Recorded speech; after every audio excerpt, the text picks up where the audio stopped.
Welcome, welcome. What is up? Greetings, happy Monday. It's time for another stream.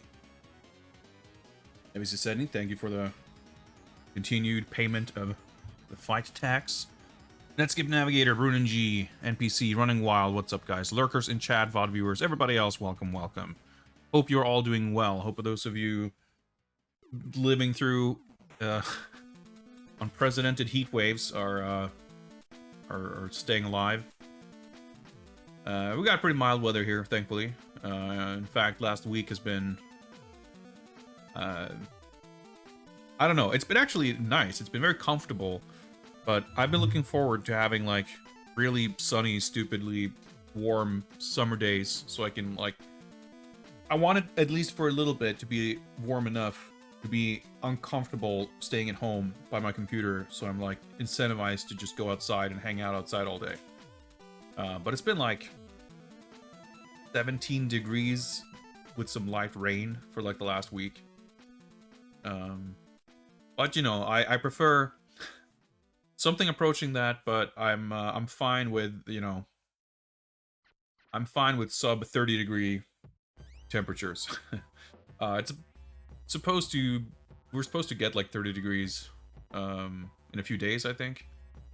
But anything above that, I think, is pretty hard for us or Scandinavians to deal with. But we'll see, we'll see. Anyway, tonight we will of course be continuing Tekken Nina Williams' Death by Degrees. A Tekken game starring Nina Williams, and also death and degrees and cruise ships and underground fighting tournaments and questionable analog stick based fighting controls, X-ray vision, and I don't know, it's got a lot of stuff in it. Seems pretty cool so far. We made it at least some part of the way through the game last time. We did a boss fight where I guess we defeated I don't know, one of the handful of people who were like depicted in the manual under the characters section. I don't know if that means that we made it like a significant part of the way through, or however that works, but we're making progress. We're making progress.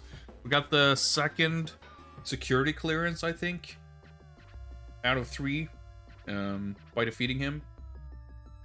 Not necessarily the second of 3 for the entire game, but at least the second of 3 for the boat? I don't know.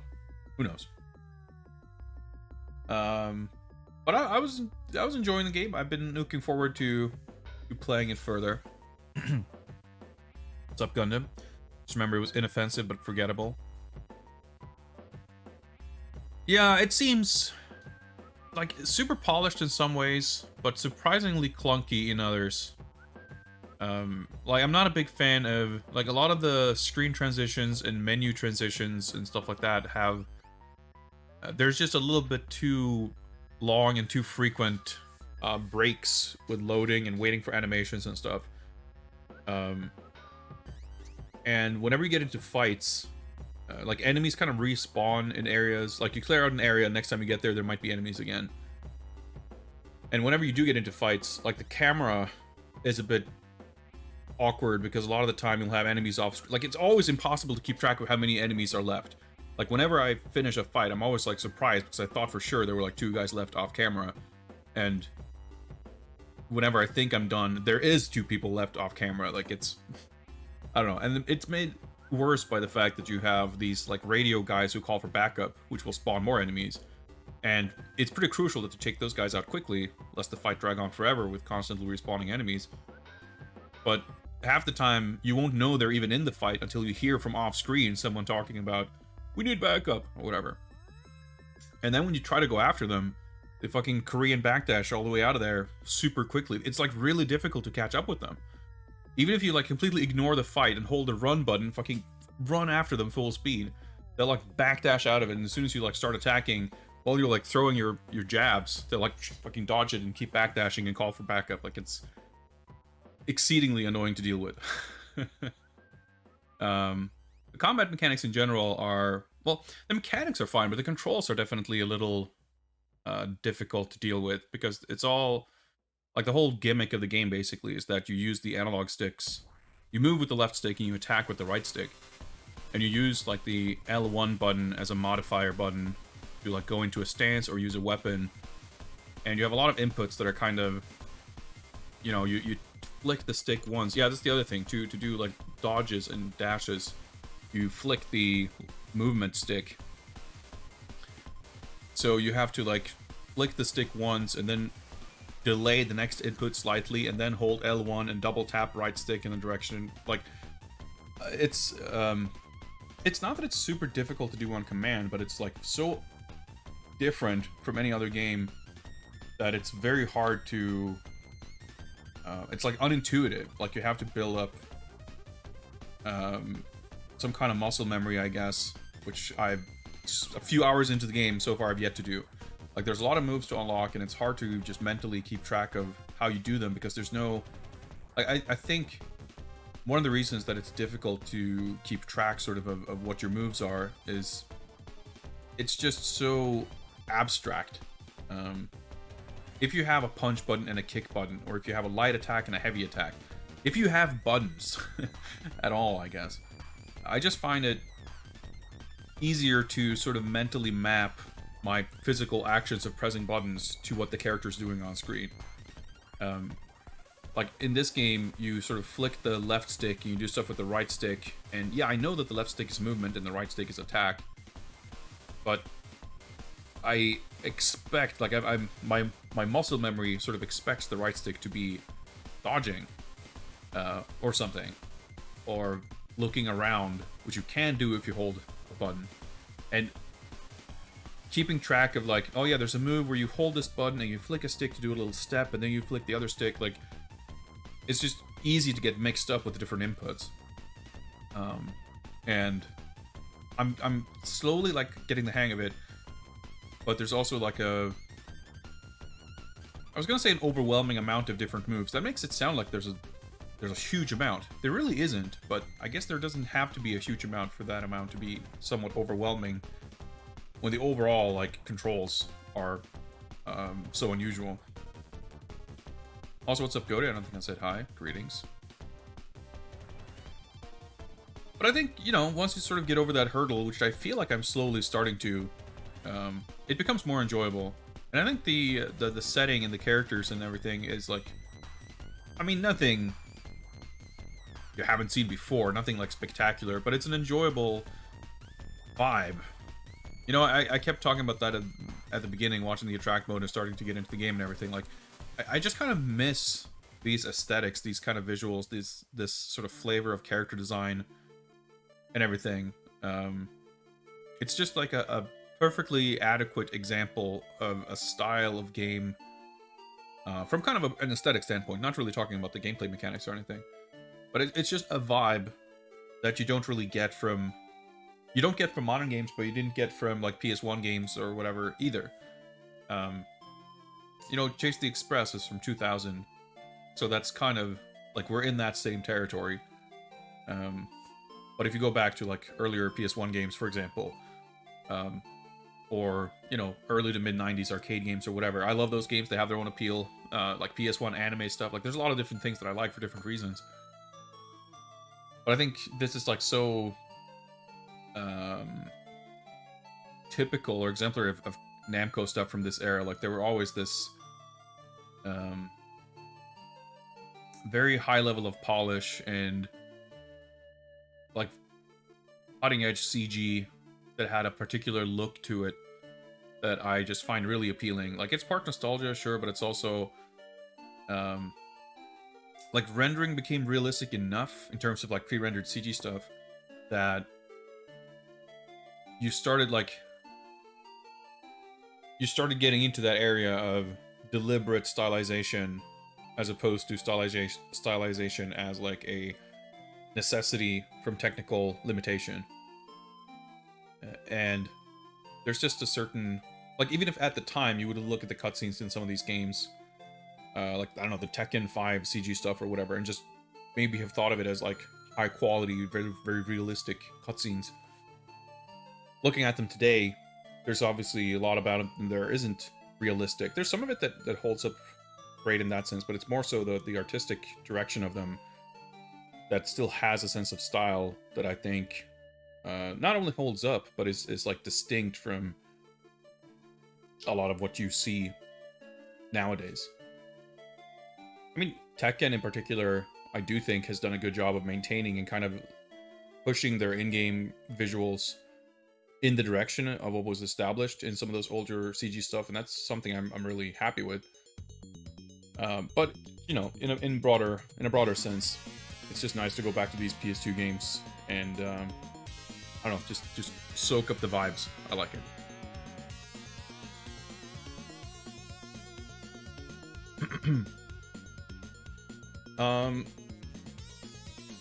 Trying to remember if there was something else I wanted to talk about before we dive in. Oh, I don't know. I'm just a little bit loopy. I spent most of the day. I don't know. I need good weather so I can have a good excuse / be forced to go outside. I've been a fucking recluse these last couple of days. I barely left the house, and I mean, I've gotten some stuff done. I did some drawing. I finished up that TMNT artwork yesterday, and I spent like most of the day today catching up on like game collection management. I scanned a bunch of PS1 game covers and manuals and stuff, and I updated some of my spreadsheets, and I had like a terrifying pile of games that I didn't, where I hadn't moved the discs over to my like binders where I usually keep them. So having to keep track like of which, I don't know, third of my game collection is where it should be, and which or which 2/3 are where they should be, I should say, and which third is just like, I don't know, strewn about in those shelves back there. It's not great. So I don't know. It's not the most exciting update. I don't have much to show for it, but some amount of I don't know, putting my mind at ease for getting some stuff sorted. Although I need to buy probably, I need to get a new one of these. Because, well, I mean, I have several, but the one I have for PS1 games, see, we got Saturn games here, is filling up, and that's even including the fact that I have a separate one for all the fighting games. And as soon as you get more of that, then there's more work, like moving discs around and sorting them. But I don't know, these are the perils of maintaining a physical collection, I suppose. Oh yeah, I guess I should also mention that we did have our movie night on Saturday. We watched Dynasty Warriors on Discord. It was pretty fun. I liked it. It was a, I mean, I have no familiarity with the Dynasty Warriors games or any of the Three Kingdoms characters or story or anything. And I was under the impression that the movie would be pretty difficult to follow and / or not really mean anything if you're not familiar. And I think that's partially true. The first like hour of the movie was pretty slow and like you weren't very invested. But I think it, like, by the end, I definitely did care about who those characters were and what was kind of going on in the story. And then it didn't really end. Like, the movie just sort of stopped. It wasn't a very satisfying wrap-up to the story. But it sort of ends with, like... And then the you know, Dynasty Warriors begins. It's like a prologue, basically. But the action was pretty good, and I definitely enjoyed it overall. So I would say if anyone isn't aware of this movie existing and you hear about it, like, hey, there's a movie based on the Dynasty Warriors games. If that intrigues you, if that like makes you curious to watch something like that, then I think you will enjoy it. Then I would recommend it. It's on Netflix, so not particularly inaccessible. We'll most likely do more movies this upcoming Saturday, but I have some, at some point during this upcoming week or the week after, I will most likely, or hopefully anyway, be doing a little bit of traveling to go see my parents for a bit. But I don't know when. I haven't made specific plans for that just yet. So I'm going to try to get in touch with them and figure something out. And it might be the case that I'm away for the weekend. And if that is the case, then obviously we won't be doing, I won't be streaming or doing anything like that while I'm away. But because I don't really know, I can't really say one way or the other. So as soon as I'm able to determine what my schedule is going to be, first of all, as far as upcoming streams and stuff go, I'll of course announce that on Discord and such. But as far as movie night goes, I will, you know, whenever we know, I will be putting together another poll to decide what the next movie is going to be. But yeah, it was good fun. Yeah, Lubu was pretty good. I mean, I think all the main characters were like pretty good. They were all fun in their own right. Yeah, I think it's a good movie. It's like you kind of get what you get what you want, I think. I mean, yeah, the story, it's a little weird, or the, like, you know, the storytelling, but I think I struggle to see how you would be really disappointed, like if you set out to watch a Dynasty Warriors movie. That was a Dynasty Warriors movie. Like, I don't know, I was pretty happy with it. Was it as good as Rampage? I don't know. They both have their moments. But so far, I think we're 2 for 2 on movies that I enjoyed more than I thought I would. So I can't complain. We're gonna have to find some genuinely bad movies to watch soon. But thankfully, as far as video game movies go, there really are there's no shortage of genuinely bad movies. But we'll figure that out when we get there. But yeah, I think. Oh yeah, one last thing. Apparently, I don't fucking know how this is supposed to work, but there's going to be some kind of mail delivery for, I think, one of the SD cards that I ordered from Amazon the other week.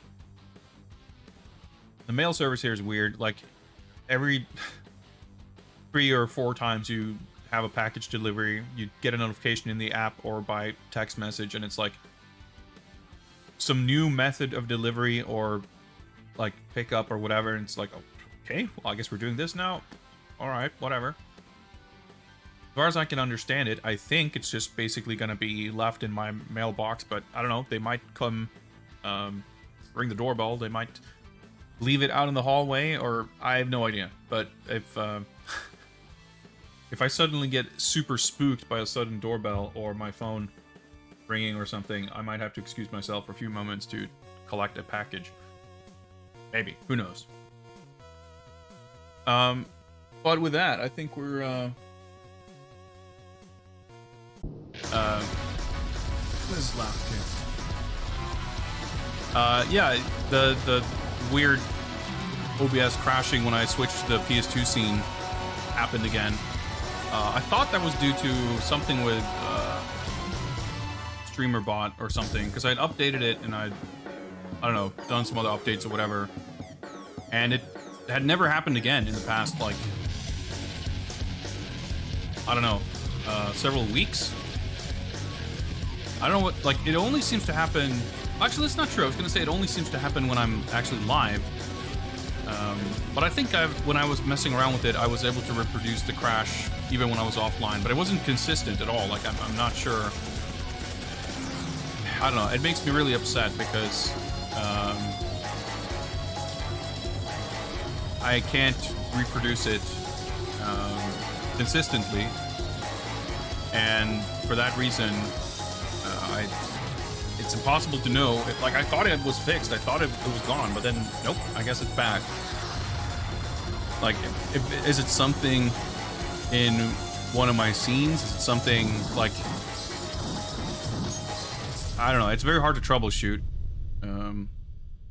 I have the latest version of OBS Studio, I have the latest version of StreamerBot. I don't know, I have no idea what it could be. Whatever it is, it's like whenever I switch to a particular, like, I'm using the same scene for a lot of different, like, all the, like, switching to a different console layout or whatever. Like, right now, it's a little clunky, but the way it's set up, I have, like, one scene for 4x3 games, and I have another scene for 16x9 games. So those are, like, the 2 gameplay scenes I use. But for whatever reason, when I switched to PS2 specifically, which, like, you know, hides and unhides elements in the layout, that seems to trigger the crash. So, like, is it something to do with the specific sources, which seems really strange? Is it something to do with, like, the streamer bot action? There's nothing different about that one action, but there's no reason it should crash, so you can't really apply logic. Who knows? It's just really fucking annoying. But at least, for the most part, whenever we've had these issues, they don't seem to continually crop up. Like, we've had this issue once, and then hopefully it should be fine for the rest of the evening. But if I go on break, or if I come back from a break, well, I guess you wouldn't know I'm back because it would crash. But if it crashes, if the stream just abruptly dies, it's probably not because of the heat wave. It's probably just because my OBS keeps crashing. Well, that's puts a downer on my mood here, but hey, at least it didn't happen at some critical moment mid-game.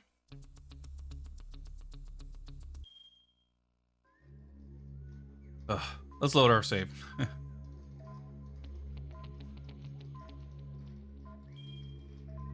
Poolside, yeah, I guess we saved right after defeating the boss.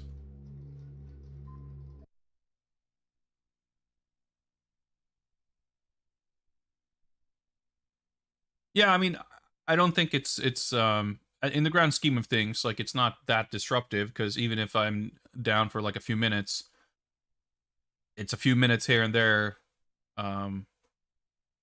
Like, it's less of a break than when I go on break, probably.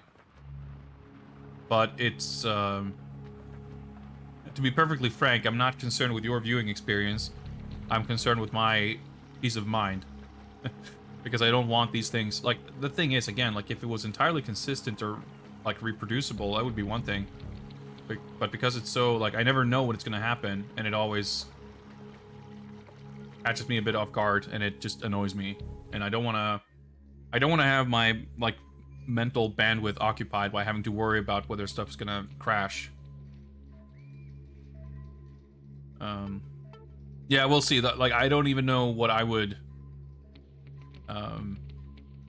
I don't even know where I would begin asking questions, like, or try to look into it. Like, I tried to see, when I first had these issues before, I tried to see if there was anything specific about the PS2 stuff that, like, stood out to me, if there was, like, some kind of source. Like, you know, I thought, like, okay, is it a memory thing? Do I have some background video on the layout that's like a huge file or something? But no, there isn't anything like that. There's nothing about the action that switches to this layout in particular that looks any different from any of the other ones. There's, like, nothing I could identify as specific. Like, not even anything that would, like, suspiciously might cause something to crash. There's, like, nothing that stood out in any way at all.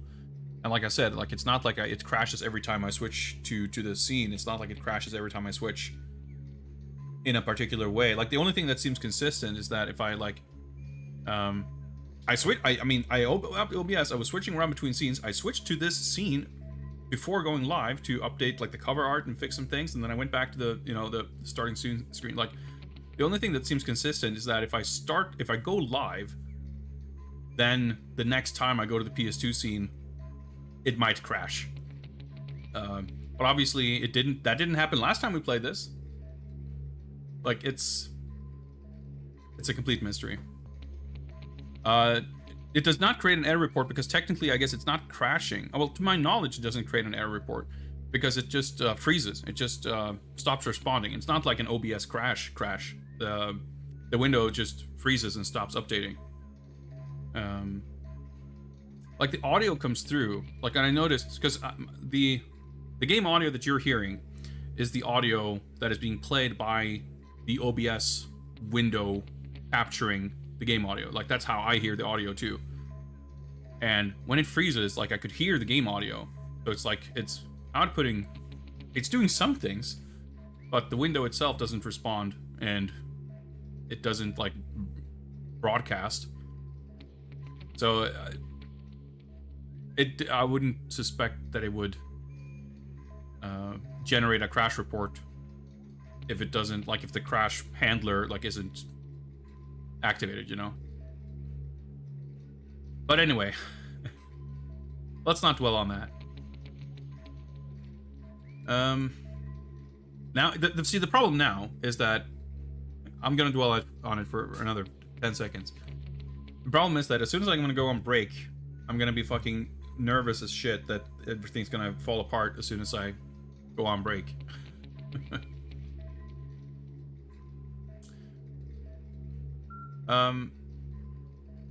Actually, let me look at this.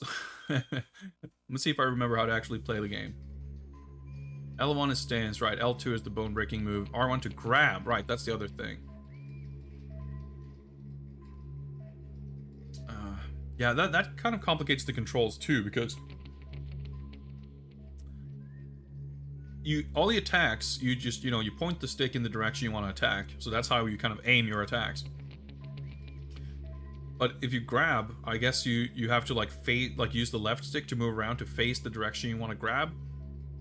So for that one thing, you kind of use the left stick to aim. I don't know. The controls are a little weird. I can see them wanting to experiment and innovate and try something cool, but at the same time, like, I'd be curious to see if this game wouldn't have been like better or more fun to play if it just had a more conventional control scheme. Let's take a look at the map. No, that's not how you bring up the map. That's how you bring up the map. We defeated, what's his name? And we got the A2 clearance key card.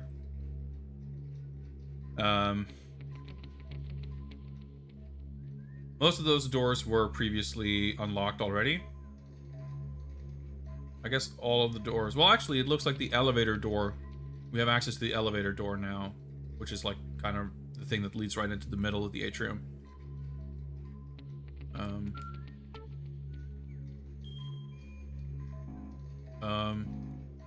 Okay, I don't know what these X's are, but can't go there now anyway. You need A1 clearance, or A3, whatever is the higher level of clearance.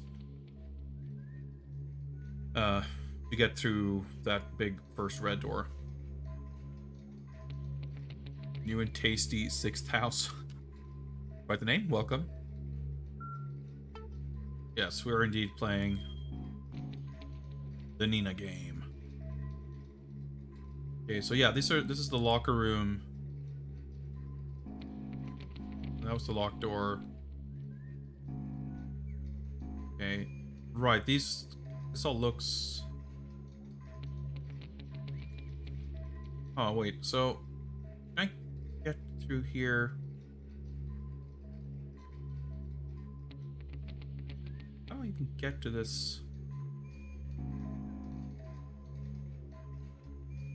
Oh, right, yeah. It looks like it's all interconnected, but no, you go through the atrium and you go to this, like, outside deck or whatever. It doesn't actually connect to this room that goes to the left. It's a little hard to see.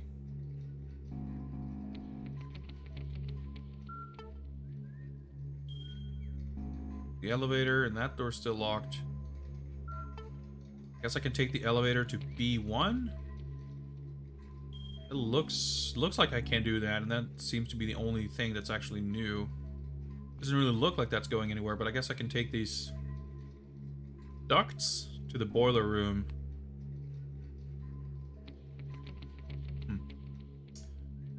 Cool, and I made a King wrestling game. I mean, sure, I'm always here for more wrestling games, but probably be more into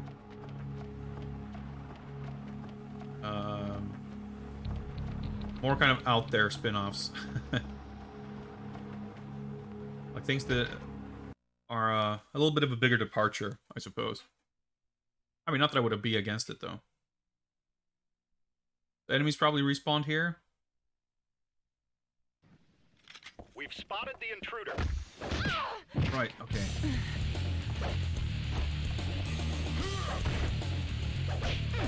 Trying to... Oh, okay, I had, like, no health. Maybe I should have looked at my health bar. Okay. Trying to remember in the heat of the battle how you do any of the moves. Yeah, the enemy crowds definitely got a lot of reinforcements as we made some story progress. Now we got these shield guys, and they're just like bigger crowds.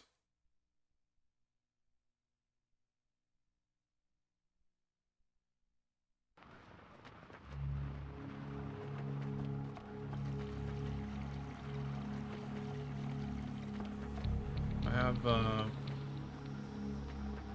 yeah, I'll use the swords here a little bit. I don't know. We're doing on healing items.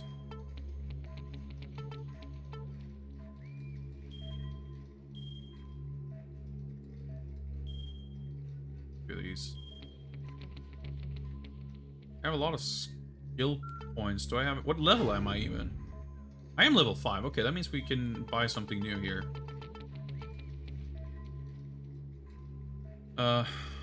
Double Divine Cannon. Okay, so that's like the launcher kick that I rarely use because I can't remember it, but we gain points a lot faster than we can spend them, so might as well. Oh yeah, I have to... Oh, right, I have to be in melee stance. Wait.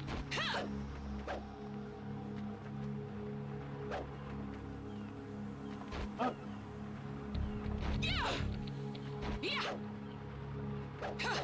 Yeah, there we go.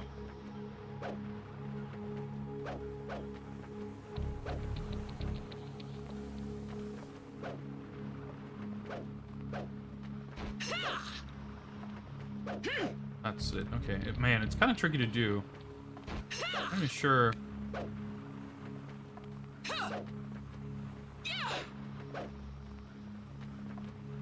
Maybe my inputs just aren't clean enough. Yeah, because I'm holding L1. That's when she's in this stance, and I like sidestep. But just a right stick tap is this like hopping kick. You can do a little combo off of that. If I press forward like a direction and attack, I do this roll. As long as I'm moving, like I can go in a completely different direction. Oh, I thought. I guess not. Okay. If I tap a direction, I do this step. And if I attack during the step, while holding L1. During the step, I guess. I do this low kick. I can, I think, do some kind of grab off of. But I guess you can't do that without it connecting. If I spin 360 degrees and I press a direction, that's what I was trying to do in there, but it's kind of tricky to do. But do this move, which knocks down and hits a bunch of dudes. Yeah, just holding. Okay, yeah, right, we went over that. If I do that step and then press direction plus attack during the step, I do this little combo, and I do some kind of grab off of that. And then there's back forward, which is really hard to do. That's that move. And the upgrade I just got.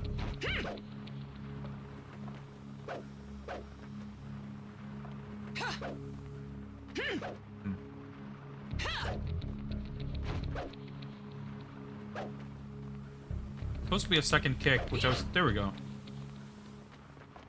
I don't know why the timing is so difficult. So I think what happens is... Yeah, when I try to do back forward... See, what even is that move?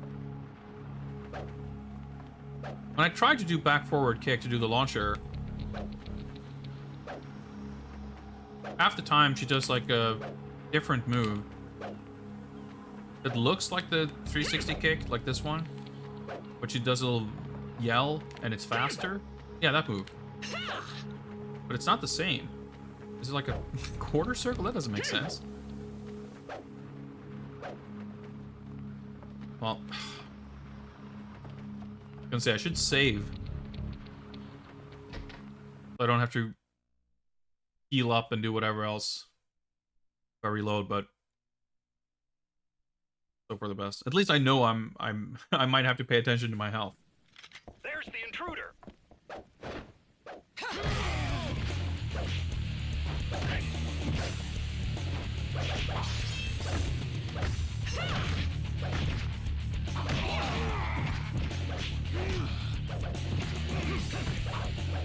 Right, dodge.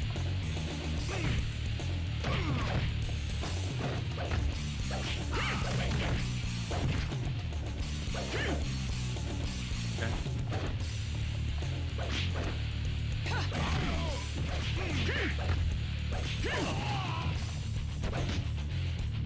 I guess I grabbed him. I didn't think I did.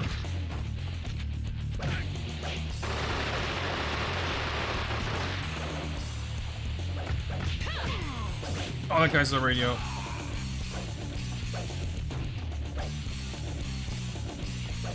See, I'm trying to catch up with him. But it's not that easy.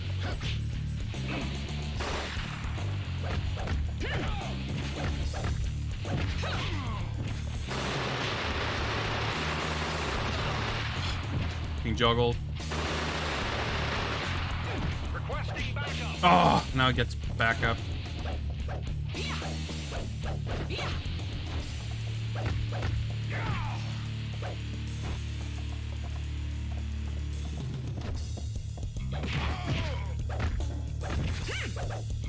Oh yeah, they drop like food items. Which, like, despawn after a little bit.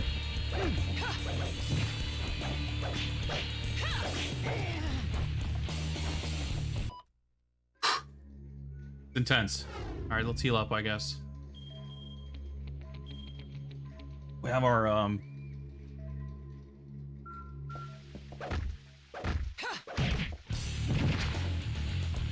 bone breaking move. You can use also. Radio guy, let's take him out.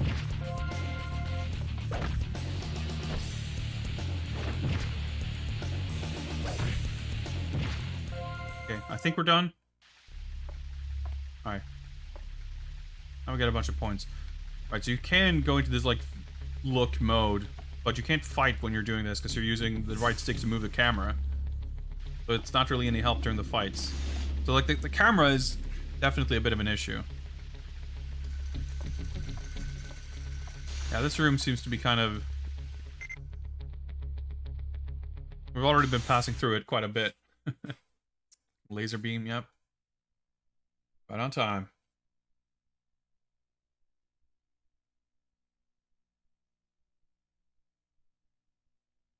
Well, I guess it's getting slightly earlier now. Okay, so we should be able to use the elevator, and we can now go down to B1. Yes, success.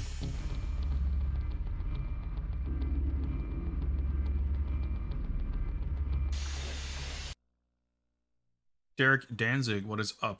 How am I liking this game? It's alright.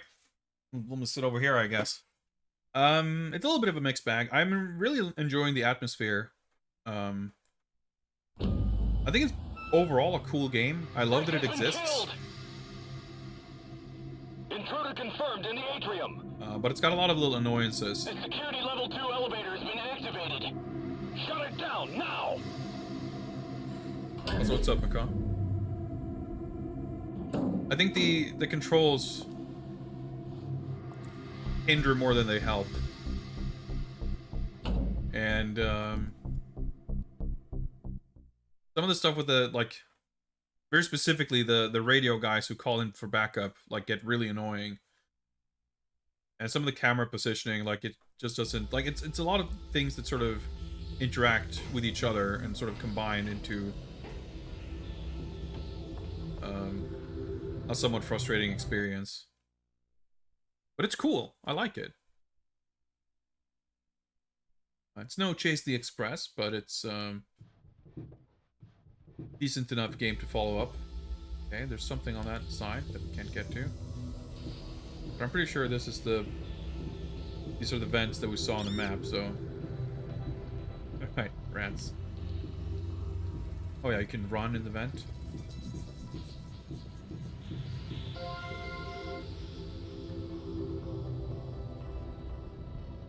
The golden coin. Seems useful for something. Alright.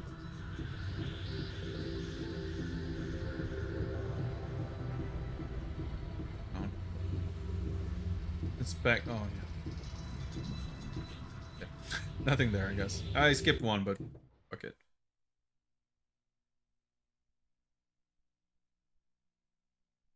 Turn around. It's probably pretty, you know, spacious in there. It's a video game vent. I'm sure you can squat. I mean, look at that. It's like turning around there. That's no big deal.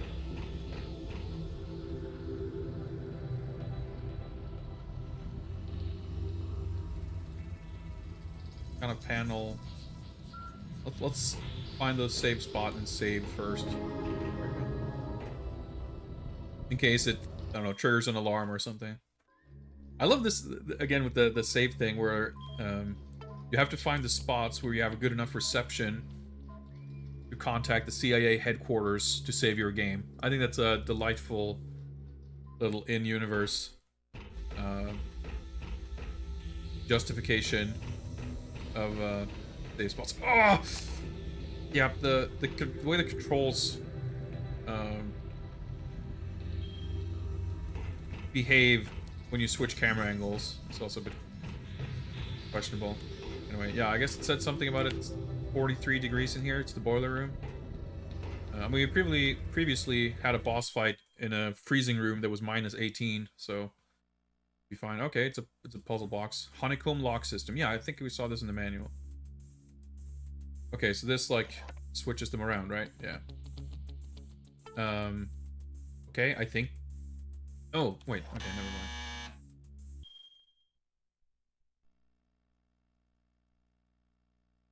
You have two moves.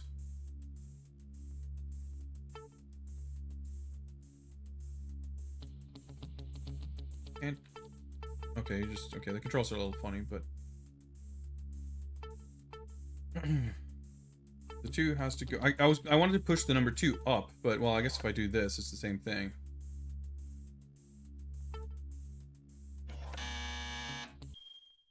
That doesn't help. Guess if I.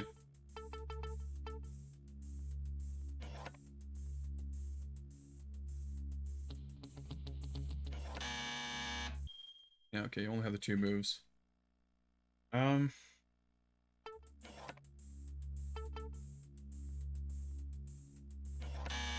make sense. I'm assuming maybe I'm oh, it has a picture on it. I just now realized. I made an assumption about how the panels are supposed to be aligned, and it looks to me like that assumption is actually correct. I guess that's how we were supposed to do it. There we go. But I was unsure for a second there if I'd understood it correctly. Man, this is like such a... But I don't know if relic is the right word, but this is so, like, of this time. I guess there's still stuff like this in, like, the new Resident Evil games and shit, but... I don't know, I'm having flashbacks to the Onimusha games, and, like, having to do... You know, you find these boxes, and it's not like you need to have an item, it's not like you need to have knowledge from something else, it's not like... You just... They do a thing that, like, basically just makes it take longer for you to get the item. Anyway, we got a holster or whatever, so we can hold more weapons. I guess I don't want to have to... Well, if I have to do that again, I guess I know the solution now, so... Fine.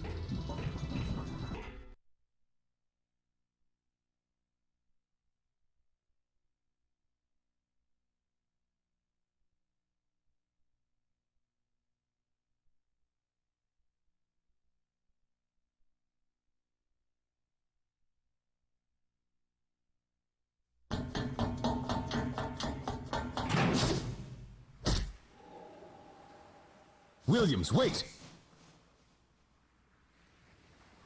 There they are! We'll talk later.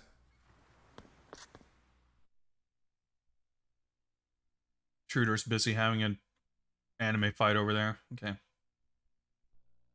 That's my friend Alan Smithy, by the way. I started pressing the square button. That's gonna help. Requesting backup. We're going in now. Oh yeah. Aroma oils make me build up purple meter faster. Alright. I think he's holding a gun. I can't fucking see.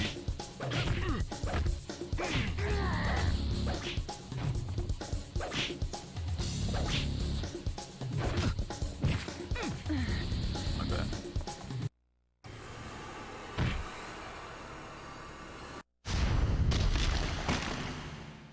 These moves look pretty cool. But whatever. Did he fucking kick me? I think he did. Requesting backup. We're going in now. I guess I have to hit him in the head because shield or something. I don't know, but I think you can like kick through the shield. Requesting backup. We're going in now. Someone is spawning. Okay, he has a health bar. I just realized. So we should have a shit ton of these oils. Oh yeah, right. I'm getting it mixed up. It's the mineral water that helps you build meter faster. The aroma oils just give you like stat boost. Yeah, so that one does make you build. Oh yeah, so this just like refills it. Right, well, we can use that, I guess. See, this is kind of what I mean about the like the sort of sluggishness. Like, there's this slight delay when it's loading in the picture and description. You can hear the disk drive going fucking crazy. Like, navigating the menus is like a little bit slower than it feels like it should be. Alright, this brings my defense up by 20%. Blue, I think, is... yeah, meter building is increased. So that's green, I guess. Does more damage, maybe? Movement speed, okay.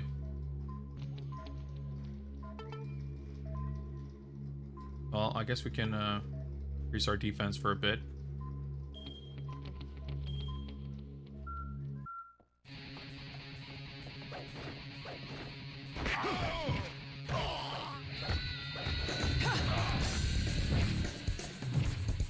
We need reinforcements. We're heading there now.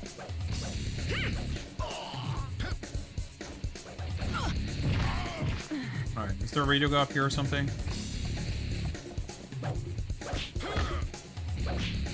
Or something, I guess.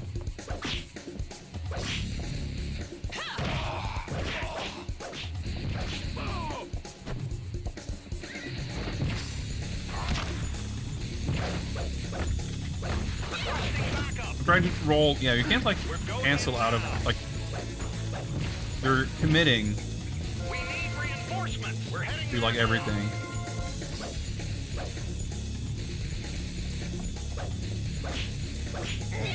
Camera angle switched, so.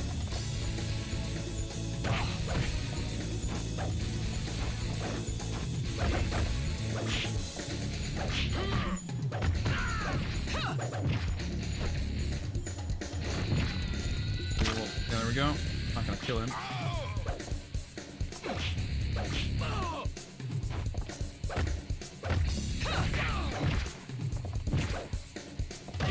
We need reinforcements.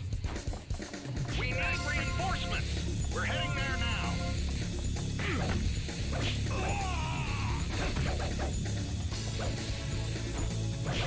It's so hard to like connect.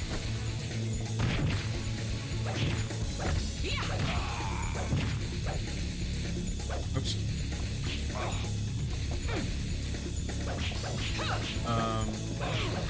My inventory full or something? You mind not fucking shooting? Oh, he's dead. I hate that too, that they start getting up. That's like their death animation.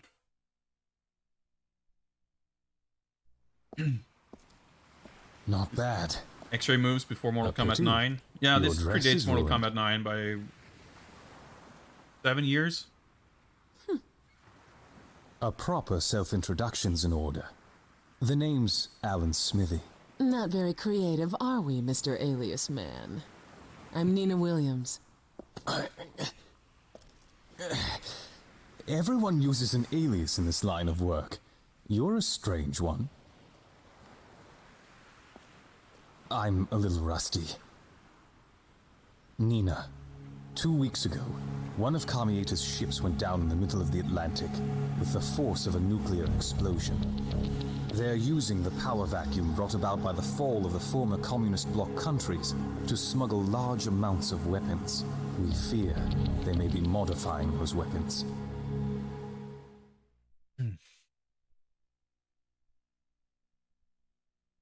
I didn't want to talk over it, but well before Mortal Kombat 9, but According to NSA reports, someone broadcast 30 seconds of footage from that ship's explosion on the net.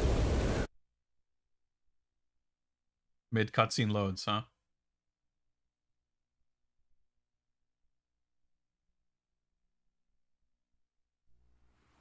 That's enough to draw plenty of attention. I'll take it from here. Where's the gear? Use this to capture footage of their meeting, then transmit the data to HQ. You'll need executive-level security clearance to infiltrate the reception hall. But the executives are all in the meeting room. Listen, make sure to keep a low profile. Lana Leigh's room is right above us. Yeah, I like that they're dead set of continuing this meeting, even though, like, we're here. Get Lana's prints from her room, and try to behave yourself as you finish the job. Like, you would think this super secret, clandestine, illegal crime meeting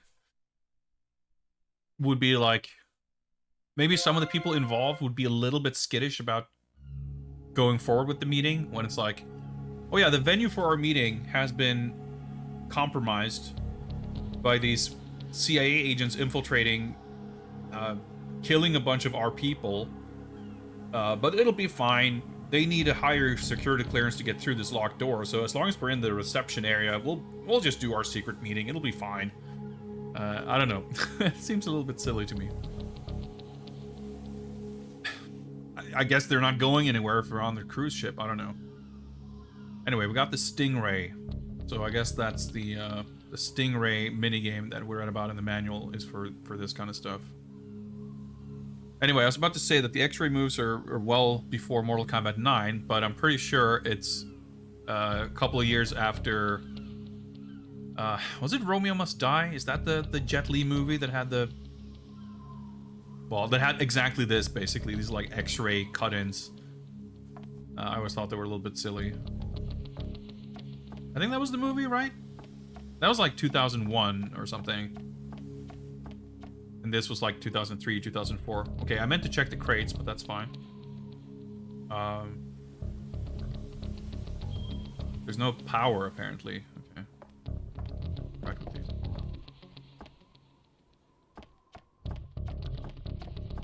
I guess we go up here.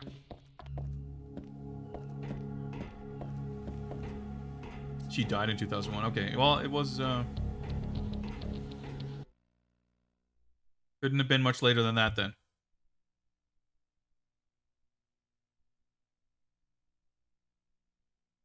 But it sounds about right. It would have been 2000 or 2001, because I was...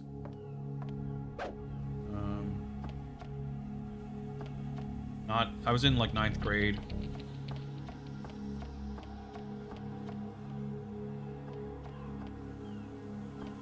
Alright. Boring a little bit. Oh, yeah. Right, I forgot, this game has, like, stealth.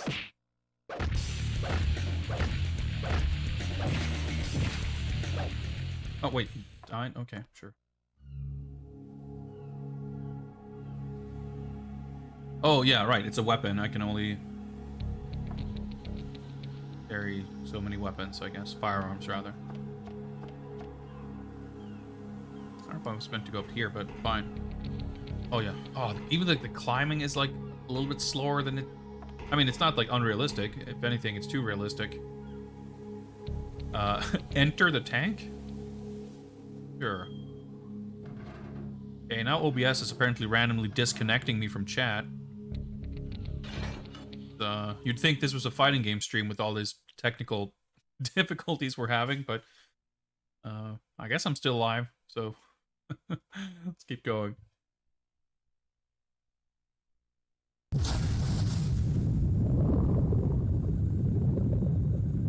Hope this is what I'm supposed to do. Oh, I guess I'm swimming into her fucking giant fish tank. Oh yeah, okay, we're getting a swimming tutorial here. What's up, Maxterian? Alright, there's air gauge, yeah. Okay. Luckily we did some swimming before, so we had this. Oh yeah, right, okay.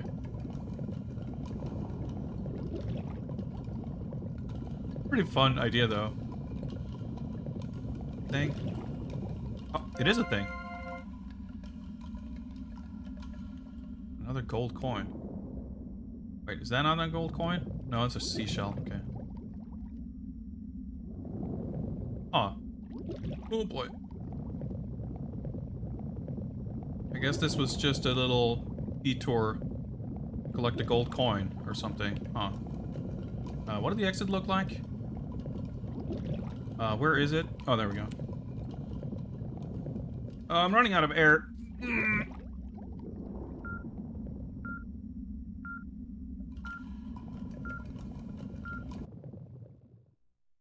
I make it out or die? I'm not sure. Last I saw, I had like a sliver of health, but it was all motion blurry, so I couldn't tell. But I think I made it out. Alright, okay, whatever those coins are, got one. Guess I'll use a medium military food. Huh. Means less stuff to scroll through, so why not? Enemy contact. Of course, enemies fucking respawn here and start shooting me while I'm on the ladder and can't do shit about it.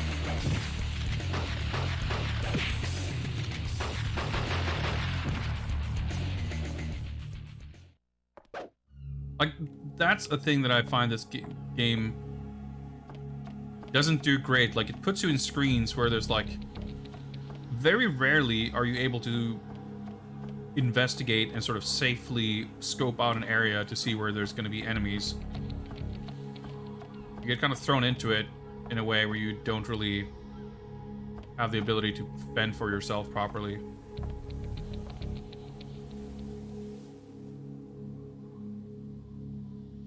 Okay. It's locked. So I guess I'm probably supposed to use the fish tank then. I didn't see any obvious... Like, I just kind of assumed that there would be some obvious exit at, like, the other end of it.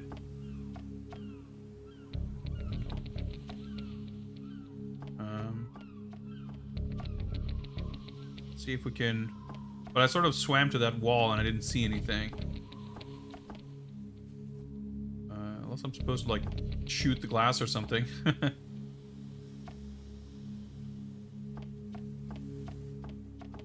Given how close I was to drowning last time, I don't want to...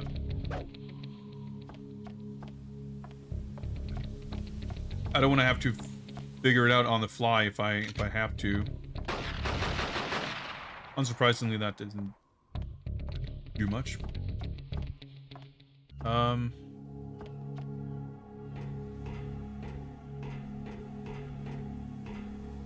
Let me inspect the map real quick, just in case there's something, some kind of a revelation here. Alright, so that door's like one way locked. There's no aquarium, an aquarium lounge. There's nothing marked on the map that would indicate an exit of any kind from the fish tank. I'm just trying to think logically.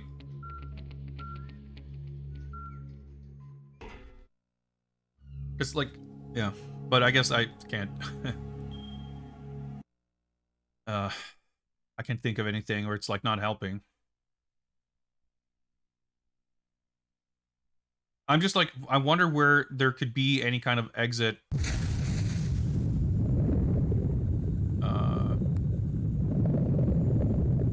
that I didn't see. Like, I felt like I was somewhat thorough.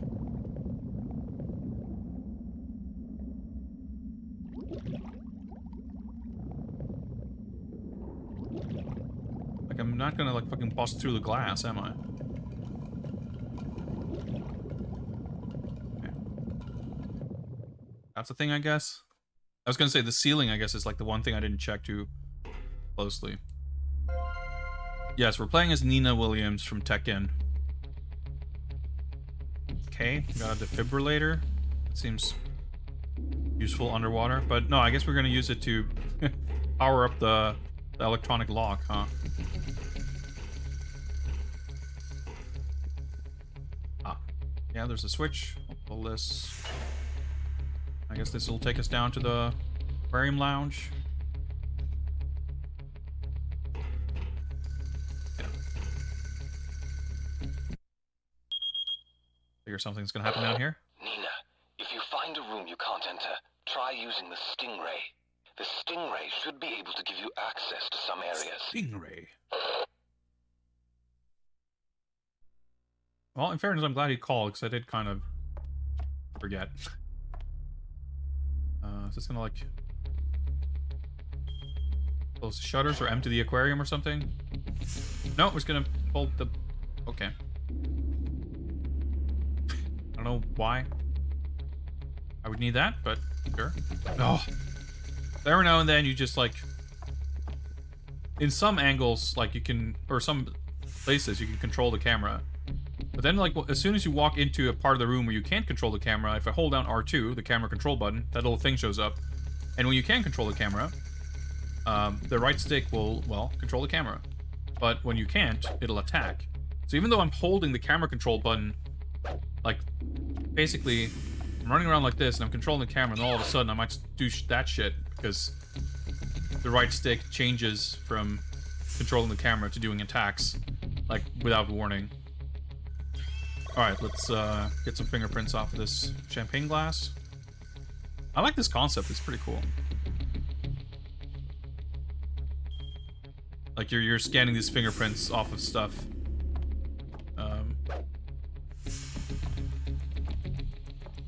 You get through, like, fingerprint scanners.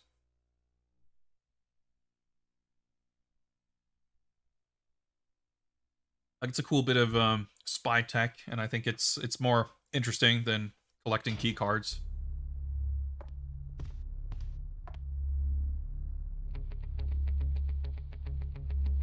Alright, there's a ship model.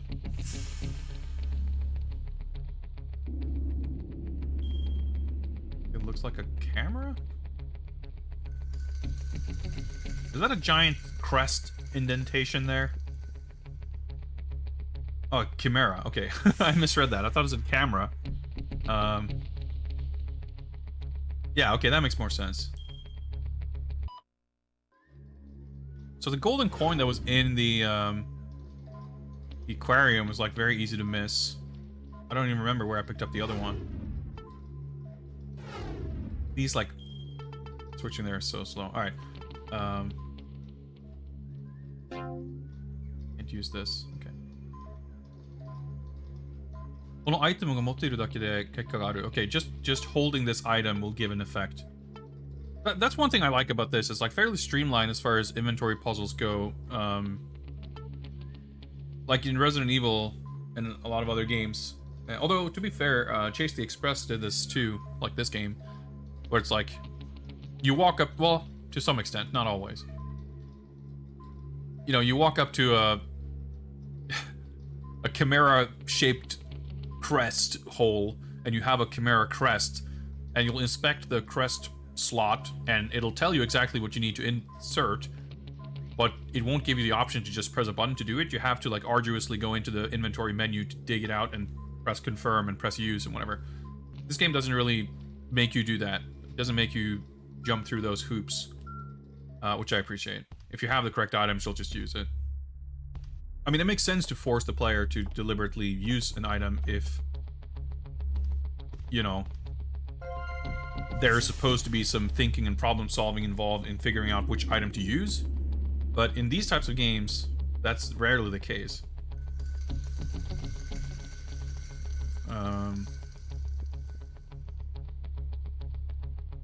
report about methane hydrate something. Oh, there's a picture underneath there. Okay. Alright, we got Resident Evil files. Methane hydrate research report.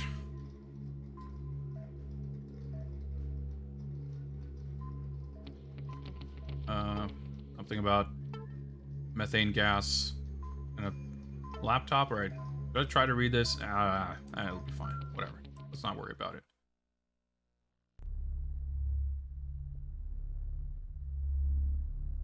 It's a picture of a black guy who looks to be a scientist. A fingerprint on it, I guess. Okay. More unknown fingerprints. It increasingly looks like it could have spent more time in the oven. Well, that's true for most games, isn't it? I mean, I'm glad it's not an early PS3 game, because then it would probably have run like shit.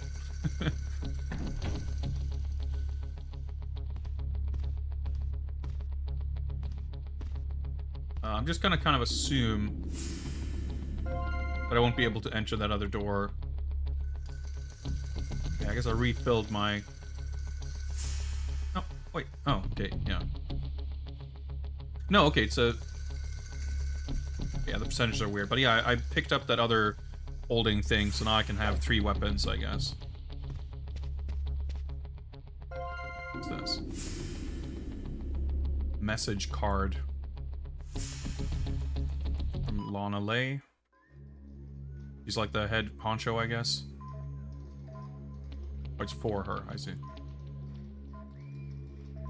Douglas Taggart. There's probably not going to be anything hidden here. That's pretty sick TV. I've been wandering around here. Let's see if I can... Okay, so that's the red door. I see. Okay, we can probably... Oh, bathroom. It's like, wait, does that say puzzle room? No, it says bathroom. See if we can open up the door. So is this like full of steam in here? Or did the room not load in? Like, we're missing some graphics there. It looked like we're walking into a fairly beige void. Alright, there's even a save spot here. That's good, because we haven't saved for a little bit. M-sized mineral water. This is a very nice bathroom. Not just like in terms of this would be a nice bathroom in real life, like just graphically it looks really nice. Like overall this game looks really nice, I think. Alright, see the shower. Yep, of course. You always get the best reception inside the shower. That's where I make all my phone calls.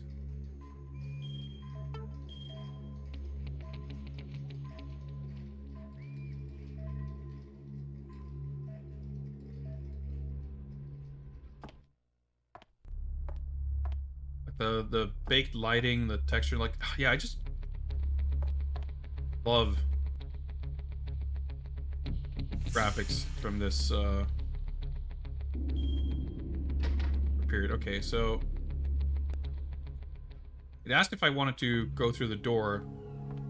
Oh, okay, right. So of course, this is not the same door. That should be open now. But oh yeah, the defibrillator thing, that was downstairs. Yeah, so maybe we can't open that door with the defibrillator. Maybe we need to open it, or like use that somewhere else to give it power.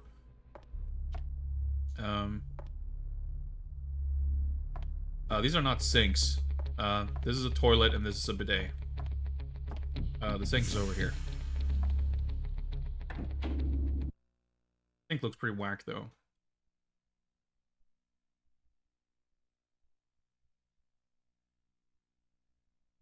I guess we're supposed to try and use that stingray.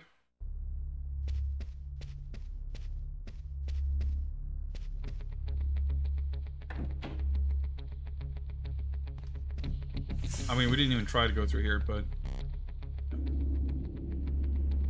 A3 security clearance. So can I just use the Stingray? Is that how this works?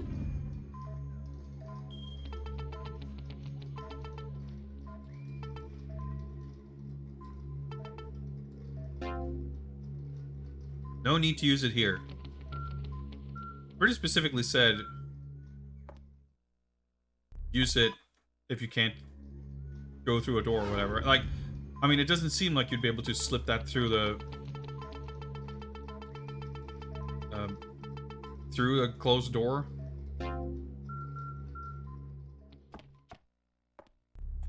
Ah! But it seemed to be kind of what he was implying. Is there any other... Let's just backtrack real quick. I like that little animation of her, like, looking around or opening a door. Oh, we've seen it a few times. I don't know that I need to see it every time she opens a door. Like, it's not an incredibly tedious animation or anything, but the fact that they're, like, you have to sit through it and then the load time every time. Like, if it could load while playing that animation, it'd be one thing. Because when you actually go through doors that don't require loading, it's like nice and snappy. Like when I go through this door over here, it's fine. Wait, hang on. Huh. Well, I don't figure the Stinger is going to help us here either.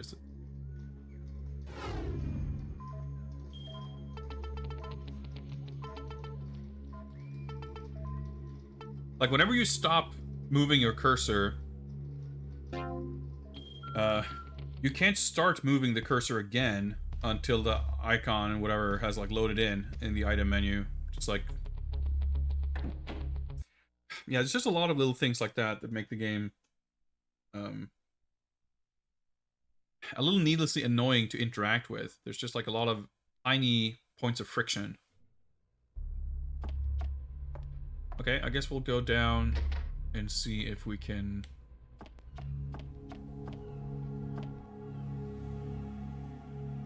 either talk to him or... Using the defibrillator on the electric lock to give it power seems somewhat absurd. But I'm happy to give it a try.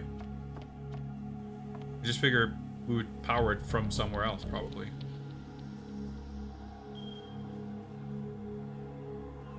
Wait. Let me just read what it said again. Yeah, there's no electricity. There's a sensor underneath it or whatever. Okay, so... I don't know that this is what we're supposed to do, of course, but...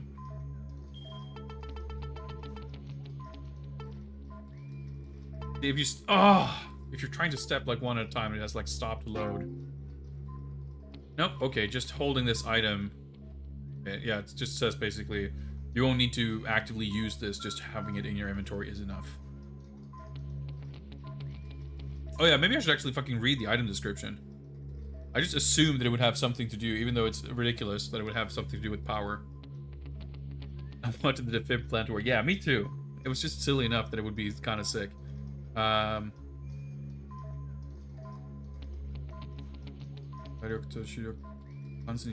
Okay.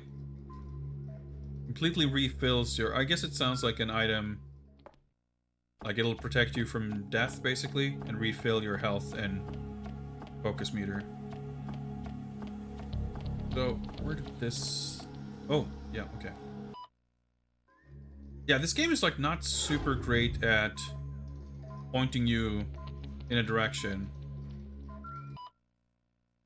It's, like, pretty vague about your instructions, and whenever you do get...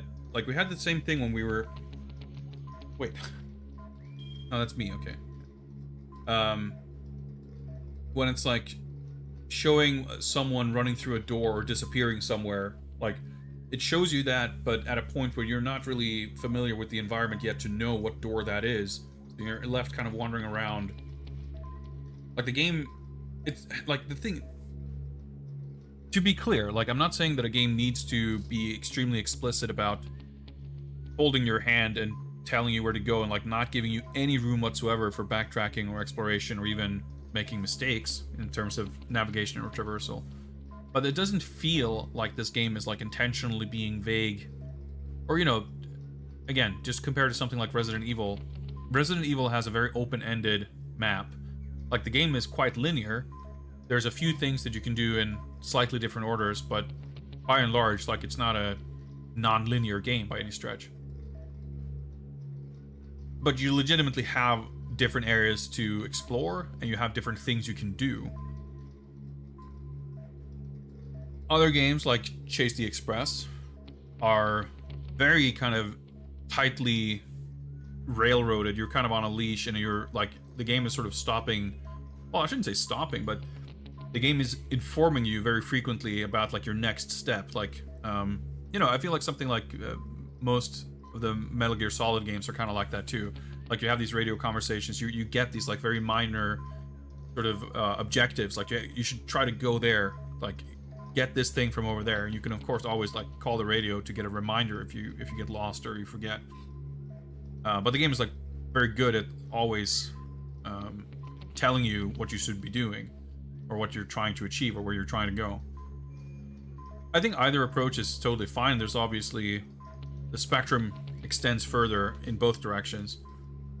This doesn't feel like a game that, like, from the map design primarily, like, it doesn't feel like it's meant to be that open-ended. Like, it's really imploring you to, like, look around and search and explore and fuck around, like, say, Resident Evil does. In this game, whenever you're, like, wandering around, not really going to a target or objective, it kind of feels like you're fucking up. Like, it feels like you've missed something. So I feel like it's like trying to be a little bit of a smoother, somewhat railroaded experience, but it doesn't really manage to achieve it properly because it's a little bit too vague in the instruction that it gives you. It's kind of how I feel.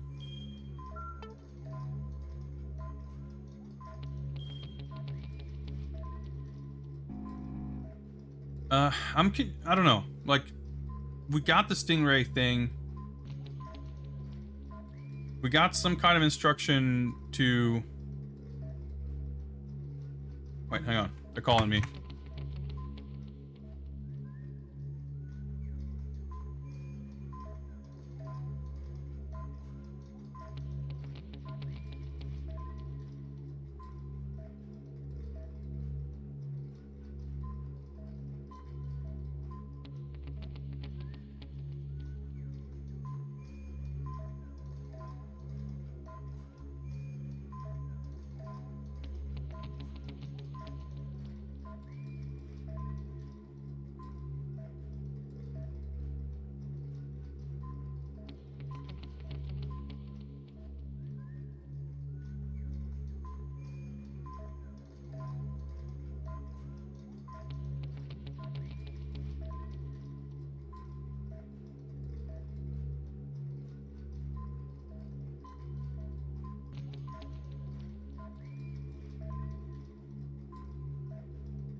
All right. Got a package in the mail.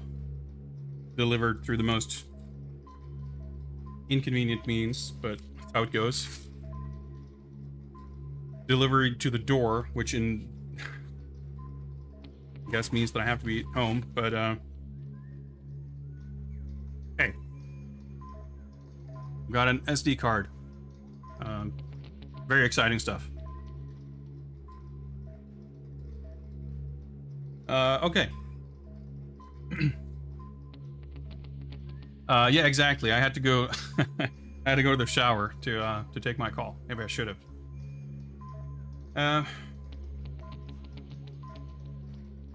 Okay, so I was trying to. That's right. Okay, I was trying to piece together looking at the map because we have the bedroom and then there's the closet, and I didn't go inside there. So the bedroom was the key with the the door with the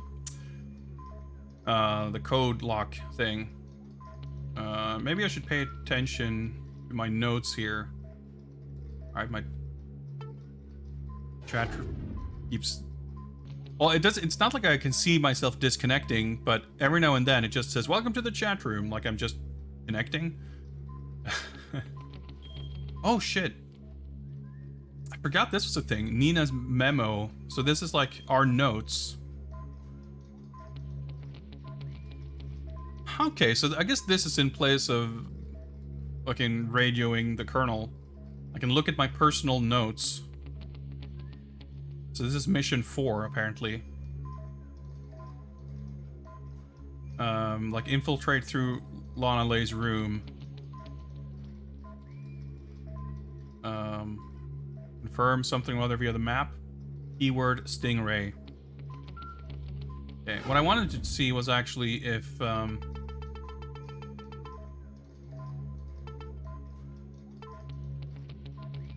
was something in here that apparently gave some kind of hint to a password. Unspeakable horror awaits you. NPC has just subscribed. Thank you very much for that. 3 months of unspeakable horror and a brand new skull has been awarded. Alerts and chat both appear to be functioning properly. Thank you for that. Yeah, thanks for the sub. I appreciate it. Enjoy your skull. Enjoy your emotes.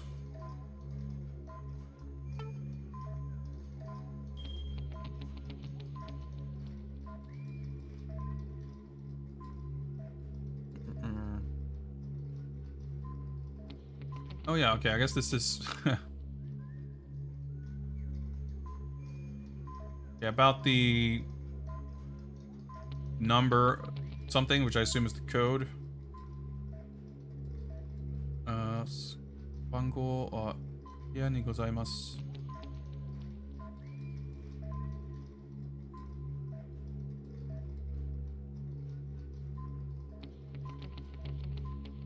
So... it says the number... There, that is a hint for the password. So let's not fight these guys. Let's go back. Late something?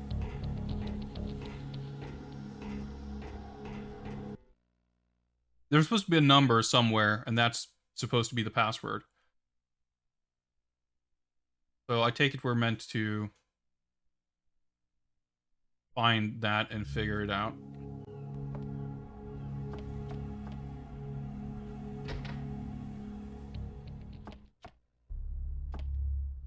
Yeah, the camera angles are like, or the camera positions are kind of weirdly chosen. They always seem to... They don't seem to be designed for like maximum playability.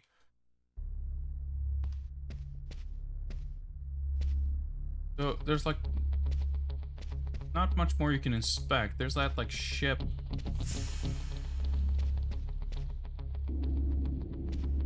Aha. Ah, okay, so that's a stingray. Okay, there we go. See, that thing was like so... I thought that was a block. By the way. But it was like not really framed in a way to make it look important. And that's on me for not being thorough, I guess. Okay, stingray controls. Okay, so we can, I guess, use the left stick to, like, strafe and move vertically. The right stick is for turning, and up and down increases rotor density. R1 and R2 to look up and down, it looks like.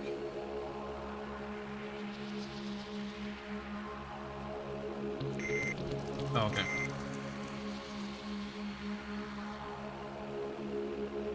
Rotate. Alright, so here I have to find the thing. Okay, can I interact with this?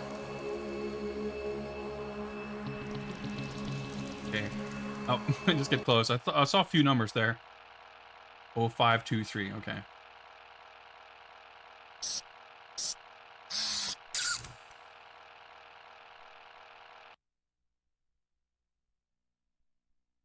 How would I rate the boob jiggle physics? It seemed fine, I guess. It seemed to stand out one way or the other. Oh, nice. I didn't even have to go back. Okay. 0523. I like the character models and animation in general, for sure. Except Nina's face looks really weird. It's got some kind of gremlin face going on. Well, it's like, not that it's not that the modeling is terribly done or anything, but it looks very inconsistent with like every other incarnation of the character, which is surprising, frankly.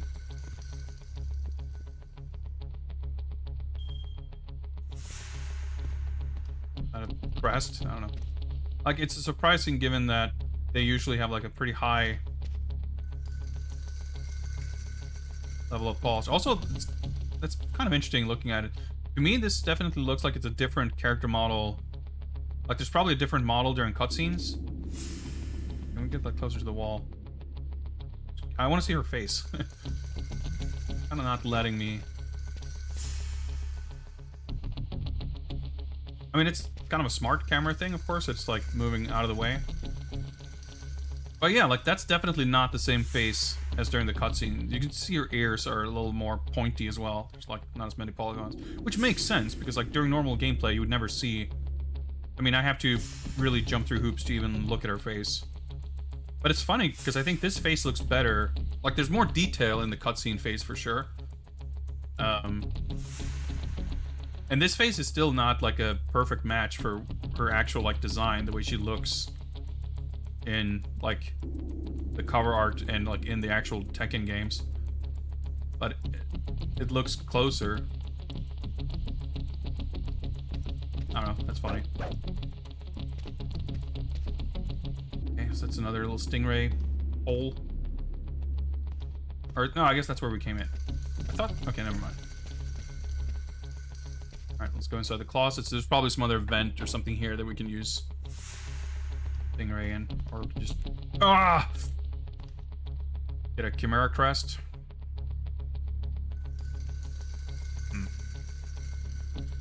Woman's silver bracelet. Okay. Fingerprints.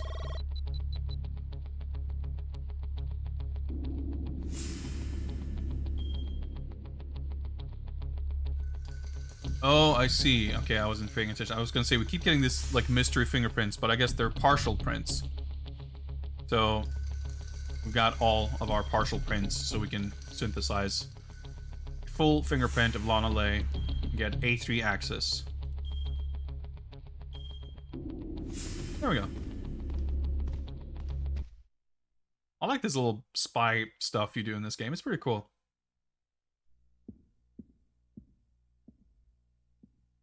She's gonna get dressed. Okay, there we go. I see. So it's not her purple jumpsuit. She actually just finds a purple jumpsuit. Yeah, so I mentioned this before last time also that, like, I'm a little unclear on the timeline because Nina's apparently 20 years old in this game. I don't know what age she is in any of the other Tekken games. Ah. No, I didn't. Obviously, I'm trying to fucking find the briefcase. See, I can see it in the mirror. Well, I can't turn the camera in here. There we go. Holster. Okay, so that means we can probably carry more firearms. We got the, like, weapon holder, which lets you hold more melee weapons. Now we can hold more firearms. But anyway, yeah, so given that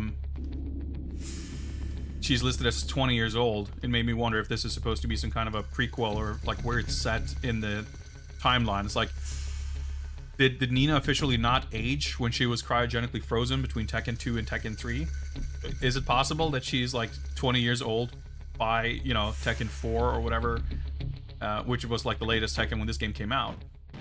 Oh shit.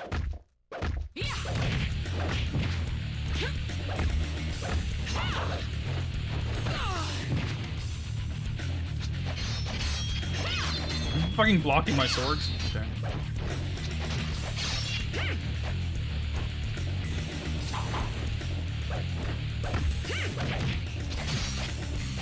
But I'm kind of wondering if this is like, is this supposed to be the origins of her purple bodysuit? It'd be pretty funny.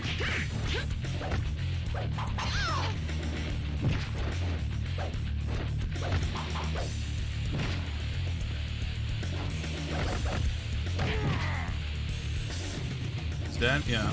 That's so annoying. Like, it's already kind of difficult to keep track of whether enemies are alive or not. The fact that they, like, bait you into thinking they're still alive when they're not is, I think, shows poor judgment on behalf of the game designers.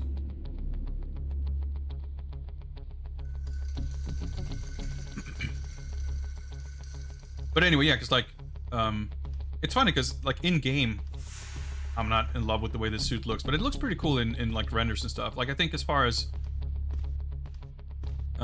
Nina purple bodysuits go, I like this design significantly better than, like, 5, 6, 7, whatever. Actually, it doesn't even have it in 7. Tag 2, whatever.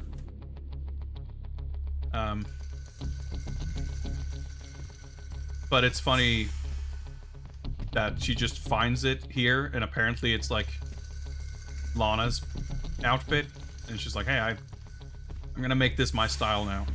I like the it's got this like fluorescent, it's not the right word, pearlescent, I guess is what you call it, like two-tone fucking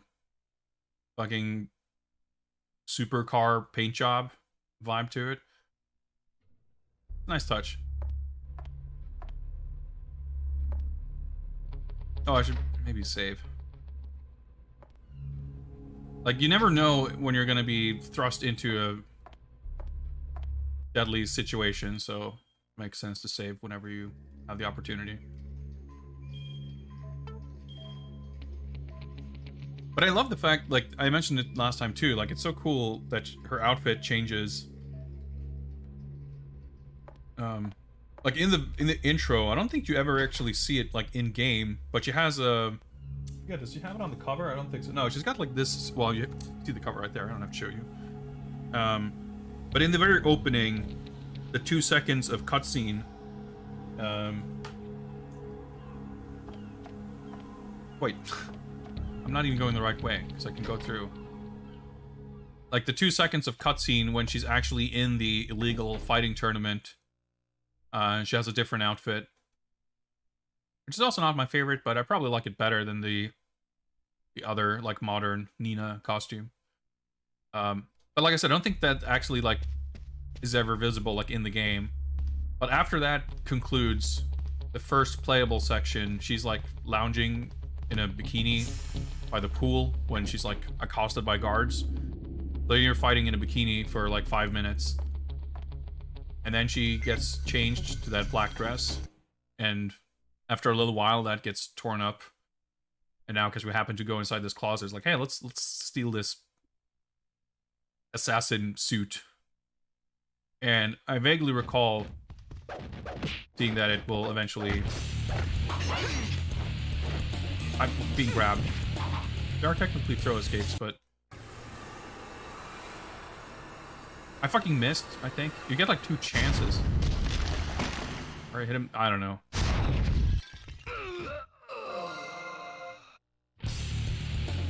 Point, huh?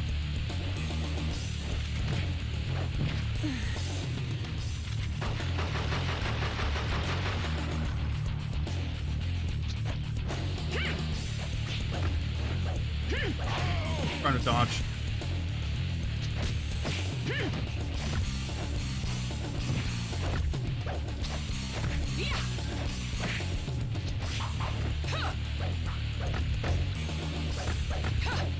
I realize I'm dying, but... Oh! Despawned. That was health.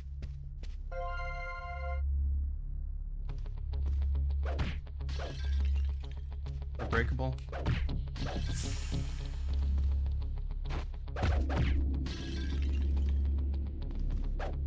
But yeah, I think it's cool, like, both that, like, battle damage happening, like, not as a game mechanic, but just as, like, kind of a narrative detail. But also, like, I enjoy playing dress-up in any game, and, like, having characters... Like, they could very easily have a game like this where the character looks the same throughout the entire game, but we've already been through, like, 3 or 4 changes, like, in the outfit. I think that's pretty cool. Man, starting to go through these healing items pretty quickly. I do like that the enemies actually drop them, so you can kind of farm healing items. Like, it's sort of dangerous, but it's technically possible. We're level 7 now, so we have access to a new thing.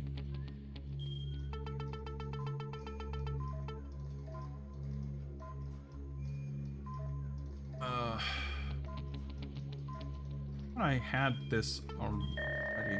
I mean, I thought I had something with this input. I guess not. Okay.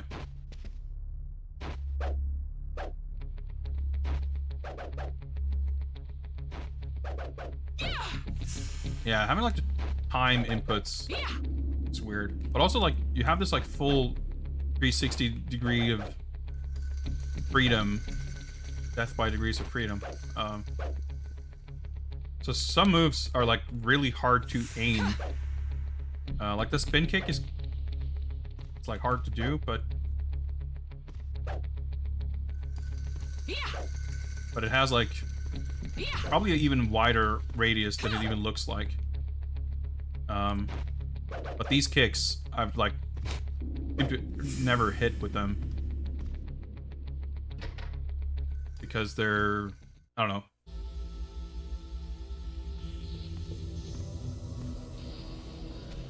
It's like stealth, but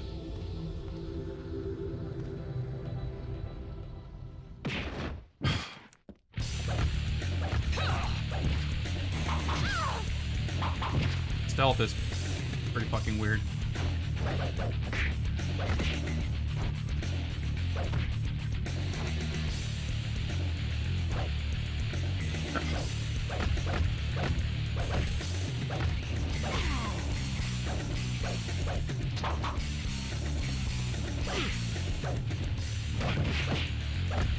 In theory, I like the parry system where you, like, hit the direction of an enemy.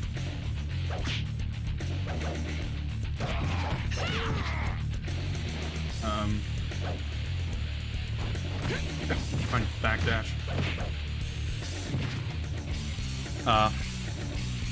Oh, it actually asks me if I want to use it. Let's load.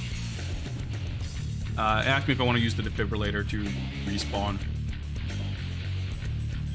What was I trying to say? Yeah, so you tap the attack joystick towards an enemy who's attacking you to parry, which is cool, but the pacing of it is kind of weird because you have to sort of wait till the attack is coming. You can kind of see, like, their life bars turn red when they intend to attack, but you still have to wait for their attack to actually sort of begin. And when you... Like, if you're in the middle of something, you cannot parry. So you have to sort of stand... I don't know. Like, I think I'm being too aggressive. Like, I think I need to be a little more passive. At least if I want to be able to parry. And I'm trying to sort of dodge instead. And it's not working out super great. But I also don't know if you can parry their swords. I'm gonna assume not. Unless maybe you can do it if you have swords. I don't know. Hey, what's up, Tonda? This is a cool game, but it's just a little more annoying than I would like it to be. Yeah, it just feels kind of rushed.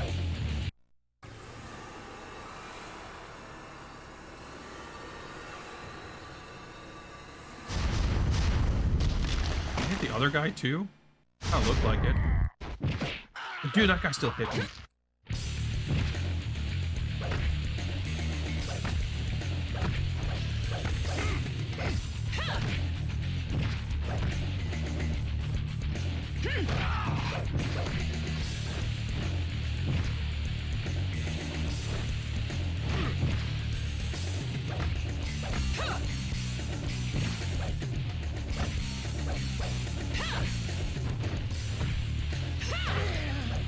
Not the move I try to do, but... Dude! Oh my fucking god! Ah!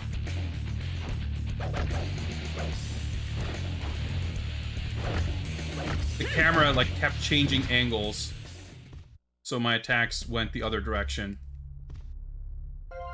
When it's not even the healing item and I didn't get fucking anything. Nope, okay.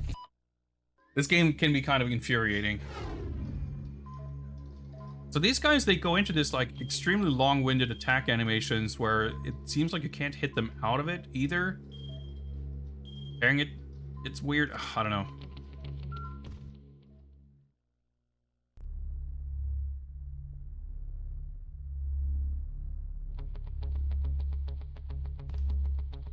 Forget what's even here, but let's...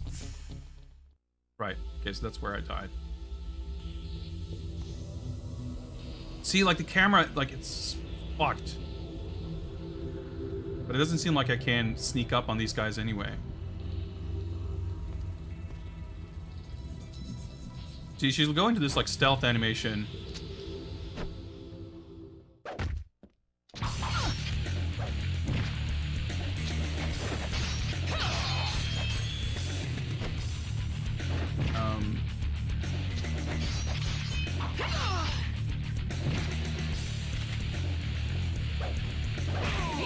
Gun now.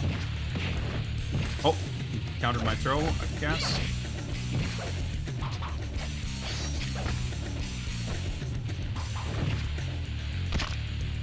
He's dead at least.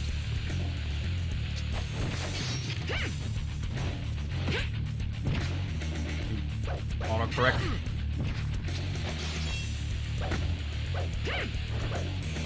Oh, I'm trying to move out of the way. So awkward. Like, because of the whole joystick input, like, everything feels super imprecise also. These guys, like, they do drop items occasionally, but because the dropped items despawn, like, by the time the fight is over, like, it's pretty hard to collect them. I don't know if you can, if you get iframes when you try to pick up items, but it's usually mostly a matter of just being so focused on not dying that I don't even try. It's even hard to see where the items are at times. But Paco, what is up? Happy Monday. Full auto 556 assault rifle.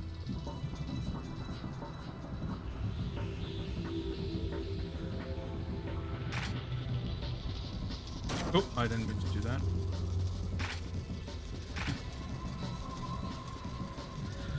Spawns, alright. Ah, the controls. Fucking hell, it drives me nuts. Okay, first person view. Is there anyone in here? Oh, there's a guy standing over there. There's whatever the heck this is. I feel like every time you enter a room, you just... camera just, like, is locked onto Nina.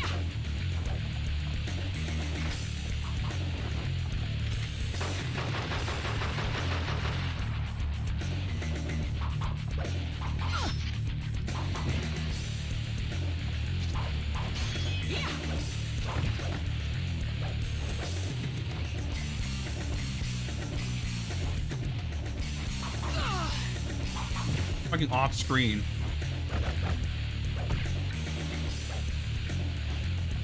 Pick that up. Aroma oils. Everyone keeps dropping oils. I guess I'll use one in my next fight for increased defense or whatever, but I want healing items. Like it'll lead somewhere. This will also lead somewhere. I guess both. Yeah, I guess it goes to the same place. Yeah, the aroma oils give you like stat boosts or like. Oh.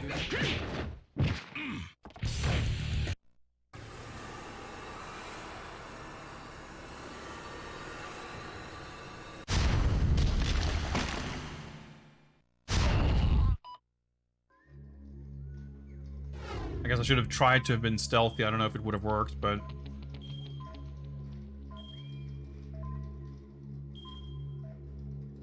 Two small military foods. Small red aroma oil for 20% increased defense, sure. I guess we can use this to increase our... What's this one? Green is movement. No, it's... Wait. Yellow. So this does actually increase my damage. Okay.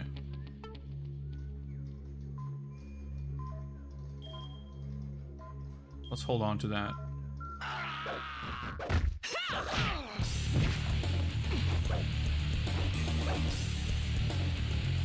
I'm trying to fucking throw this guy. Is he fucking holding me? What's going on? It's like...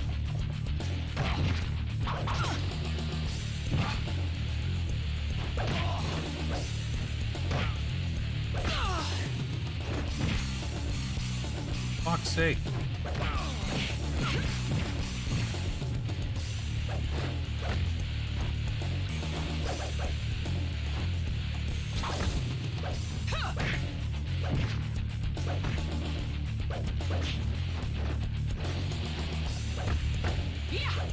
Everything is like weirdly imprecise and floppy and weird. Yeah, drop little complimentary gifts, yes. I'm just glad that it's not, scan for prints. I'm just glad that it's not, you know, finite resources that you have to deal with. Frederick Parker, okay. So I guess this just gave us access to a new locker, yeah. So we'll make it back to the locker room eventually.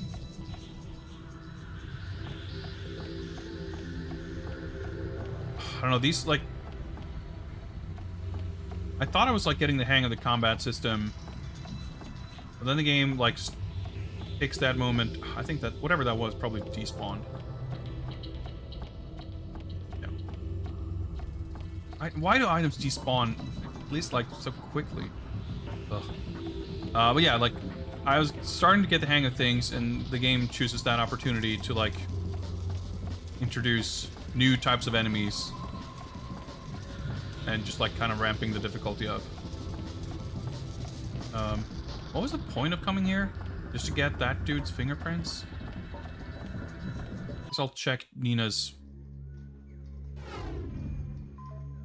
personal notes. Yeah, like, it's hard to aim. Like, having to use the stick... Yeah, it's just not great. I mean, we have the A3 clearance, so there's other parts of the ship that we have access to now. I guess I can probably climb up here.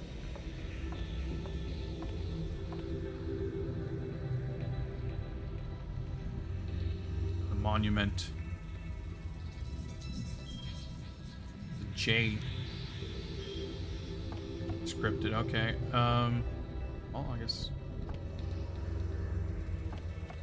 See, yeah, we took our note and we got the other keyword, which was security clearance A3. Like I said, there's other places. But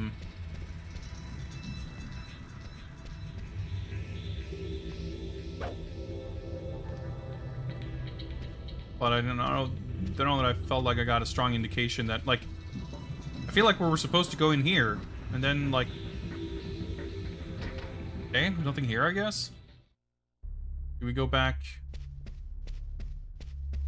I mean, I guess I'll save.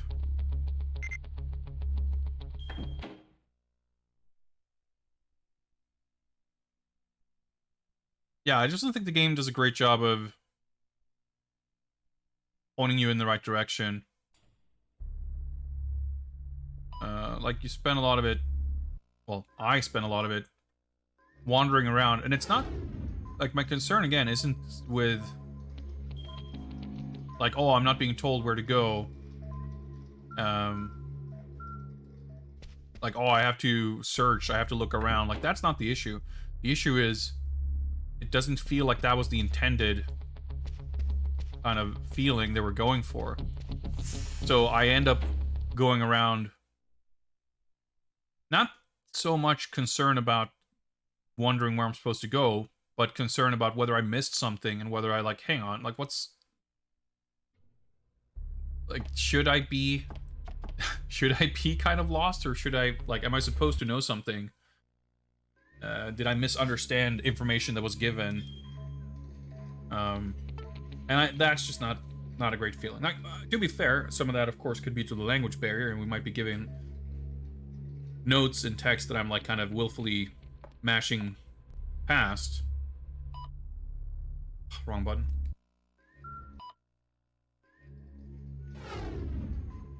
But the way they're, you know, these cutscenes and stuff are pretty frequent, and when we get information about where to go or what to do, I feel like it's not super clear, I guess. VIP room, octagon ring. Hang on.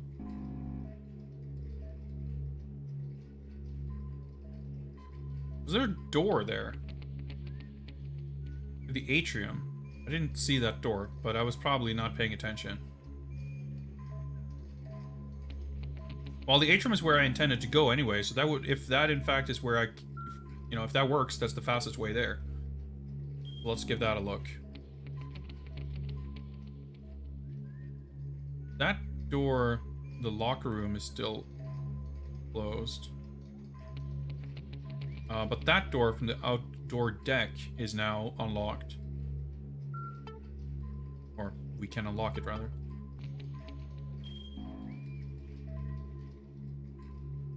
Atrium, 3rd floor. We don't have access to that elevator, apparently. But yeah, we've been here. We can go up here. Restroom. Meeting room. Okay. Reception hall. Yeah, it's kind of weird too, because like every floor has like multiple floors on it. It's the map is a little funky, but I guess it makes sense. Like the ship doesn't exactly have like even floors. It would be, even like in real life, a map of a place like this would be a little tricky. Okay, so well, let's go back to the octagon and see if we can go into the atrium, and I guess we go up to the top floor of the atrium. 4th floor is just the... But yeah. The elevator door is still red there. Okay, well, still not a bad idea to save, frankly, so...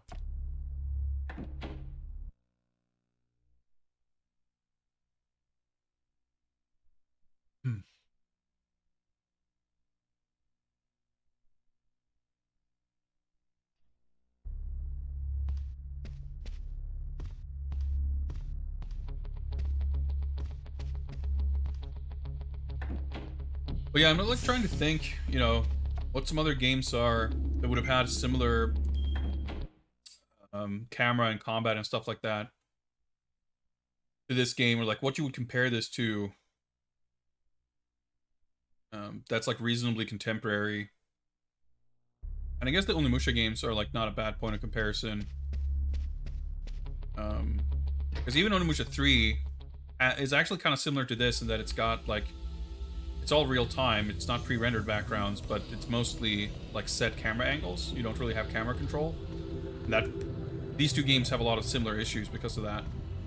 And like, despite having a like complete freedom to put the camera wherever, or like let the camera be. Yeah, is there a door up there? It doesn't look like there's a door there. It's not really utilized to the best. Like, they don't overcome any of the issues camera-wise. Wait, is there a...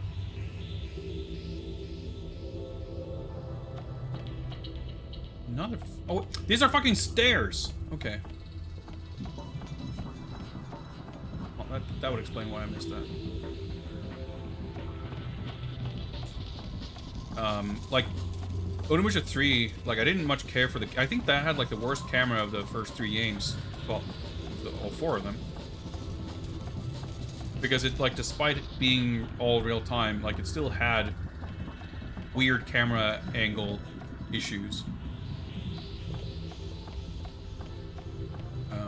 But at least, like, aiming and trying to hit whoever you're trying to hit, like, I don't remember that ever being a problem.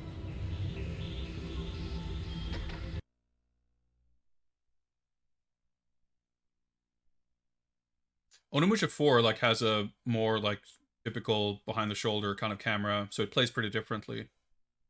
But it had great combat. I wasn't in love with that game overall, but the combat was great. So I'm definitely not gonna be able to sneak up on that guy without the other guy seeing me. But I guess I don't really need to engage with these guys anyway. Because can I go up this way? Nope.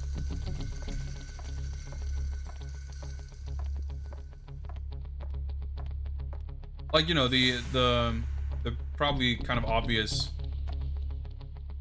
thing to compare it to would be, you know, in modern terms, something like the Arkham games or something. In terms of, like, having this free-flowing 360-degree combat where you can punch in any direction. Of course, it's pretty different. Like, this game has a lot more... Or hell, even Urban Reign, for that matter. I can't move the camera here, so I can't see if... Oh, there we go. Now I'm... So let's... Oh, okay. The elevator's out of order. Plot reasons, I'm sure.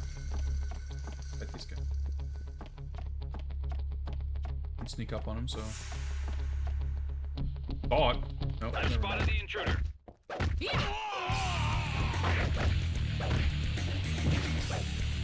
Food.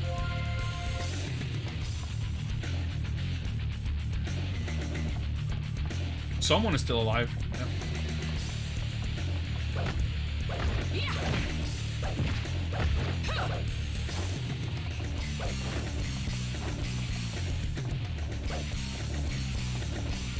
Oh, camera. That capture fucking radio guy.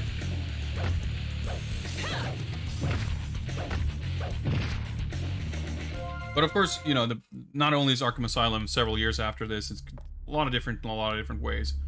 But because this is like a little bit more fighting game, like in that game, it works great for what it's doing. And a lot of games have sort of copied its thing, like pretty successfully, I would say. But of course here you want to be able to use different moves more specifically, which isn't, like, that's more of a, you know, Bayonetta or God Hand or, I don't know, something like that. But it's not fully like that kind of game either. I guess Urban Reign's combat system, I feel like if you had more like free roaming sort of levels, is this where we're going? Like this, like you could put Urban Reign's combat system in a game like this and it would work pretty well. But even that doesn't have a lot of like picking and choosing between different attacks and combos. I mean, I guess not that this game necessarily needed to have that, because that's part of why it gets so complicated. Be careful. According to John, there should be a small air duct somewhere up ahead that connects to the meeting room. Find it. Alright, we got statue lasers. Whipping IR goggles.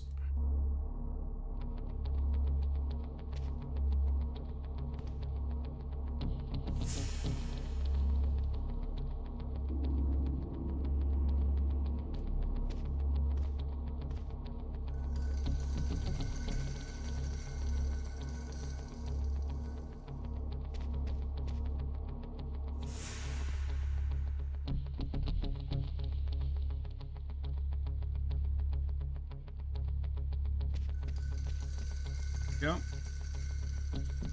I'm assuming the control panel is behind here. Yeah. What it was like before.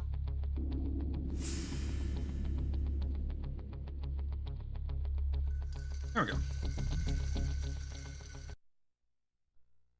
But yeah, it's like there's a lot of interesting ideas with the combat in this game, and some of them kind of work. But I think as a whole, like, it just doesn't really come together as well as it needs to, frankly.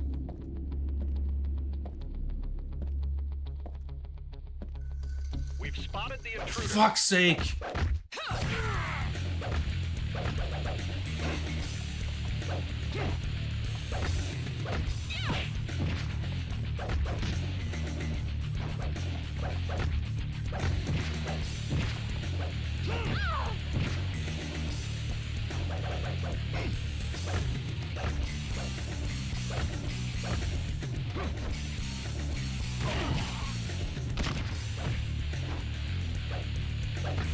Got hit out of the recovery.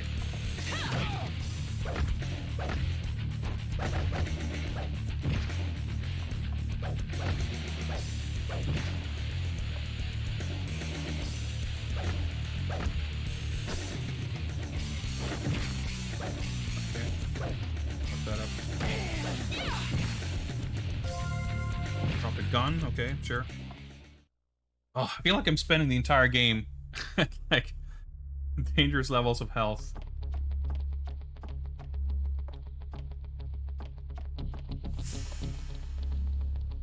Alright.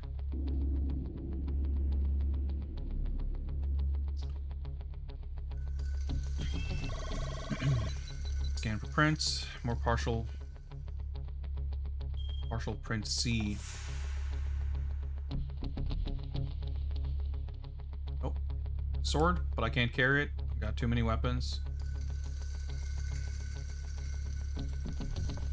I don't think I can, like, drop and spend. Okay, well, I guess maybe we'll come back here. Dude, the range on... I wanted to see if I could look at the plates or whatever, but no. Like, snap. It's kind of funny, like, you snap to fucking interactable, like, doors and suitcases and shit from a mile away. But you can't snap to an enemy who's like 2 inches away from where you're aiming. Assault the map again.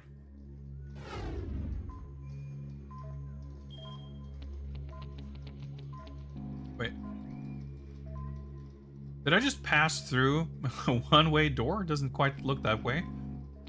A little confusing.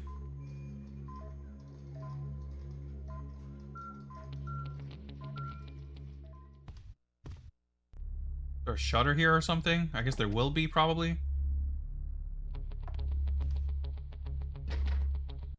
Oh well. Like, to put it this way, I'm enjoying the game and I think it's cool and I want to see it through, but it's not the combat that, like, has me engaged. Right, save means there's probably... Hey, an actual thing inside here? Old coin, huh?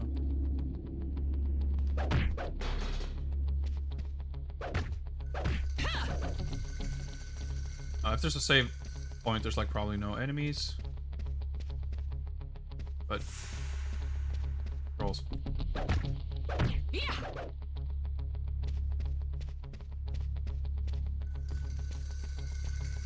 I don't understand. Well, I guess this is probably counts as the same room. That's why it's showing the save thing. Yeah, makes sense. Well, I don't know that it makes sense, but I understand. Greetings, Slamisar. Happy Monday. Oh, okay. There's a stingray thing. Guess the save is over here. This game continues to be very cool and pretty annoying. I guess I got a little disrupted by the whole mail delivery situation. It just made me realize, between the earlier OBS crash and the mail delivery, I'm all flustered. And it made me forget that I should probably take a break. I've been going for quite a while without a proper break. So we have our save here. Heal up. I'm already almost leveling up again, huh? And let's hope that OBS doesn't crash when I switch scenes. But if the stream dies, that's just OBS crashing, and I should be back very shortly. Luxury bathroom sim. Yeah, some pretty good luxury bathroom areas in this game. But yeah, I'll just be a couple of minutes. I'll see you guys shortly. Hopefully, unless OBS has other plans.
Hey, stream is alive. It didn't crash. How nice. All right. Probably eat some food. It's just a large military food. I guess my health bar is probably extending, so you know what? Let's not. In case this gives, yeah, it just says it refills a lot. I don't know if that means full health, but I might get an extended health bar at level 8, which is very soon. In case that would have... I don't want to waste anything. Alright, so... time to Stingray.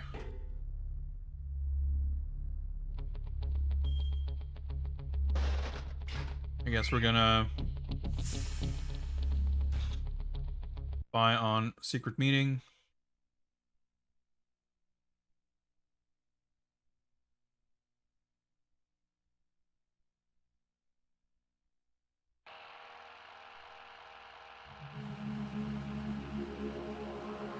Alright, I'm assuming controls haven't changed.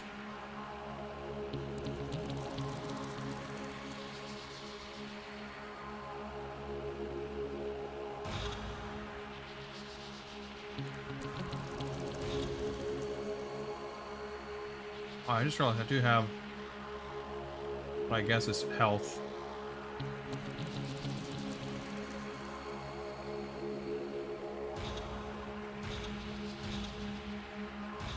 Oh, okay. Not on this shelf. Where the hell is it? Oh, hang on. Maybe it's over here.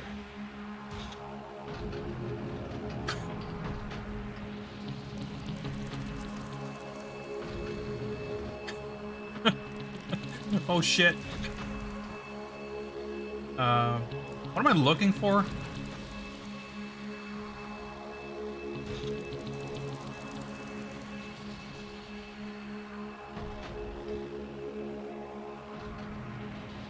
This, I guess? I'm gonna crash through this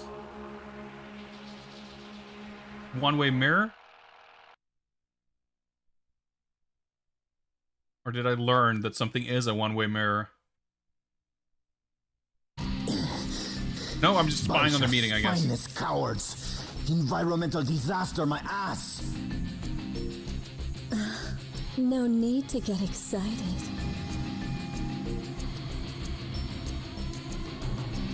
Men. Stop right there, chica. I know your tricks. Either you come with me or else.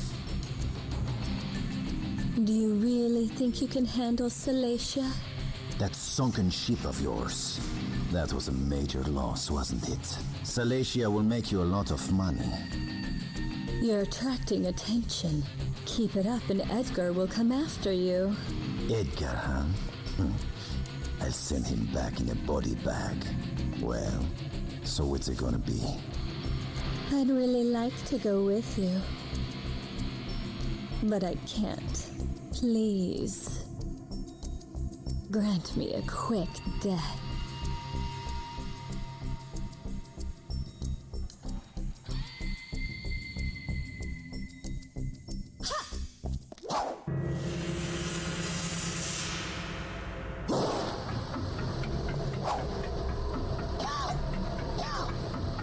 I like his design. He's fucking out of control. There's nothing left to do but die.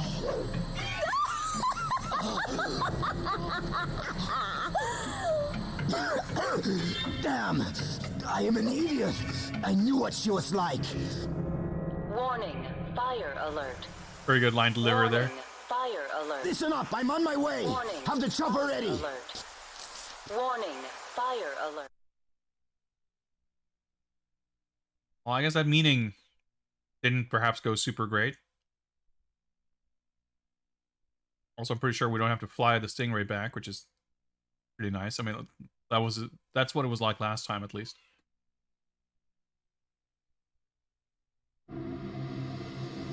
I will say, for my issues with the combat, I've got it all.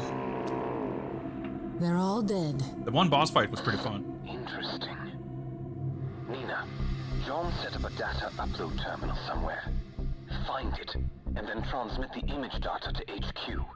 After that, rendezvous and get out of here. Ooh, are we supposed to go backtrack to that one computer? There was like a... Did we perhaps get XP for that? Or do we only get XP in combat? No, of course we didn't. Ages ago, there was like a laptop or something, and there was some comment of like someone had used this to communicate with the outside world and upload satellite uplink something something. So I guess we probably have to find our way back to wherever that was. We're gonna have to deal with some Fire alert. All personnel spawned proceed enemies. To the evacuation zone Or he's in killed your everyone. area.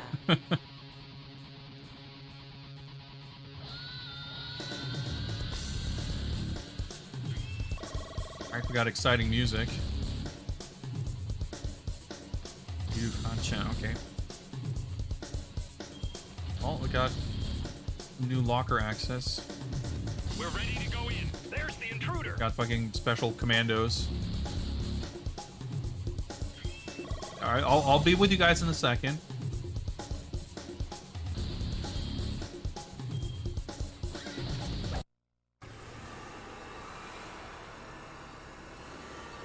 Did I miss the other one? Feedback is a little weird. Yeah, I must have missed his head. Oh yeah, the taunt. Well, I might as well spend it, right?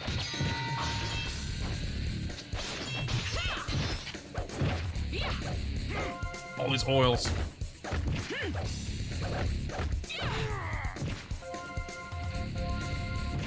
think I just refilled my...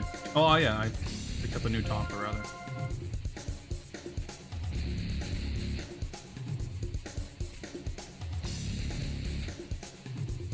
The 2 swords and they'll run out whenever they run out. Looking around to make sure there's no one in this hallway when she sneaks out. I like that.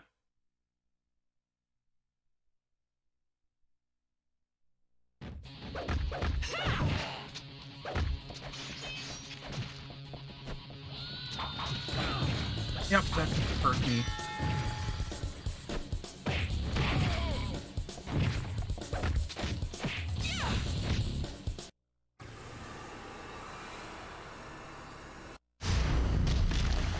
It's not the guy I targeted, but I'll take out any one of them. Yes.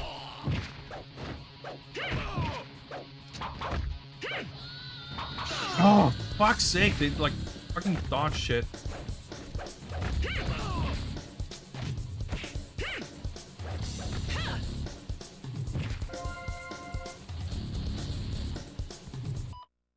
Let's heal up a little bit again.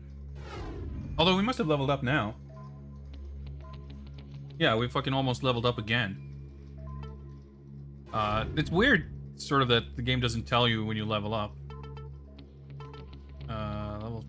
Wait! Huh. Like, stuff here for firearms and weapons and shit, I didn't even realize. Whoa. There's like entire categories of shit to unlock that I didn't even realize was there. I couldn't do this combo because I unlocked it and then I died and I didn't save, so I didn't have it. Okay. So, well, what's this then? Oh, shit, okay. So these are like not fighting, not using the stance.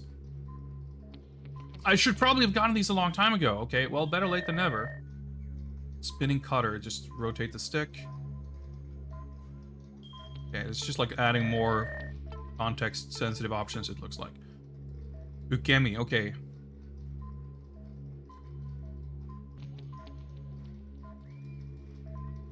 Okay, when you're in long... Okay, so like tech rolling.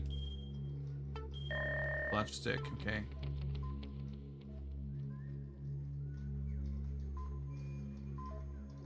Okay, so you can like throw enemies around you. So now I'm unlocking like 12 things at once. Oh, so now you can grab enemies. Izamazuita, I guess, means like kneeling enemies. sword cutter combo. Okay, whatever.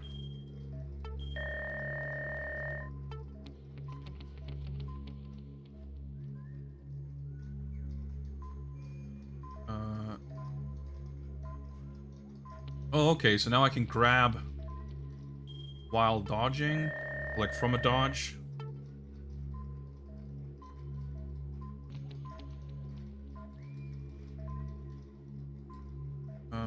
Something about grabbing them by the neck, tossing them. It just sounds like all of these like stance moves. Most of them don't have like very complicated. There's this one where you like rotate the stick, deck roll, and like grab and rotate. I guess you grab them first and then you rotate. But a lot of them seem to mostly be like more what's the word? Utility to similar or existing inputs. Dude, I did not realize that. Oh shit, so now I actually... Oh, the R3 things. That's a whole category of moves I didn't remember that I had. Now I actually can't afford these, because I didn't realize that they were here. Headshot. Okay, so you can, like, use the X-ray move with the gun. See, now the points... the currency amounts seem to actually make sense, because I was like, why am I getting so many points that I can't spend?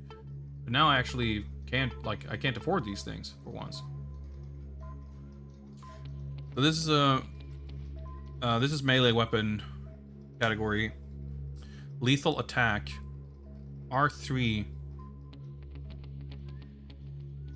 Okay, so you basically spend a weapon to deal big damage. Like, not a bad deal, actually. Okay, so melee weapon skill level 1. So I wonder if you can purchase this multiple times, or if this one is just going to be level 2 or whatever. But this increases weapon durability. Headshot is basically the X-ray move with a gun. And rate of fire, increased rate of fire by 20%. I think I'll hold on to my points for now. And we'll see. I will heal up though.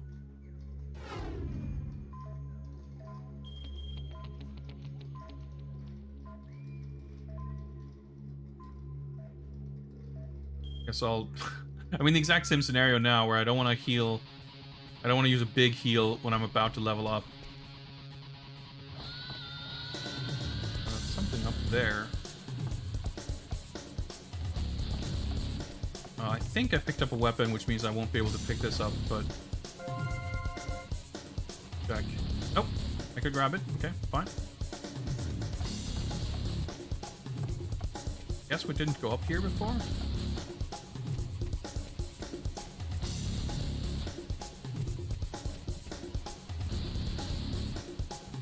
Fingerprints?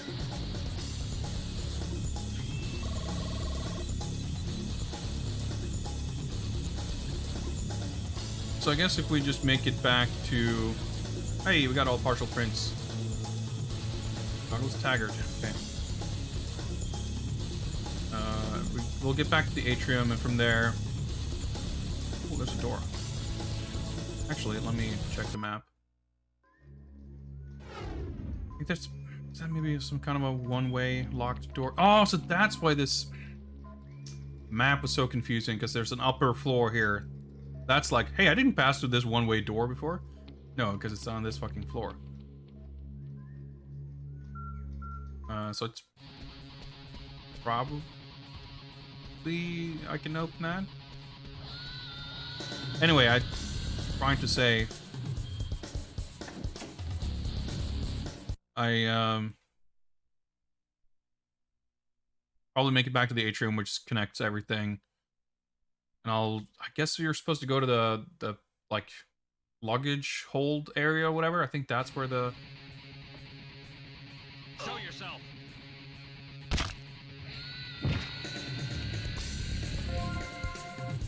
Work for once.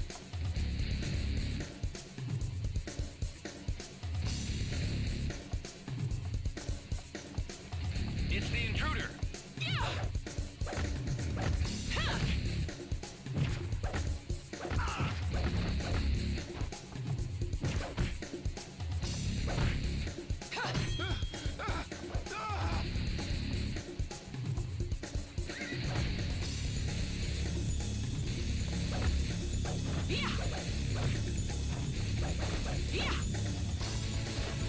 Oh, there's the dodge grab. Okay.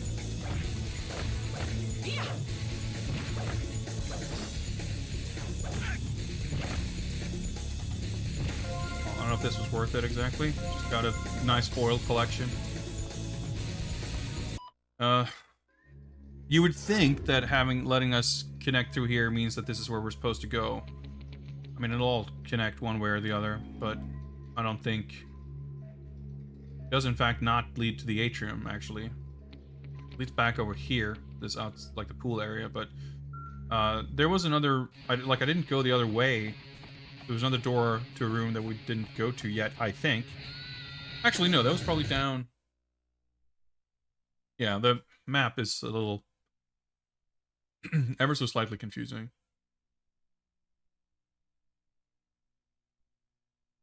But I think... it makes more... Yeah, because it's where I was. Over here? No, it just glitched out a little bit.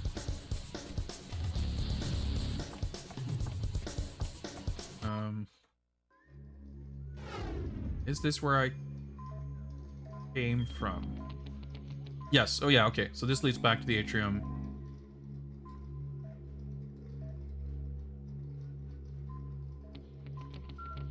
Okay, I guess it's all connected.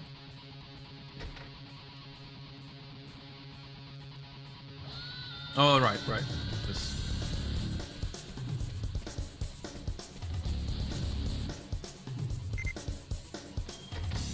Lock opened. Okay, so where do we go from here? Probably gonna be dudes right next to me. Some awkward stealth section.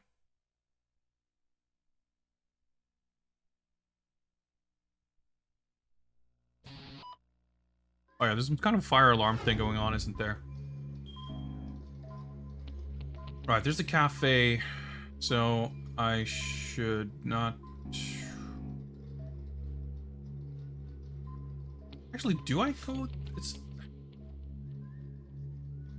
Let me look at the map. There might be where we're supposed to go, because I can't remember. I thought it was in this, like, the luggage hold or whatever. The freezer room. I guess we want to go down to the locker anyway.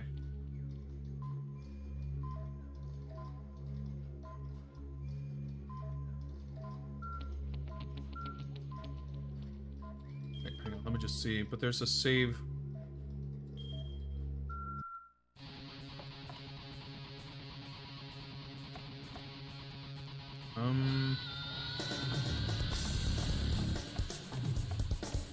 We'll pop in here real quick just to check. Because if this is where we're supposed to go, I feel a bit silly for running past it. But yeah, this is where we first got the fingerprint scanner. These are all the first prints we scanned. There's like the blender and whatever in here.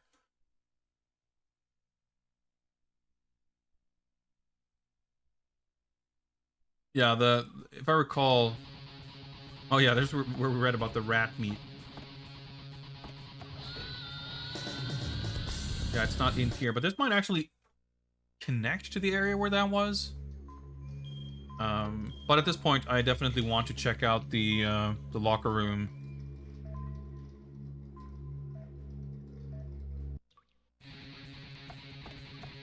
So let's head back.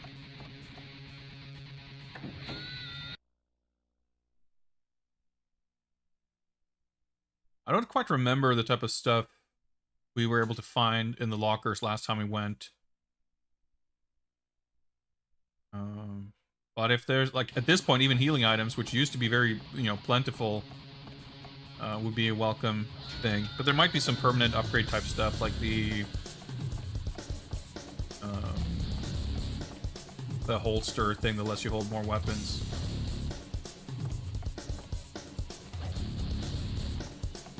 Camera locked zone. Okay, I see.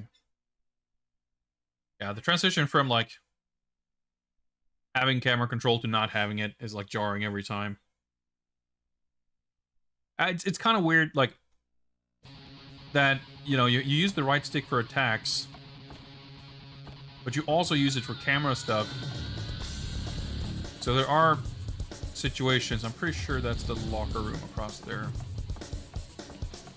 where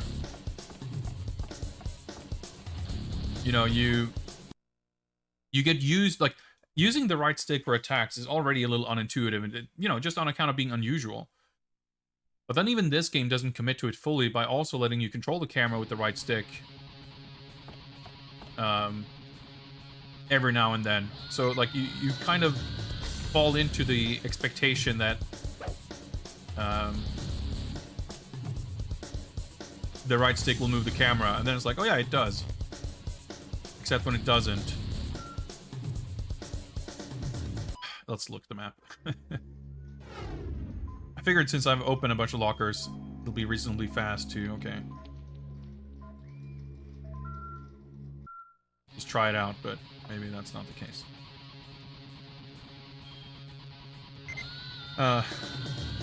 So like it makes it harder to even get used to the idea of the right stick for attacks. Like you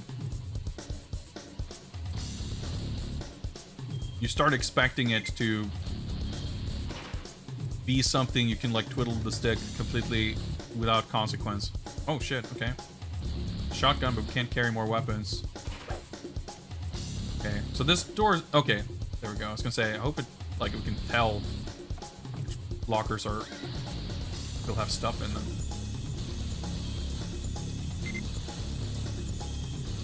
And it, you know, it's not to say that it's a bad thing that we get camera control,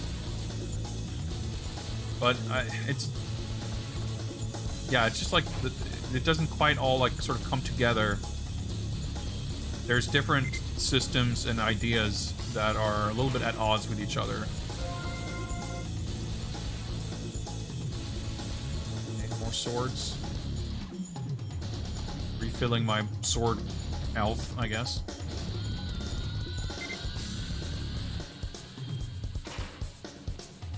I didn't realize I'd gotten this many fingerprints, but okay, can't carry more. Did I try to open the right door? Yeah, okay.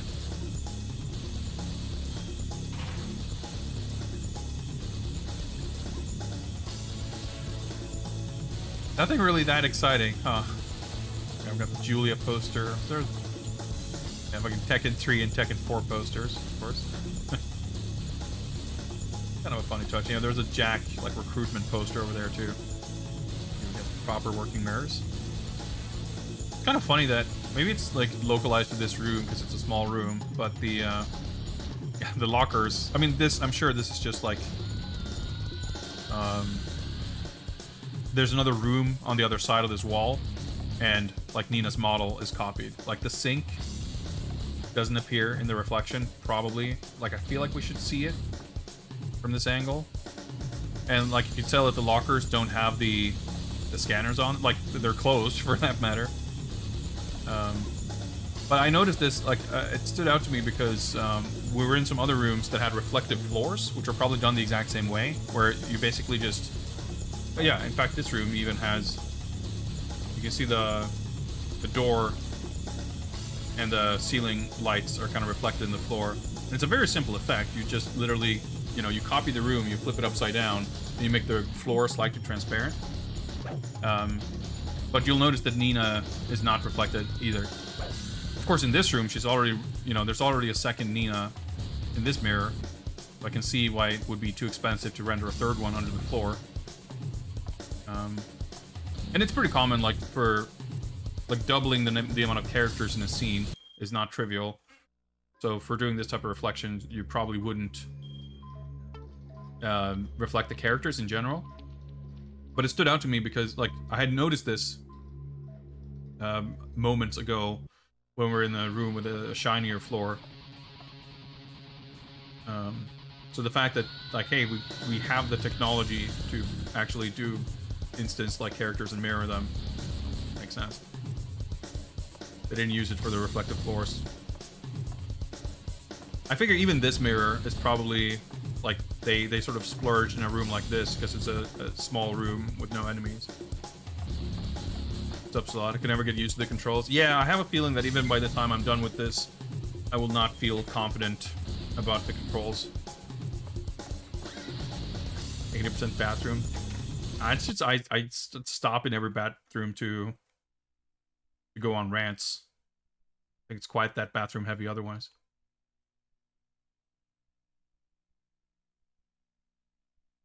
Also, that was a locker room, completely different. Okay, let's inspect the map to figure out.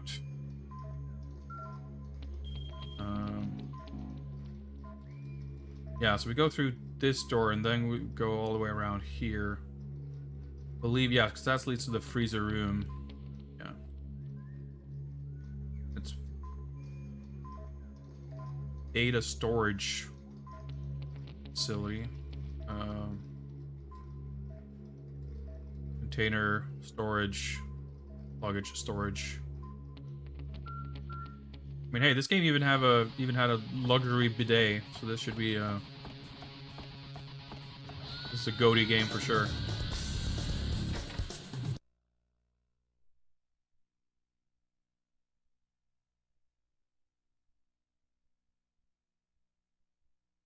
Quality toilets, quality bathrooms.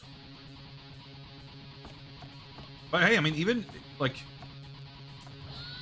I gave credits to Chase the Express for having this, like, singular environment that was, you know, it's on a train,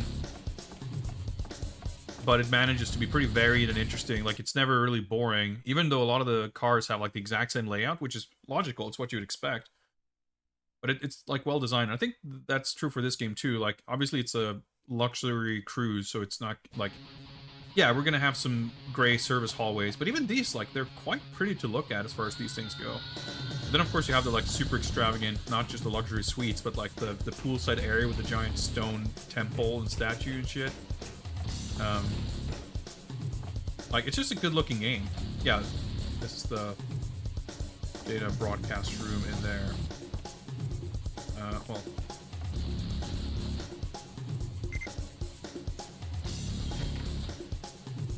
You know, I feel like there are other games set on a ship or the like that look a lot more boring than this overall. I'm trying to get a better look at that magazine cover.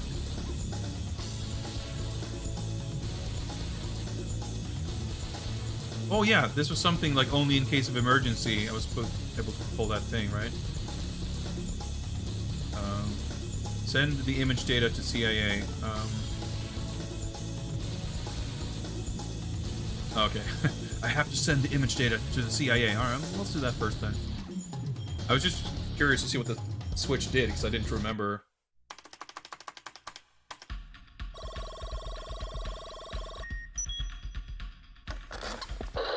Alan, I've sent the image data.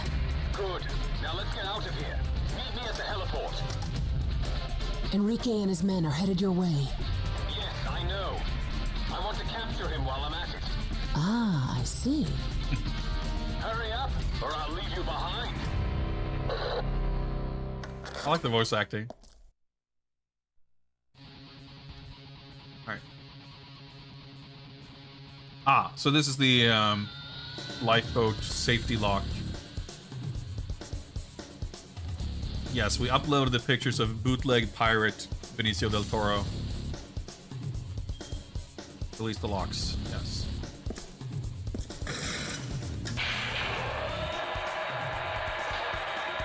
So that's like right outside here. I somehow have a sense that we're not about to finish the game.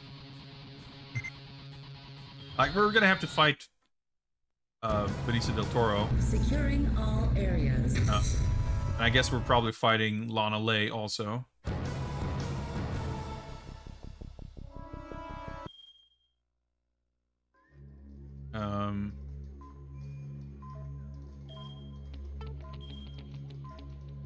And I don't know.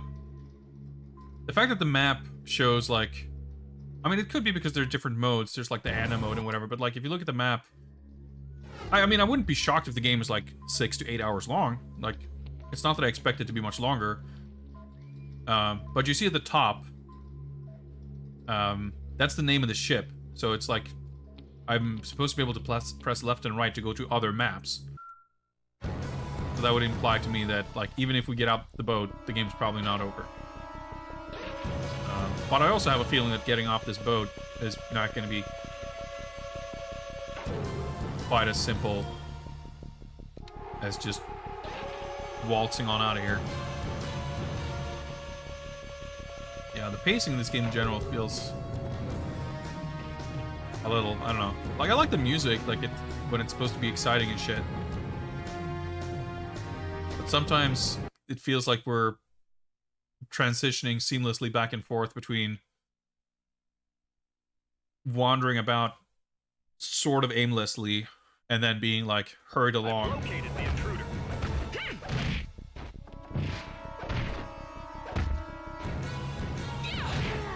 Oh, yeah. Got a fucking shining wizard. Okay, can I save the meter?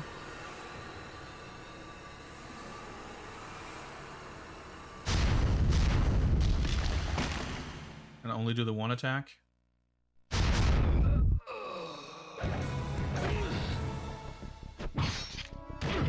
Okay, let's try and do the...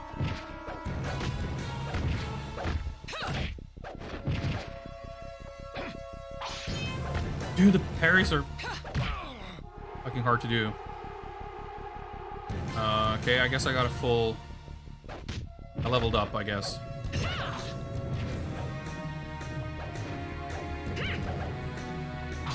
Oh my god, I was trying to roll. Okay, well, I just saved, so it's fine. Nah, I don't need to use mine. I'll use that in a boss fight or something. I have a defibrillator kit, which will let me revive, but... I don't need to switch it to beginner just yet, but I'm glad I have the option.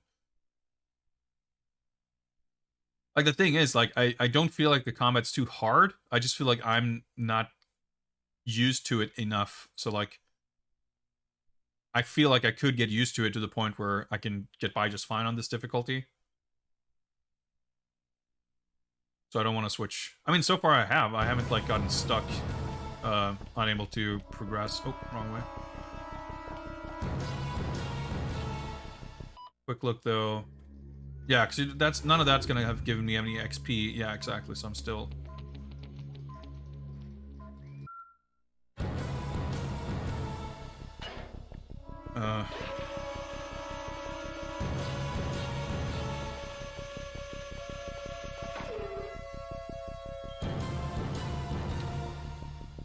Okay, so these are two different types of swords, huh?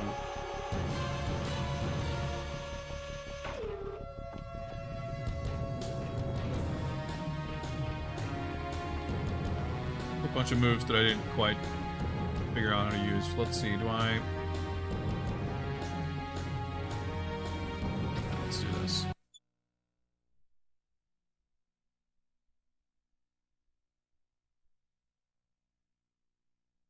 It's kind of weird, there's like... Intruder sighted.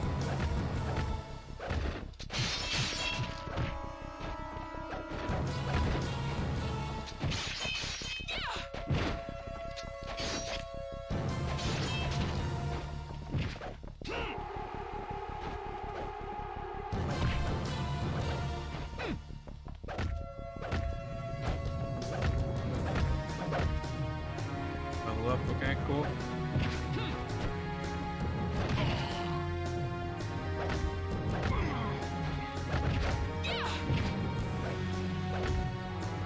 Oh, that went better. Dropped anything I can use, of course. 413 skill points. Yes, level 9. Now we're only at 2,000, but let's see what we can unlock now. Command moves.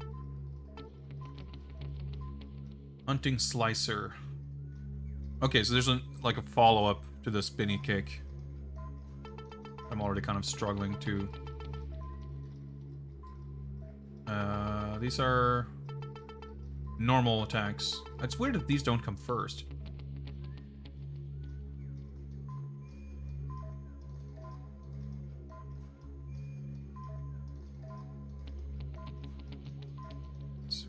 sure exactly what that means. Backstab kick. Oh, okay. Silent. This will let me attack out of a roll. That seems pretty useful. Because right now, when you roll, it's a little... feels like you can't do much out of it.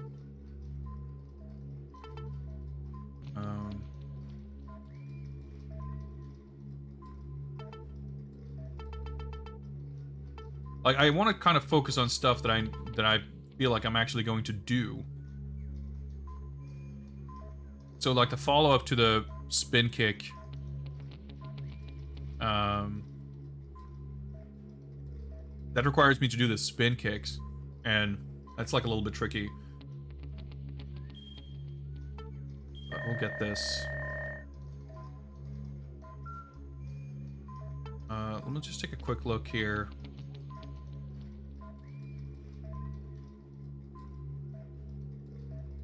Yeah, I can grab, and then I can do the... Because when you do the throw, if you, like, do a second directional... Like, you press R1 to grab.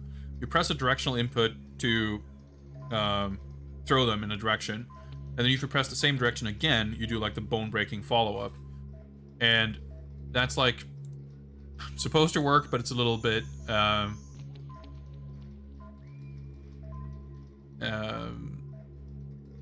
inconsistent, let's say. But this basically is the same idea, but I can do it from a roll. That's nice. Bone cutter and up. That's okay. I can do a grab after bone cutter. I'll have to find what the bone cutter is. Okay, that's a running attack. So I can grab after the running attack, like the drop kick or whatever. Like, I'm sure most of these are just like moves from Tekken. It makes sense they have all these names. Spinning cutter. Oh, okay. So this is when you're knocked down. This is like a wake-up attack. That's good to know. I mean, I kind of forgot that I had this input. I was definitely trying to do the... Yeah, hold left stick when you get knocked down. Yeah, Hikimawashi. 分の中心にして敵を一回転回して投げ飛ばす. Yeah, I tried to do this one before you grab them and then you do a 360 input, and I definitely could not get it to come out once. Because the thing is, I assume, like, when you throw dudes, you can sort of hit other guys with them, and they get hurt and they get knocked out of their attacks. But when you're doing throws, you have no iframes or whatever, so you will get hit and take damage. So the idea, I guess, is if you grab someone and you do this giant swing or whatever, you will sort of clear the space around you, so that this would be a safe, relatively safe throw to do. But of course, with the input being so dicey, you're likely to, like, just not get it, at which point you get another throw which leaves you vulnerable, so it's a bit of a risk. Yeah,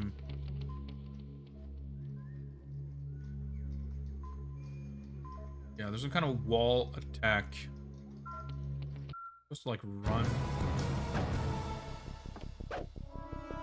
Supposed to, like... It might be, like, a context-sensitive thing. You're, like, running with X, and then you click the right stick at the same time. Like, I don't know. Grab off of that. Okay. Whatever.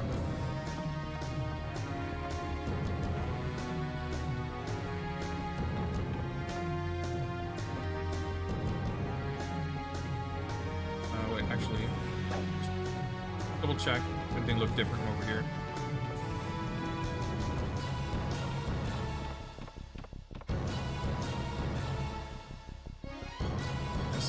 Yes, let's do it. Oh, of course, I have to crank the joystick, I guess.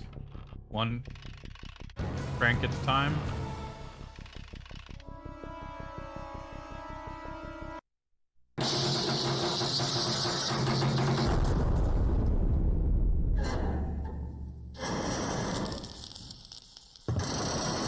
Are we stuck or are we gonna fall? Or both, I guess. I don't know. Well, I guess they had to make it so we couldn't just take the same way up there somehow. Fair enough.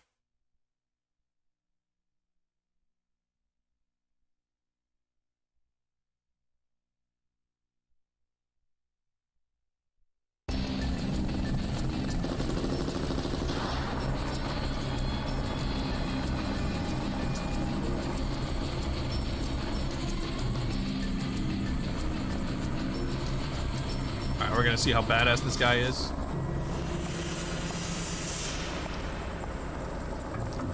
Guess not. We're gonna see how badass she is.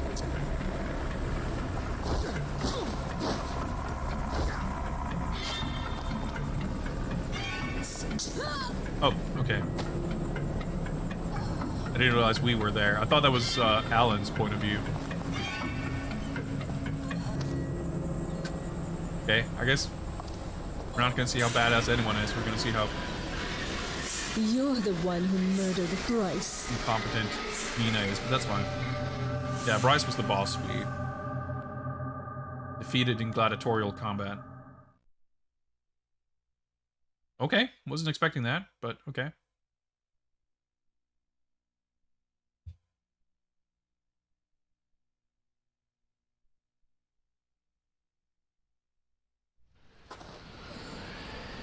Hey, proper CG. Flashback? Alright, we're gonna get some Williams's lore.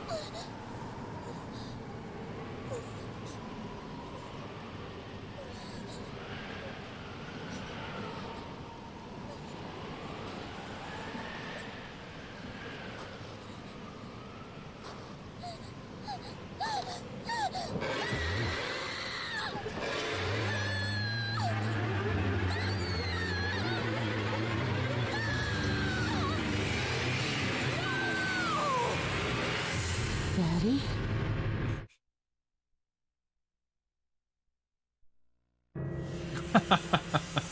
Alright. What the fuck? Getting sniped by drones.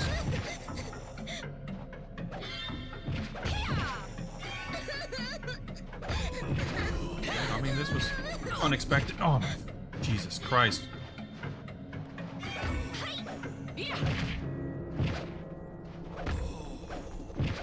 Dodge! Okay. Oh, she killed me over there. Okay. That's how that works. Where's my... I saved right before this. Oh, yeah, okay. That's cool. When we died to Bryce, there was a special game over animation there, too.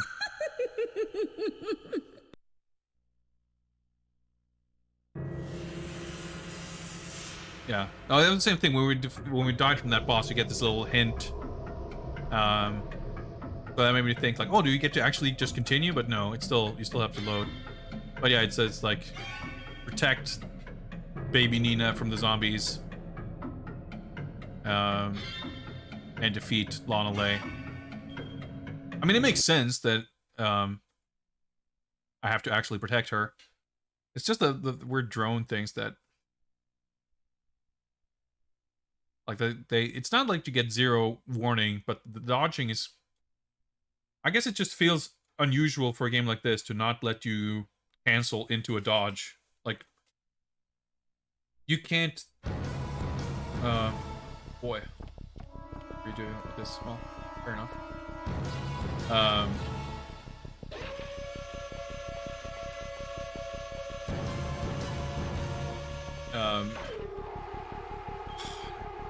Whatever. You can't, like... You know, but in a lot of games like this, you can cancel into some defensive measure or another, whether it's rolling or blocking or parrying or something. But in this game, like, you legitimately have to be in a neutral state in order to be able to roll or parry. And even then, it's like even more situational than that. I've spotted the intruder.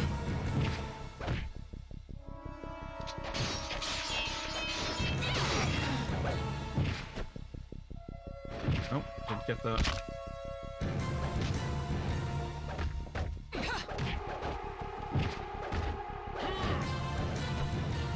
I didn't beat the grab. Okay.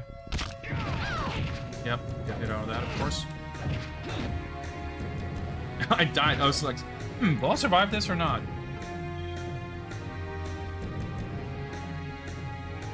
Like this.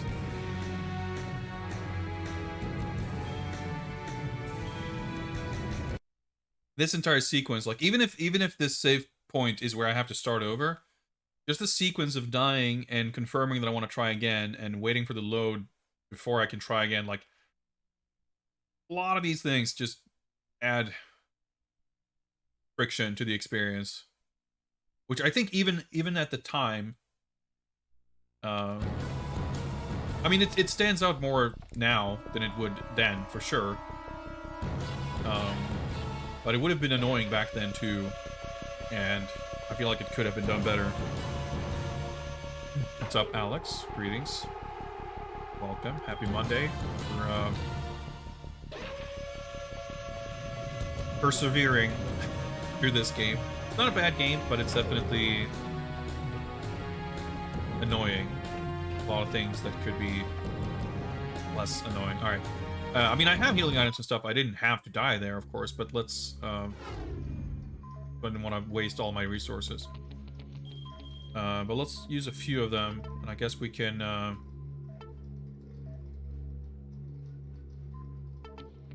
we got 9 of these. Will increase damage for 60 seconds, sure. Oh, medium lasts for 2 minutes, I see. Gauge recovery, movement speed.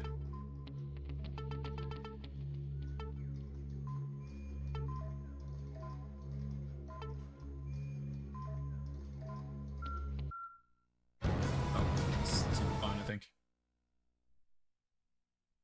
I'm trying not to throw as much, because that fucked me up. I was trying to do the... I've spotted the intruder. Then you throw again. Try and dodge.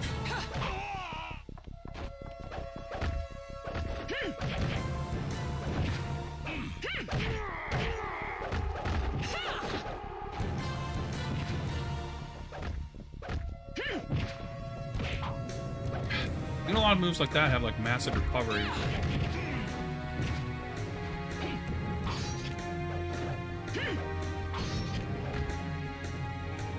Yeah, leveled up. Like, it's so easy to like whiff a move and then just be like punished really far.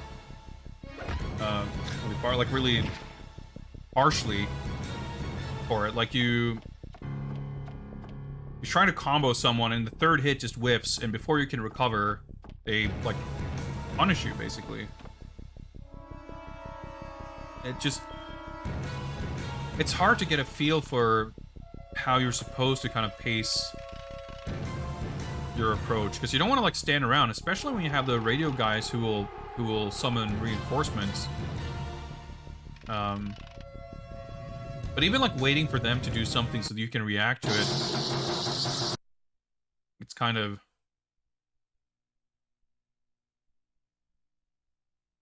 awkward. Like it gives you a bunch of other problems.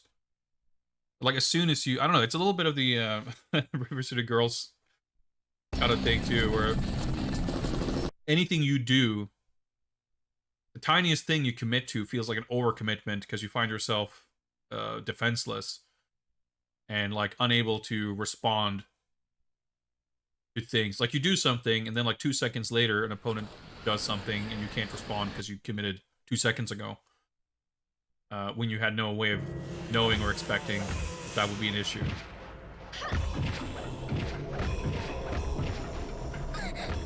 Am I supposed to escort her?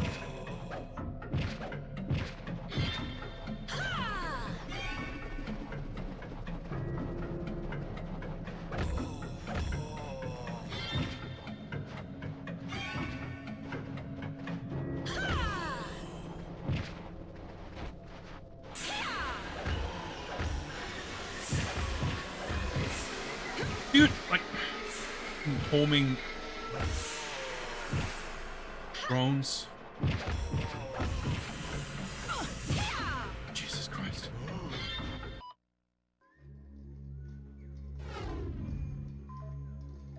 Alright, let's use a large military food.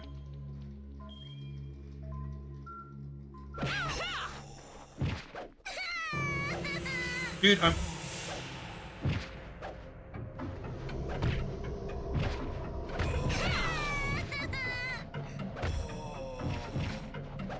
Hey, there she is.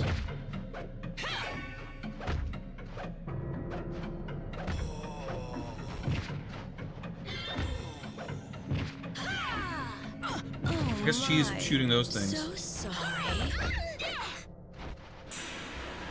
Oh, okay, this fight kind of sucks.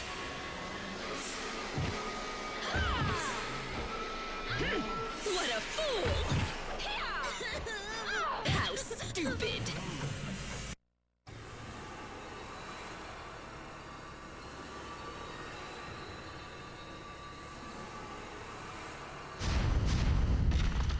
I missed the arm.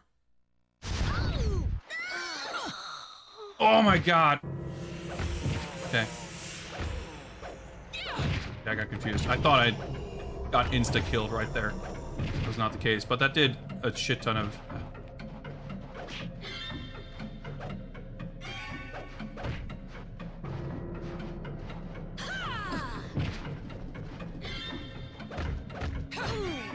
You'll be one of my favorite trophies. Like, I have to stay close to her.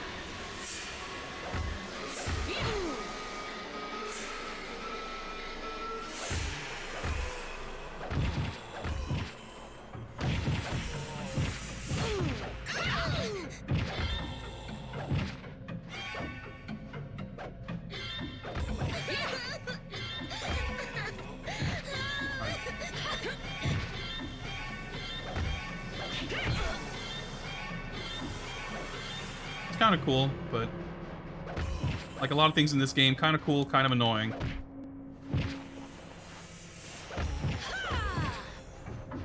How pitiful. That hurts!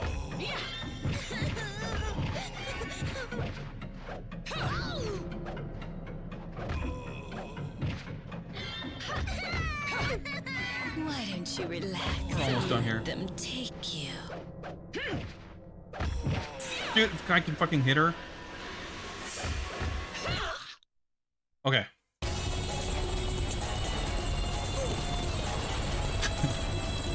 I'm not exactly sure what happened, like, in real life there, but... Hey, now our suits are all torn up. Yeah, that's how he got away. Or... did he?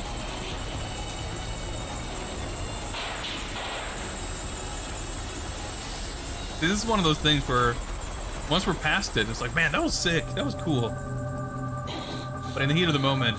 Who is this woman? It's, kind of annoying. That was cool, though. Like, the boss fights are a highlight, for sure. Like, they're interesting. And, like, a lot of the frustrations and shortcomings of the combat system are surprisingly, like, not as... like, you would think that the boss fights would be, like, the bigger skill checks and stuff, and they would add a layer of bullshit on top of everything to make things more annoying. It's not really like that. Damn, you're probably right. That's it! We've got no choice but to do this ourselves! The hell do you think you're doing? Give it up, you fool! Take them away! I don't know exactly why we're having nightmare flashbacks. Like, Lana stunned us with some kind of a flash powder or some shit, and then we started having traumatic childhood flashbacks / zombie nightmares.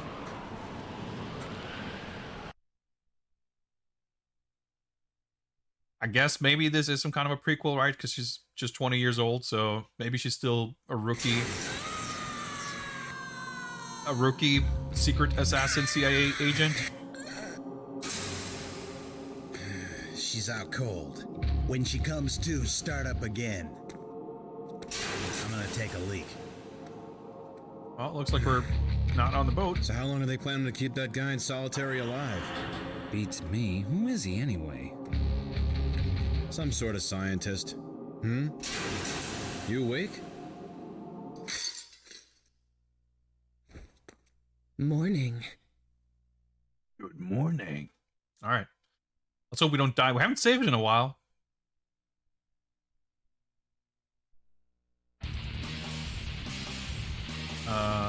Oh shit, I guess they took our stuff. Have to get it back. Of course. Wouldn't be just the two guys, huh? I see military food. Also, dude, we got fucking... I was gonna joke, like, wouldn't it be nice if the game just gave us full health? It fucking gave us full health. Holy shit. But also, I guess they took everything and not just... They took our precious food. But it sounded like we were supposed to be able to find it and get it back. But we have some skill points. Not that many. I guess we didn't really accrue many points during the fight. But we definitely got... Yeah, we got this dodge attack. And then I died, so I don't get to keep it.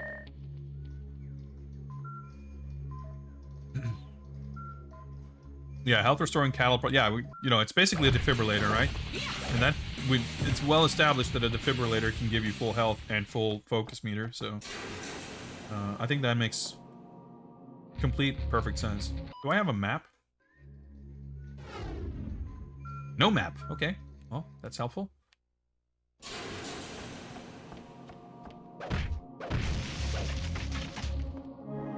Ah! I was gonna say, anything over here? A save point. Luckily, I can still call CIA from inside this prison and give a status report.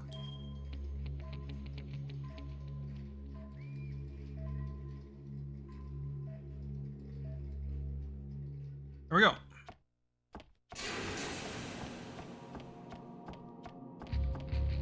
We've confirmed your status. Oh yeah, I don't have my tools.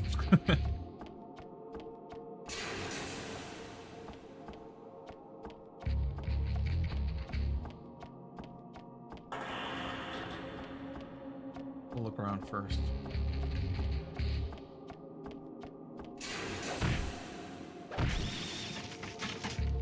Big food.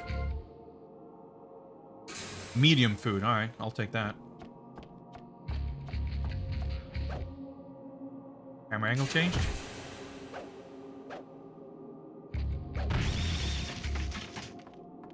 Like, whenever you run around here, you kind of...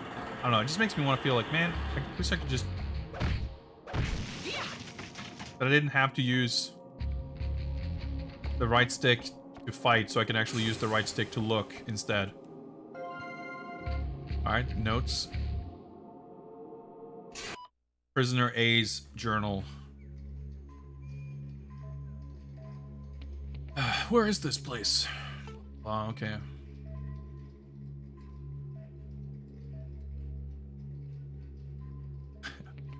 The guy in the bunk next to me hasn't moved since yesterday. I think he's dead. This sucks. It's kind of a secret island, blah, blah, blah. Learning the lore. The neighbor's dead body is starting to bother him. Of course, you gotta have lore notes. Game like this. Saw something flash. She's alone. My stuff. Recover stuff? Yes, I'm betting that's gonna trigger something. So we hear them talking.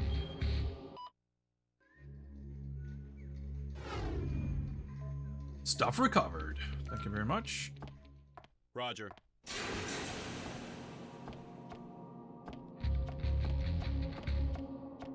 Probably these doors aren't anything, but let's go back up to scan that dude or whatever, I guess. Double check I didn't miss anything here.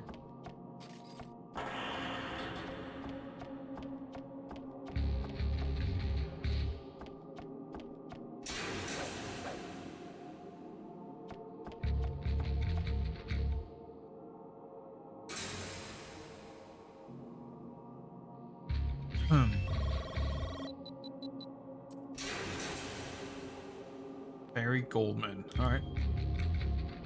Access level B1. Okay, that's new. That's A for the ship and B for prison.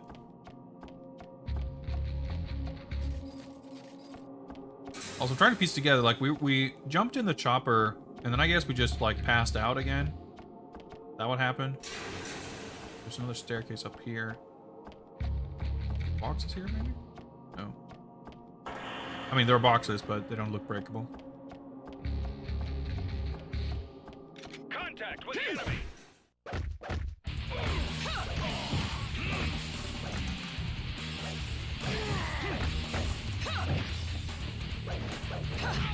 Guys, a radio.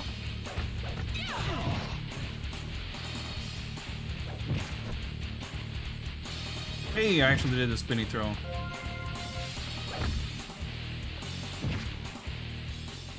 Okay, I thought maybe there was a guy left, but he took so long to attack that I figured he probably wasn't there.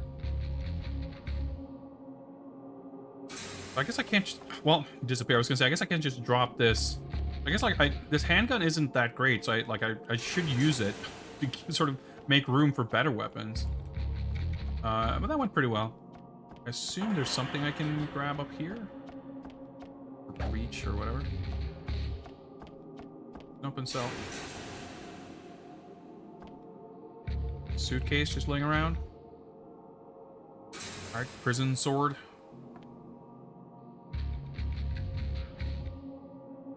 Alright, so let's just have our worst weapons at the ready so we can switch to them. Oh, I thought it was like a drone or something, but no, it's just a plane.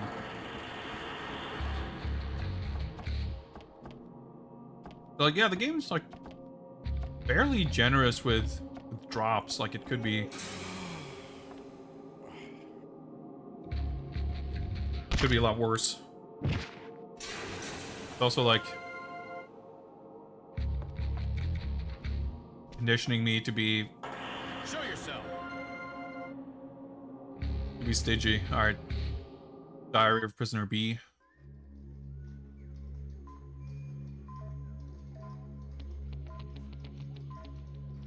So I wonder if it's, I was gonna say 19XDX, like, oh, this place has been around for a while, but it's like, wait, hang on. But if this is like supposed to be set during like Tekken 1 or whatever, then I guess it would be in the 90s still. Assuming, well, I guess I don't know what the Tekken timeline is like. I guess it's probably always sort of set a little bit in the future. I guess I'm not sure. The luxury bathrooms may be behind us, yeah. Well, I'm sure we're getting back to the ship. I feel like there's a bunch of stuff we haven't seen or done there.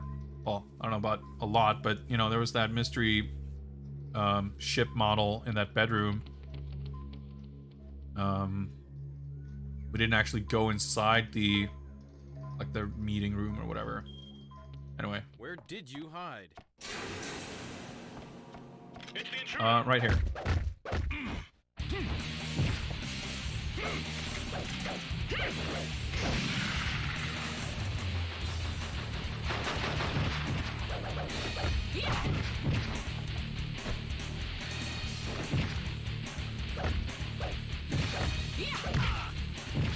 Ooh, more food. Nice. Also, okay, it makes sense I could pick up a second gun. I have two handguns. They must have just not had two guns at the same time before. Like, I'm assuming this isn't where we're meant to go. Whoops. Oh, wait, I can climb. Like, the second time. Wait, okay, so there's, like... There's a second pipe. Which, I guess, leads nowhere. Okay. Because there was, like, a locked door where we fought those other guys before. So I'm assuming this is all, like, optional stuff. Let's hope it doesn't all result in items we can't pick up.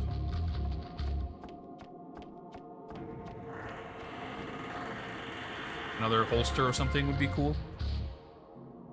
What do you know? Tactical holder. So this is for melee weapons, but that means... like a book, but I guess not. I could hold... That means I can pick up that other sword. That was on the ground floor, right? I think so. Question is, can I drop down here? Yes, thank you. Save some time. Cool. Well, that was worth it. Probably got a little bit of extra XP. I got an extra little calorie mate bar. Anything else to like scan or something here? I don't think so. Oh, it's just okay. Like the top of that box looked like a glare or something, like for item.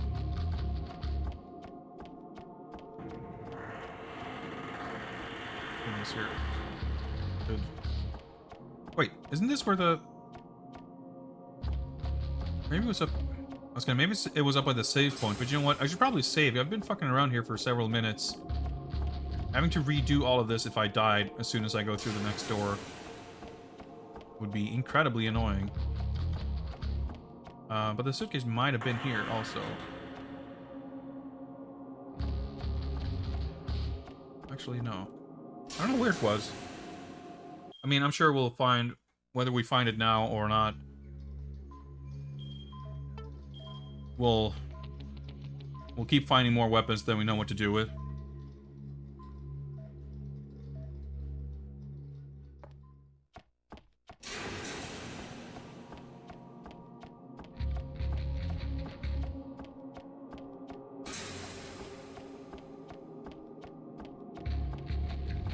Maybe it was up in this first room. Oh, that's where we got this. Well, actually, it might have been. We got our stuff. Might have been just around the corner here. Nope. Take one last check in this first room up here. Not in here. We'll just forget about it.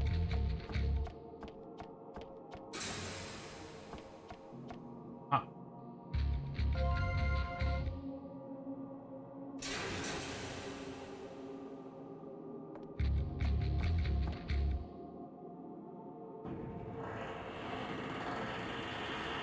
Got a nice collection of swords. Guess we'd have to run up and get that if we need to load the save game again, but so be it. Time to move on.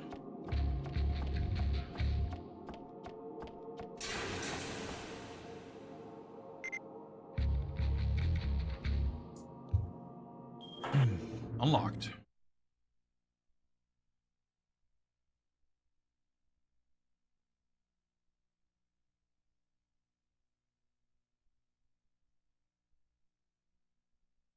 Funny that, like, I guess I suspected that we'd get to some other place that wasn't the boat. Nina, do you read due to the map screen. I just broke out of the cell. The room service was really bad. At least you're in one piece. But now I got here. I don't have a map. Believes that Kamieta has collapsed due to the incident on board the Amphitrite. So all that remains is Salacia. Right. According to HQ, the man behind the carnage on the Amphitrite is somewhere on this island.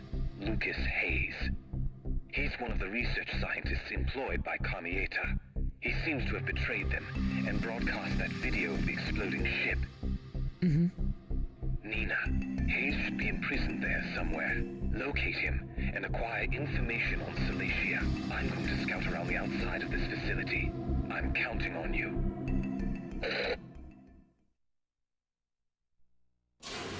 All right. Like, I guess I figured that we'd sure is muggy today. Move on beyond the boat.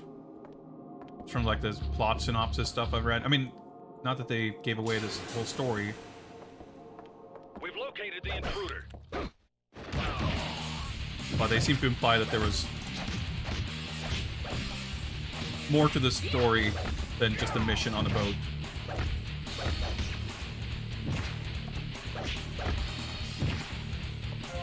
I'll take the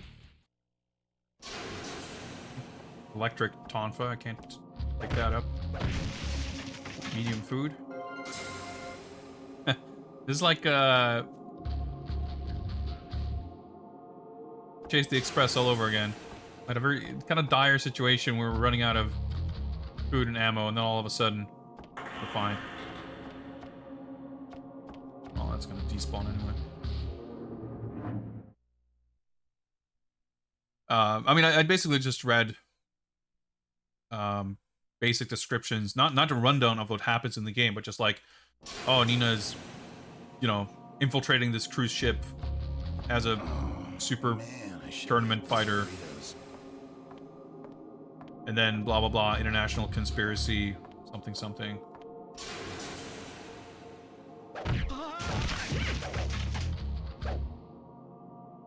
So I figured there would be more to it. Like, I guess the mission that you're, like, the reason we're on the boat was to film that meeting, right? So as far as the initial mission is concerned, that's, like, done. But I guess they mentioned a boat. And what was the deal with the boat explosion? The 13 trillion megaton whatever. It's got Lana Ley and Benicio del Toro all worked up anyway. So I guess we need to... Intruder spotted. find whoever's on this island is related to that. Oh, I actually parried. Nice. Oh, there's a big ass sword.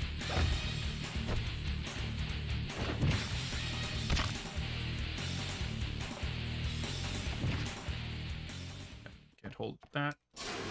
Definitely going net positive on food here. It's gonna be quite useful for later. Anyway, we got a key. He's respawn.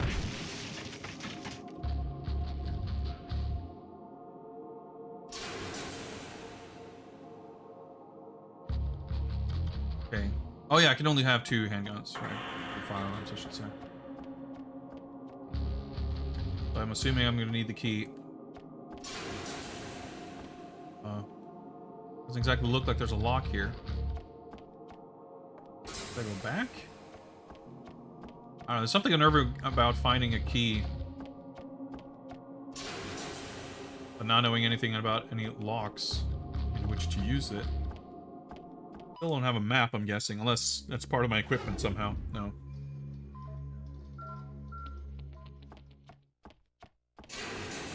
Like, I didn't see any... Well, I guess I saw plenty of locked doors, but... The controls. I don't recall seeing anything that stood out as like, hey, you should find a key to this lock.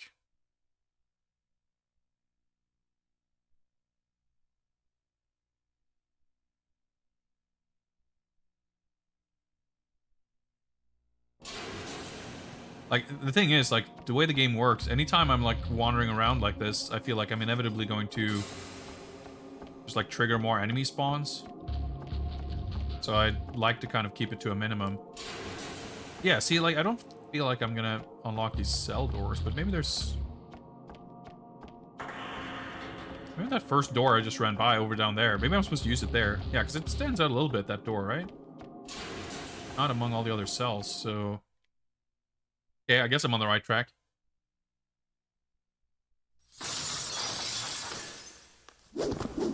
Okay. Fighting Amanda Wolverines.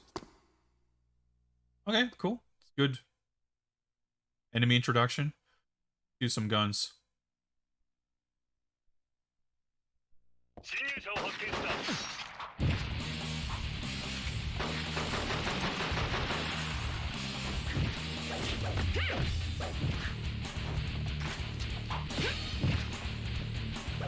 Just want to get rid of this one guy.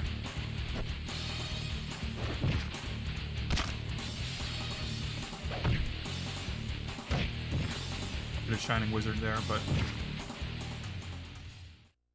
Yeah. Oh, that didn't go too bad. Guess... No. I was gonna say, did anyone die over here and maybe drop something? I don't think so.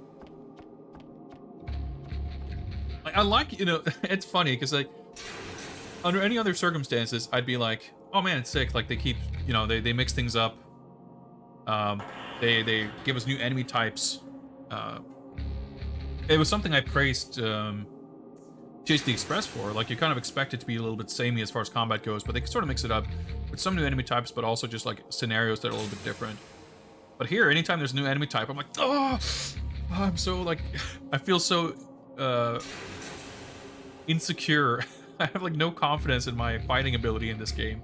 So whenever there's new stuff to deal with, it's like, it's not exciting, it's just nerve-wracking.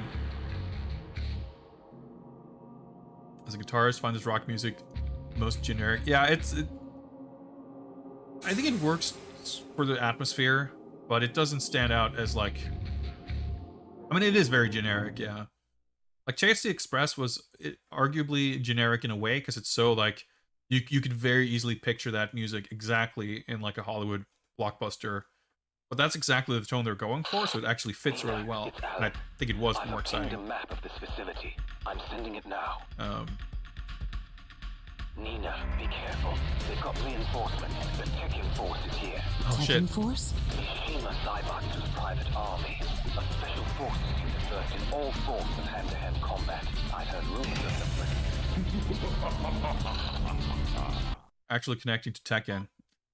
Lord Abs, what is up? Thank you for the raid. Welcome, Abs and Raiders. We are playing Death by Degrees, the TEKKEN spin-off starring Nina Williams. It's a game with some flaws.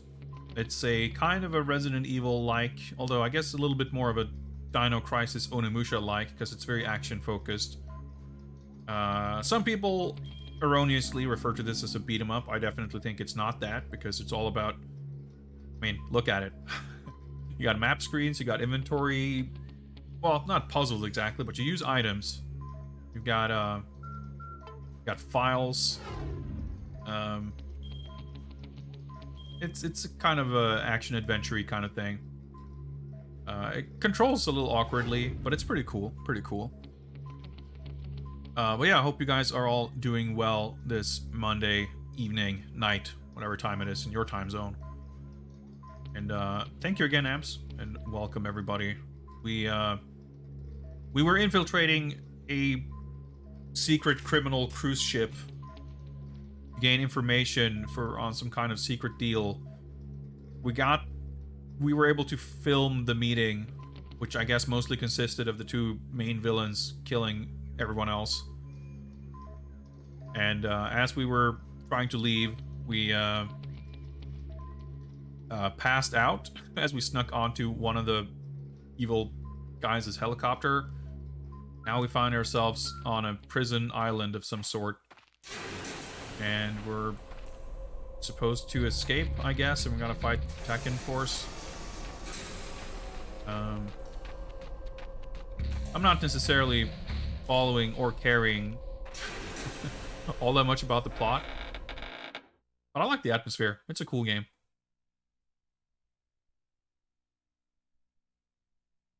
So, what were you playing, Abs, if you're still around? What was going on Abs' channel tonight? Cool stuff, I'm sure.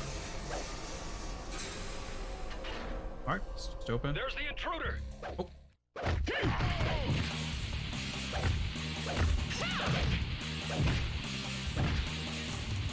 Okay, that works.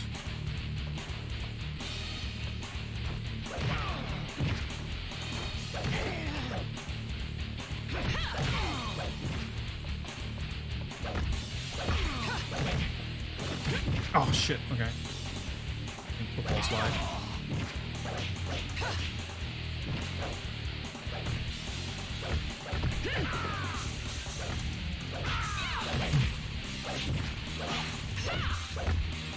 Let's keep spawning. I can't get the spinning throw, but we'll do that. Oh yeah, Shining Wizard, there we go. Just stand him up, okay. Lit a bunch of this. Finch Turk 2 for the Game Boy. Huh. I played a couple of Turkin games. Can't say I've played any for the Game Boy. Doesn't sound like it would be the ideal version, but I guess there's been some good ones on Commodore and like C64 and Amiga and stuff, so who knows. If it was developed by Manfred Trenz, then he'll make good games on any console, I guess.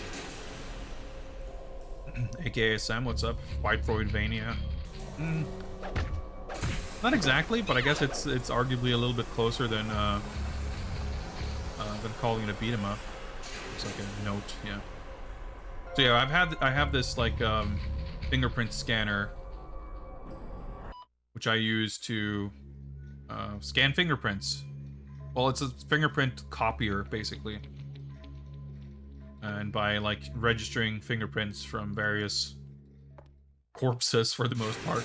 But also, like, skimming fingerprints off of, like, glasses and pens and stuff. We're able to gain access. Like, I think it's a cool... It's a cool system. Like, I like it better than just collecting key cards. Adds a little bit of flavor to what's essentially the exact same mechanic. Hey, did you see my video on the net? Who are you with? Whatever, never mind. That's not important. If you get me out of here, I'll give you top priority on my future contracts. Lucas Hayes, I presume? If you act now, I'll give you 30% off. I saw this guy in the intro. What is Salacia? Can't breathe. Chill out. Be happy to talk. But first, you've got to bust my ass out of here.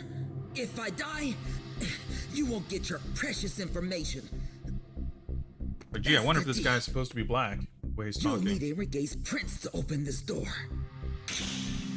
Ah, the hot-blooded one. I tell you, it won't be easy. I don't know who you're with, but... Wait, don't tell me you're alone. You can't be serious.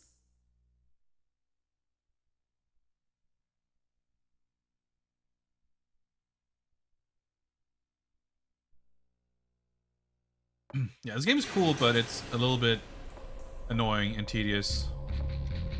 Well, it's a lot bit annoying and tedious at times. One of the things I find a little annoying, alright, Prisoner A's journal number 2, is that there's a lot of loading and waiting.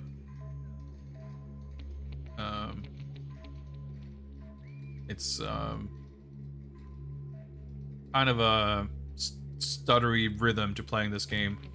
A lot of little things you have to wait for. Can get a little annoying. But mostly the biggest deal is just the combat system is a bit awkward. One of the sort of key features in this game is using the right analog stick for all the attacks. Which is an interesting idea, but ultimately I don't think it works super well. Like, it's hard to aim your attacks correctly, and it's sort of unintuitive, so it's hard to get the correct thing you want to come out. And there's a lot of different moves. I think the way they've incorporated weapons and how you equip them and use like a modifier button to use the weapon and stuff, like that's actually really smoothly integrated, and I like that a lot. And the combat's cool, and it feels good when you do well, but it's difficult to do well. There's, like I said, there's a lot of ideas in it that I quite like, but in the execution, it's a bit like it's a combination between the attacks being difficult to sort of get to come out reliably, but also the camera. Like, when you're sort of running around, you can hold R2 to get, like, a third-person camera. But whenever you're fighting, because you're using the right stick to fight, you can't have camera control. It's got these, like, set camera angles, like Resident Evil. And a lot of the time, you enter a room and you don't see where the enemies are, and you're supposed to maybe sneak up on someone to snap their neck, but you can't even see where they are. Or even when you're fighting dudes, you'll have characters attack you from off screen, or the worst part is, like, these radio guys who call for backups that'll, you know, spawn new enemies. They'll, like, dash away and just, like, hide outside the screen and call for backup. You didn't even realize they were part of the fight. Stuff like that can get really annoying. So it's got a lot of frustration to it, a lot of friction. But at its core, I think it's a cool game. Gotta be better than Mortal Kombat Mythologies Sub-Zero. I mean, it depends on what you're looking for and how you're comparing them. I think most people would agree with that statement. I happen to love that game. I think that game... This game is cool and has a lot of flaws, and I would say the same thing for MKM Sub-Zero. It's a cool game that has a lot of flaws. For me, I'm very much able to look past its flaws and get to something that I enjoy. But, you know, I'm a big Mortal Kombat fan. I like the novelty of that game. I love the story aspect, the not just the, you know, the FMVs, but just like the lore stuff is kind of cool. I especially love its depiction of the Netherrealm, and like you get a lot of Quan Chi, who's like my favorite MK villain. So there's like a lot of stuff to like on that level. But I also like the MK like fighting, because it you know, the fighting is very similar to the actual MK fighting games, and I really like that.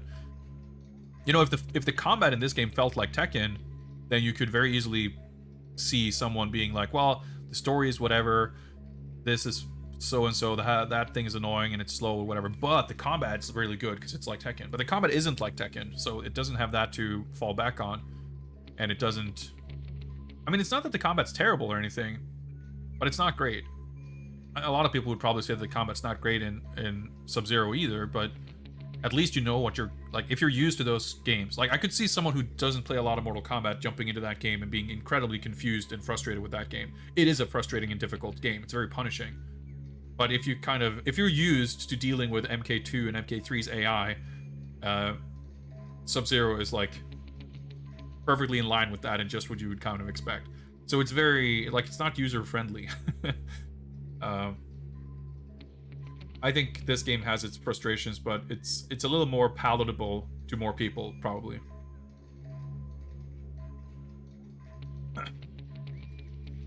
Music feels generic because it's very, yeah, it's a lot of very short loops that are just like the music doesn't take center stage ever. Like even when the music's getting very exciting, it's just like it increases in intensity, but it doesn't increase in like complexity or depth. It's still very whatever. And yeah, it's like all these short loops. Which is kind of funny when you think about it, because Tekken generally have had like not just good soundtracks across the board, but very characteristic soundtracks, like very distinct soundtracks. Like if you think of what gives Tekken its identity, especially if you think of like Tekken 3. I haven't played 4 that much, so I can't say much about it, but like Tekken 3 and Tekken 5, and I assume Tekken 4 as well, has like a very modern and cool sound to it. Like Tekken 3 was kind of a revelation. I mean, 1 and 2 have good music as well, but Tekken 3, like, if you think of Tekken 3 and the impact that game had and how that game just seemed so impossibly cool when it came out, I feel like the music was a huge part of that. I mean, it's probably just different staff. I don't think the core Tekken team developed this game, probably. So it might have been different people on music as well. It's a different type of game, so you would probably score it differently, but even so, like, it's... You would expect any game with Tekken in the name to have good music. And it's not even that this music is terrible, it's just so nondescript and forgettable, which is not something you would say for most Tekken soundtracks.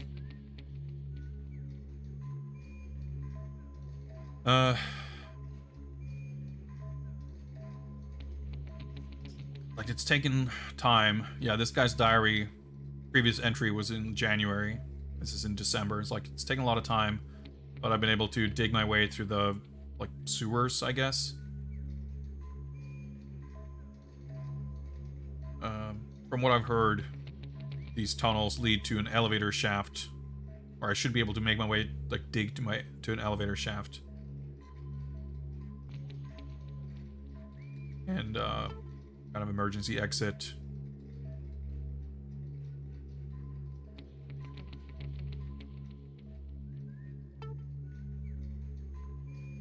Get to a roof or whatever. Then it sounds like everything whatever. Enemies spawn. Conspicuous camera angle here. Looks like a drawing of hell. Relief on the wall.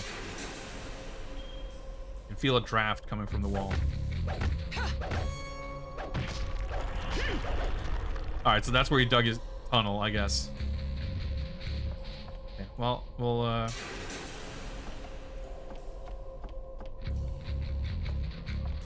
thing? No. Camera controls in here. Oh, another puzzle box. That's right, I forgot that was a thing.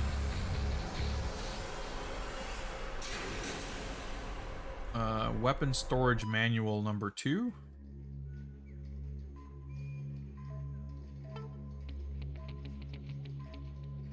Oh, we're supposed to have read a manual on this when we reached that other puzzle box. These are like solutions.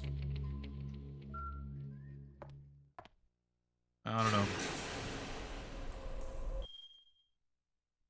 There was a save thing, so there's a save panel, but... okay, so now we have 3 moves. The one is obviously in the right place, and with 3 moves, I could afford to push it back if we're pushing things. So I guess like the 2 needs to wrap around here, and then we're gonna switch this to 1 and 2. So I should push this at some point, but probably not first. I should push this so that, because we're 1, 2, 3, 4, 5.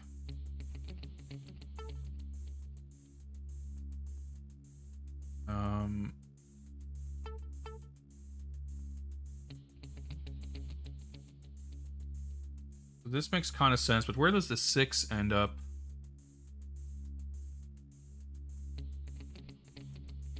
Let's try this.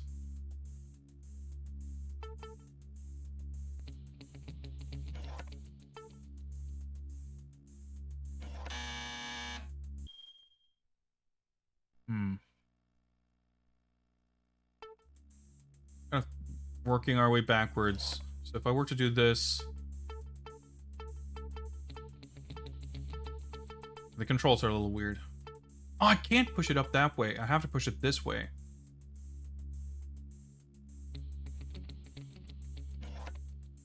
Oh.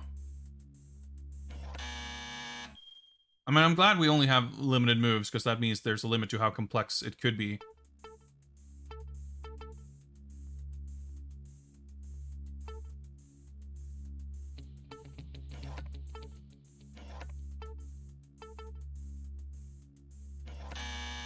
Well, obviously I need to get 1 and 2 in position in a much more effective way.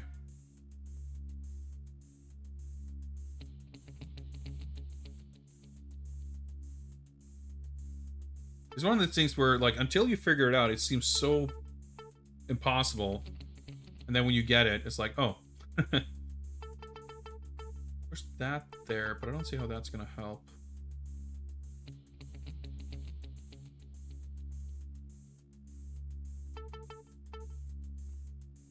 So the 11 and 12 are in the right spot.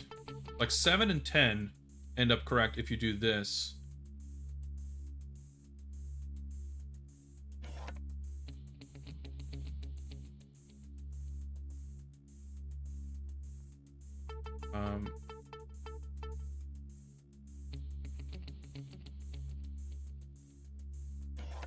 Three, 4, 5. But this is obviously fucked. So 6 needs to end up here. Like, I'm not sure what the best way, like how to think about it the best. So 6 needs to end up there. And 2 will end up correct. Okay, alright. There you go. Yeah, I guess, like, realizing which piece needs to go where makes sense. Alright, grenade launcher. Good. I'm glad we got that done before, say, oh boy. Enrique should be in the rec room. When I get out of here, the first thing I want to do is use a clean toilet. He wants to visit the luxury toilets, huh? So there's a save point in this room. You can tell from below. There we go. You need to find the spots with good reception. You can phone back to CIA headquarters to save your game. So I'm glad we got the weapon box nonsense sorted before we save. And it's already 10 p.m. Time flies. We'll keep going, but I think I should probably take a break. Just say that seems like a good spot. Oh yeah, we're leveling up. We have some skill points that I maybe should spend. I also should have done before saving, but oh well. We've had a few technical hiccups here and there, and I may warn you that, or I must warn you rather, that OBS might crash when I do scene transitions. It's been known to happen. So if stream goes down, We'll be back shortly. And if stream stays up, I will also be back shortly because I'm going on a break. But I won't be back for too many minutes. I'll see you guys in a little bit for more Death by Degrees action.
Hey, what do you know? Nothing crashed. Or, well, something might have. But OBS is still alive and well, I think. I noticed during the break I was checking my phone and I had an email from like Stream Elements or something that's like, here's your stream report for your stream on the 18th of July. It's like, well, I'm still streaming. Like, did the stream die and end like 20 minutes ago without me realizing? I don't know what's up with that, but because like it said, I thought like, well, okay, we had the crash before, and I think Twitch sort of kept the stream alive like during the downtime or whatever. But it's like, all right, well, if it says that the stream lasted for, you know, 35 minutes or something, yeah, that would make sense. That's when it went down. But the report said that the stream lasted for like 1 hour 53 minutes or something. It's like, wait, that doesn't make sense if it's counting from the very first, from when I went live to when it crashed, or if it's counting from, I don't know, it didn't make sense to me. But as far as I'm aware, I am streaming. I will continue to play this game under the assumption that I am streaming, and trust that people will yell at me in chat if I'm suddenly not streaming. According to OBS, there's a whole bunch of you tuned in, so I hope OBS isn't giving me made up stats to make me think I'm streaming when I'm actually not. Anyway, oh yeah, let's take a look at our skill list. So we got 2600. Yeah, so you can upgrade your skills to all your different fighting styles and weapons and whatnot. And I mistakenly didn't realize where half of this menu, well, not where half of it was, but like that half of it existed. So I spent the first good number of hours assuming like, man, I keep getting way more skill points than I can spend. Then I found the other half of the menu that I could spend it on. I was like, oh shit. Then I sort of caught up, and now all of a sudden I actually can't hoard stuff. So alright, these are melee weapon skills. Lethal attack costs 3,000 and lets you basically spend like do huge damage to an enemy, but you'll lose the weapon instantly. That seems like a really good thing to do. Like, I kind of want to get rid of weapons every now and then anyway. We are watching. Okay, thank you, Jay, for letting me know. Thanks for the confirmation. That makes me feel a little bit more at ease. Might be dreaming. Yeah, I don't know. I feel like some of you may be in a heat-induced haze of a delirium-type coma. If you're watching from certain parts of Europe. Although, I mean, I'm sure it's just as hot in other places, but from what I hear, the UK has been hit pretty hard in terms of places that aren't used to those kinds of temperatures.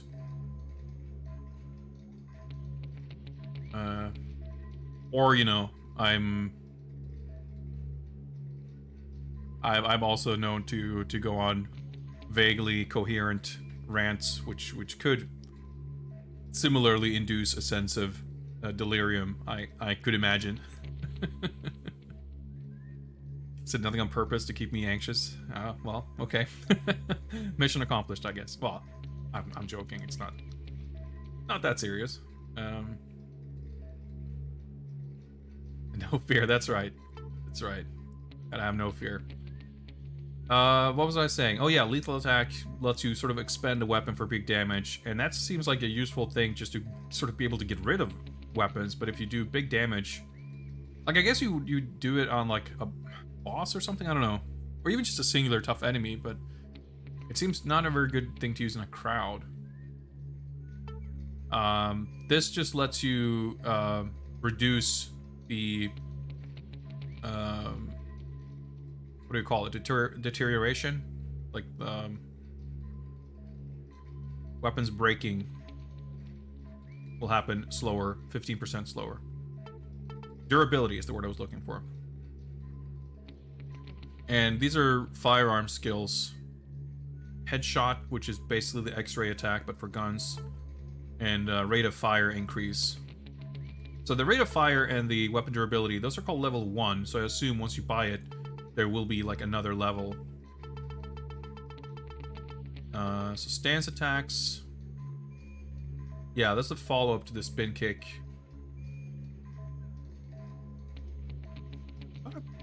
Maybe I got this before and then I fell off on, or I died. Yeah, this I'm not exactly sure what it is, so... Oh wait, Tobiko to Tochukara. Oh, okay, so this is when I'm leaping over an enemy I can hit. That doesn't seem too bad. Seems like it might be useful, because this is similar. This is like, yeah, during a roll. Like, you flick the left stick to roll, but it's context sensitive, so it depends on the direction, and if there's an enemy in between where you are and where you're trying to roll, you will flip over them instead. So this means I can attack during that flip, I guess. We're quite close to leveling up to level 11. There's nothing that stands out as something I would, like, immediately want, and the lethal attack is one that I kind of want, and I can't afford that one right now anyway. So I figure I'm better off saving my skill points for the next level. We just saved. Did I look at everything in here? If the map will let us. I guess so, yeah. So number 4 is where our friend Lucas Hayes is being held. So I guess we're gonna go tunnel crawling.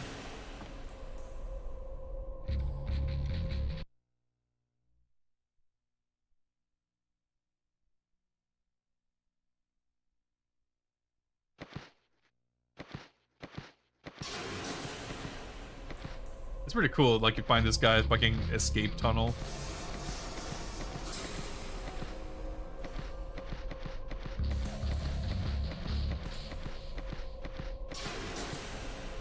Yeah, I can't look up or down or whatever. Just see if maybe this is the right path.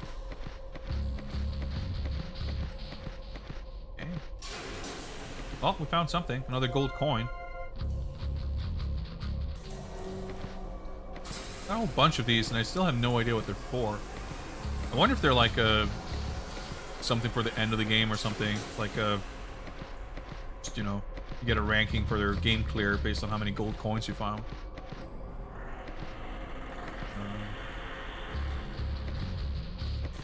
Okay. Wait, oh boy. This put no. Okay, I was gonna say connect to the first tunnel, but okay, we'll note of that. Oh, let's go left here.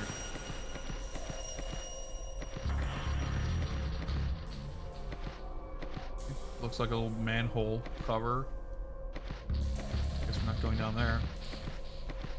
Alright, so this is pretty expansive.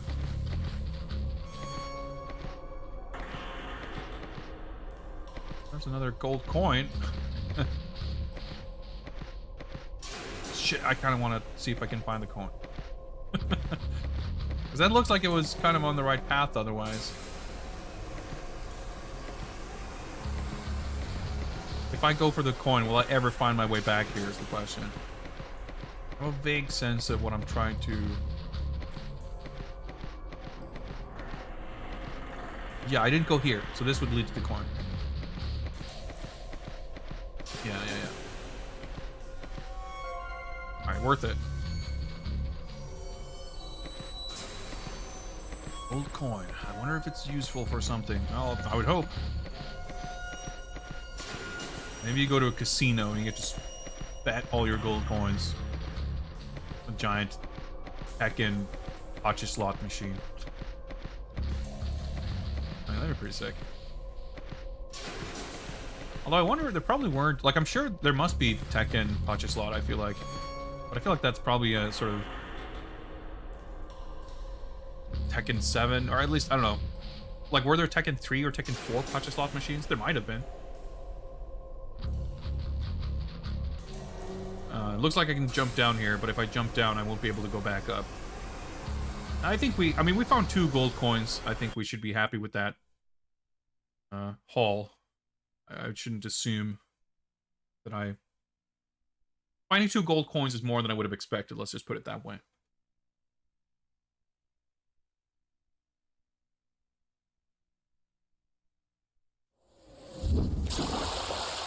Oh, we made it to the sewer tunnels.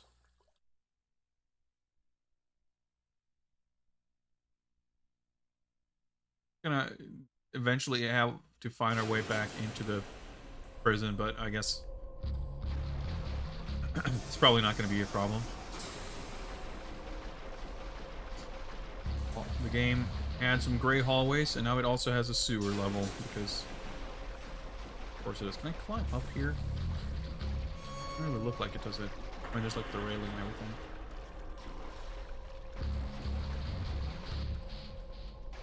She seems like she would be quite capable of scaling that wall, but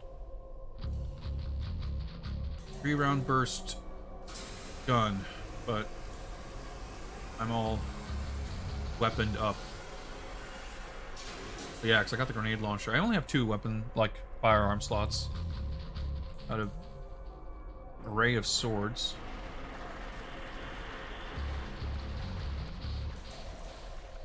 I need to use this, like, it's too confusing to keep track of where anything is. Is this where I came from? I don't think so. No, wait. I think it is, because there's a giant hole in the ceiling. Well, no, there's a square in the ceiling, but there's squares in the ceiling everywhere. Someone found me.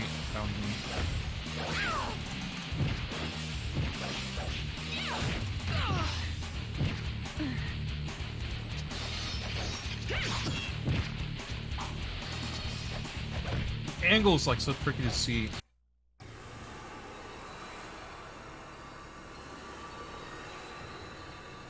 Ah, I fucked it up.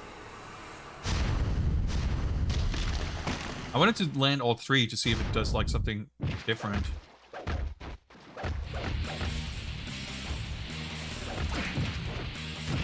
Oh. Parrying is too fucking mysterious. Hit it right there. But it seems like some shit's just like not parryable.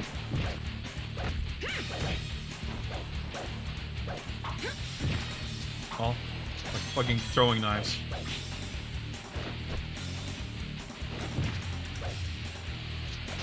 Didn't need to equip the swords again. Oh, that went fucking terribly. Oh, I was gonna say, I guess they didn't drop anything. No, I guess they did. Mashing circle here in case someone dropped anything other than a aroma oil. I guess I'll heal up. 5 Tekken Pacha slot games. Yeah, I mean, it doesn't surprise me that there would be a couple. What I'm wondering is more is if any of them were around at this point. I mean, I don't expect to see Pacha slot machine in the game, regardless. I don't think the gold coin has anything to do with Pacha slot, but because I know like the Fist of the North Star Pacha slot games were super popular, but I think that was a little bit after this.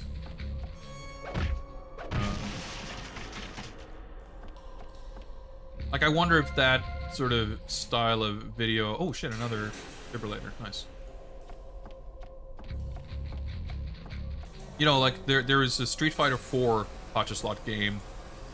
SNK put out a bunch of Pacha slot games, like Samurai Showdown and Fatal Fury. And whatever. Like, I don't exactly keep my finger on the pulse as far as Pacha slot games go. So, like, I mean, I wouldn't know. But...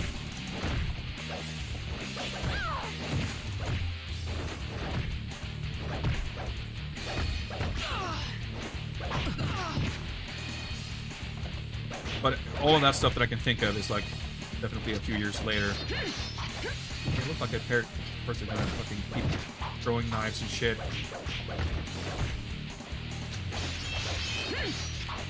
Yep. No.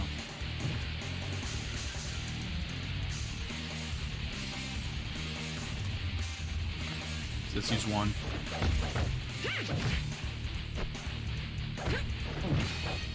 These guys fucking juggle you like crazy too. They hit me with that. Incredibly annoying. First one in 2004. Yeah, I guess that checks out. Like, I suppose, like, it doesn't make sense to me that trend, if you can call it that, like, that sort of period of big watch slot games would have started in, like, '06. I feel like, because I remember, like, when I was in Japan in '06, you saw a lot of those games. I don't remember ever seeing Tekken, but I wouldn't have been looking for Prisoner A's memo. I guess that's Prisoner A right there. I wouldn't really have been looking for those types of games. But seeing like that a lot of that stuff was out there and in full swing by '06, it makes sense that a lot of it would have come out a few years earlier.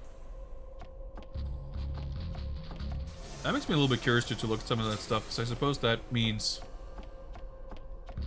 it would have been based on Tekken 4.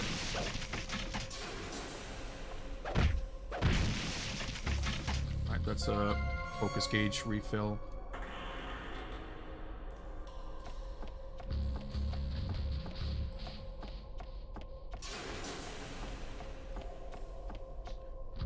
Use my assault rifle. Like, I didn't want to deal with those fucking tunnels again, so I used my defibrillator there.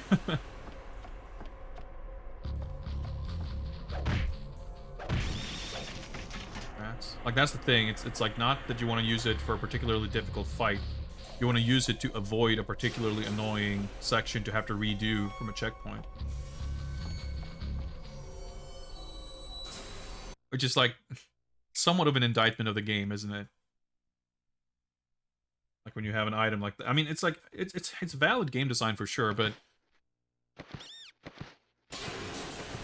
having items that like give you a reward in the form of not having to play the game is always a little bit weird, right?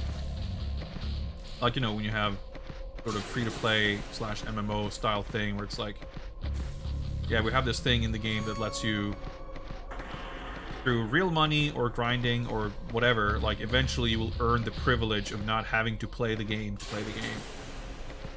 It's like, that's weird to me.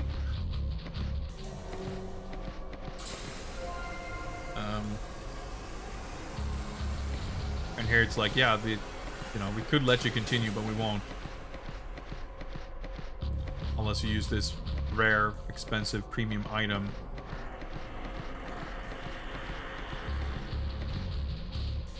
I mean, it makes sense if you think about when the game came out, of course. I would say not having any kind of checkpoints aside from just like loading a save is not exactly forward thinking, not exactly pushing the envelope for 2004. But not strange. Doesn't, you know, it's not outside the norm. It's not something where, you know, if that was in a game today, it would feel archaic. Back then, that was like very normal.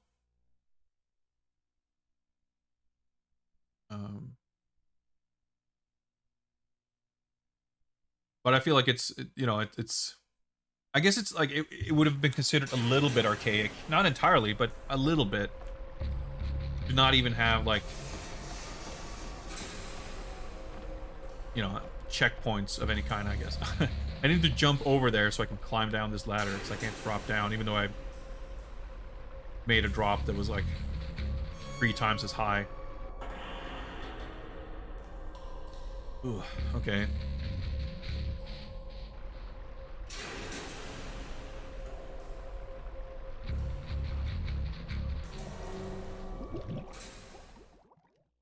Wanted to rolls here.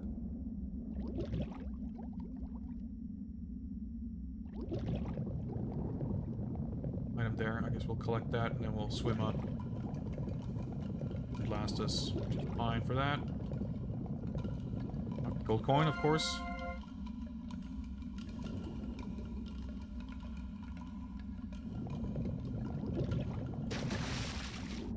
But yeah, stuff like this, like these transitions being so slow, there's so many little things like that in the entire game, I feel like. So when you have, like, it's the combined frustrations of the controls being difficult, the camera being annoying and, and difficult, the lack of checkpoints, and every little transition taking a little bit extra time than it feels like it should need to.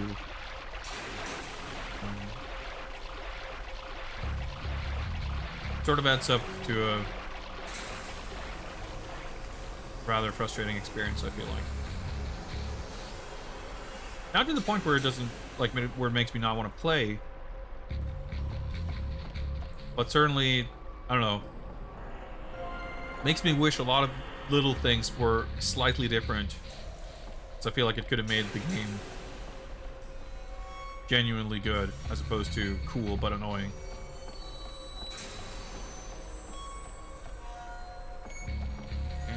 So I guess that ladder puts me at the other side. There's some machinery. So I'm gonna change the water level, I guess.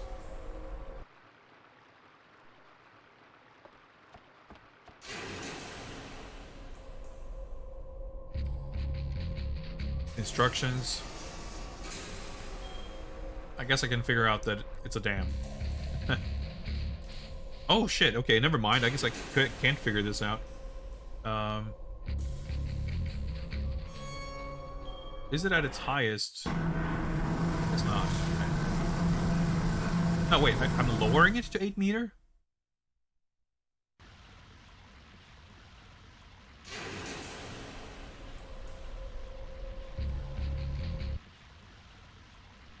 Well, I guess I'm lowering it on...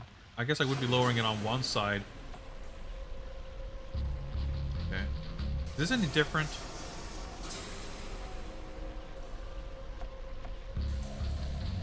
No idea what I'm looking to achieve. Well, there's a... Oh, shit.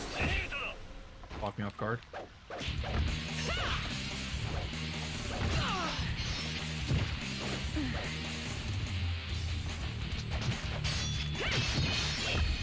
At least they're not gonna surround me.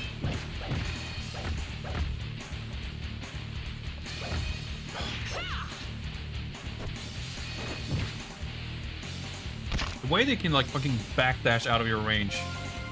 It's so annoying to deal with. Kunai, okay.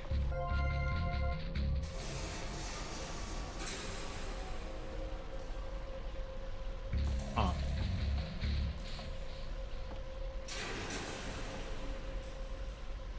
I guess I'm gonna have to go down and see...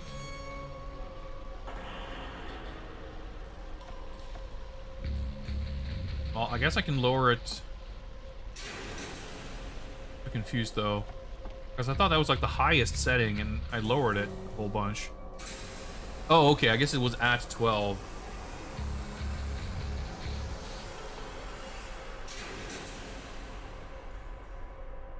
Let me drop it to 0 so we can see what the room looks like. Okay, we got some yellow marks on the wall. That's pretty helpful. We might get another enemy wave, but we'll deal with that, I suppose.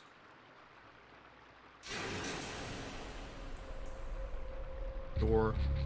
There's like, surely there's a purpose to these different heights. Okay, yeah, you see that tunnel there? I'd be able to swim into that little hole in the wall at 8 meters. Or, I'm not sure exactly what's... So let's bring it back to 8. For all I know, there could be like a key or something in there that we need, so I'm just gonna skip this. Never mind, I'm not allowed to, I guess?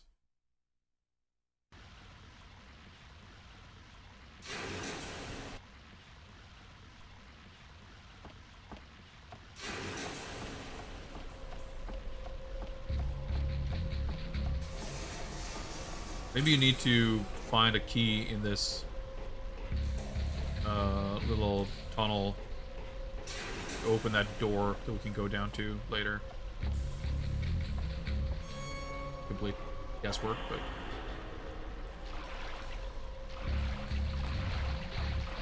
Here somewhere?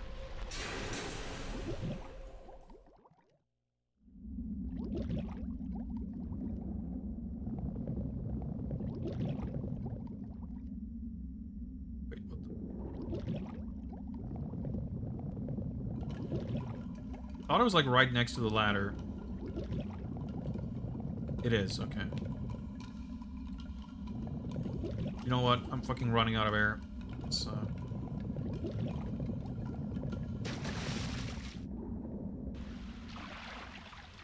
try that again.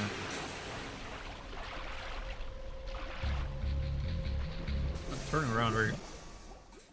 Whoa, whoa, whoa. Yeah, I guess I dove down deeper than I thought. I was gonna say, can I get some air here, please?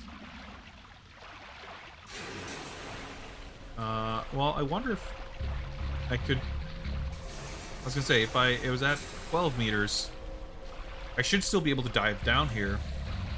Could I gain something from going up higher? But it doesn't look like 4 meters would be enough to actually make a difference there. Yeah, as I figured.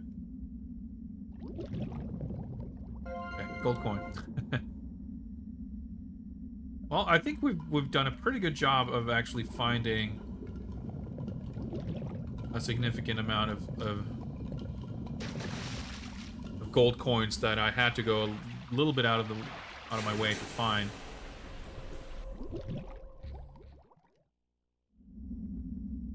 Oh. But whatever they're used for, we definitely have a few more than we might have had otherwise. Ladder's broken there. Something over here. Great. Oh, I guess if you lower it to... Nope. I pressed the wrong button. You lower the... Okay. Positioning's weird. I guess you move forward really far. Anyway, if I get down to the floor, I guess I can kick that box to find something inside.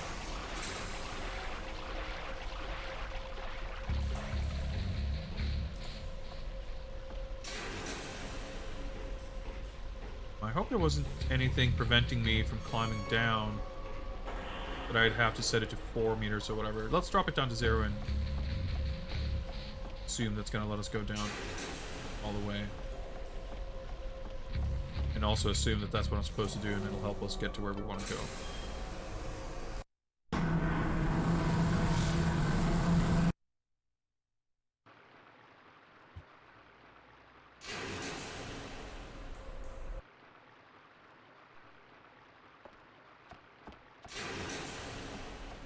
Enemies don't keep respawning at least, that's nice.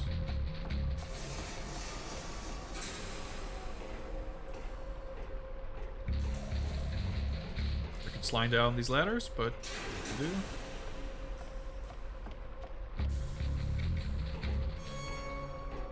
Yeah, I guess they put it right there to make it really conspicuous that, hey, there's a thing here you could have discovered. Oh, okay. Well, I guess 0 meters. Something here? Gold coin. Alright.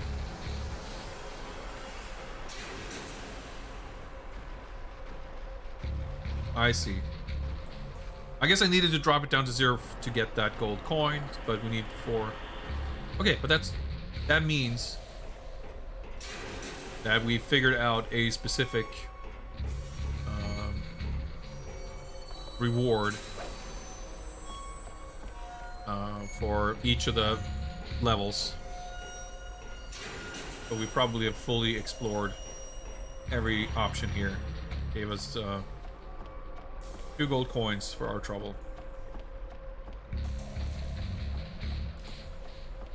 Feels worth it.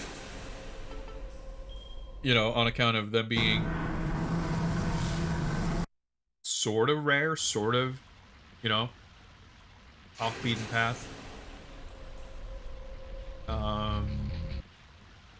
But also, I have no idea what they do and what they're for. And it's very possible that the gold coins are essentially going to amount to absolutely nothing in the end. I'm excited to find out, though.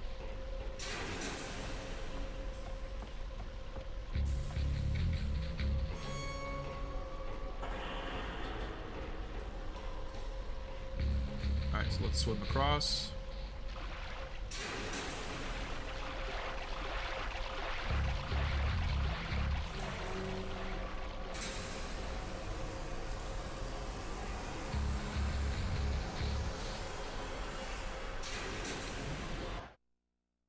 Good thing that wasn't locked. Oh,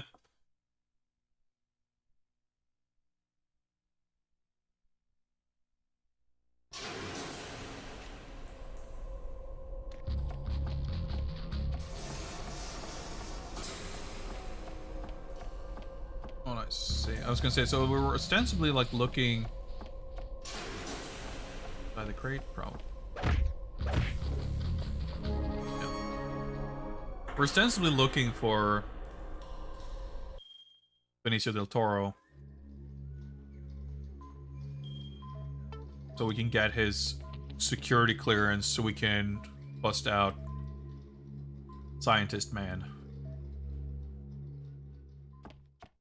Means we are basically looking for a boss fight.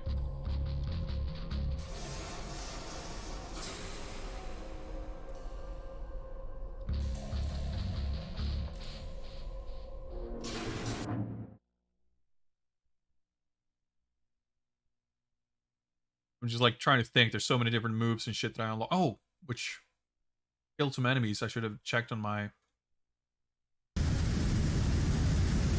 skill point status. Tracker teams, evac immediately. Repeat, evac immediately.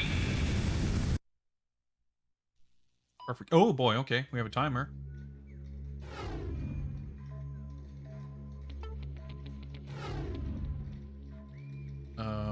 Level 11, 3,000 skill points. Okay, so we might as well look at this now.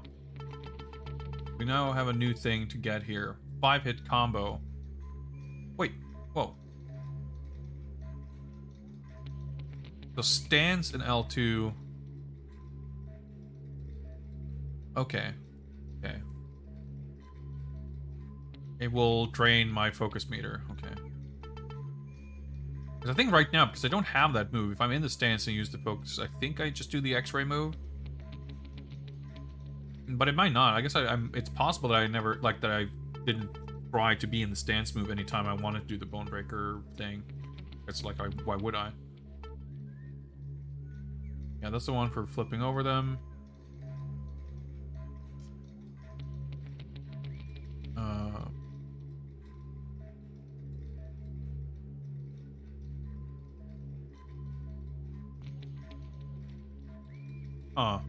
Okay, like, when you activate the X-ray move, it says, like, the opponent's movement will be in slow motion. It's like, aren't they already?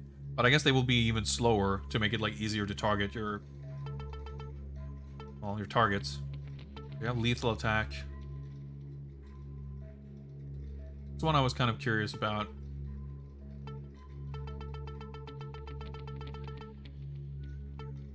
Yeah, this 5-hit combo I'm not so sure about.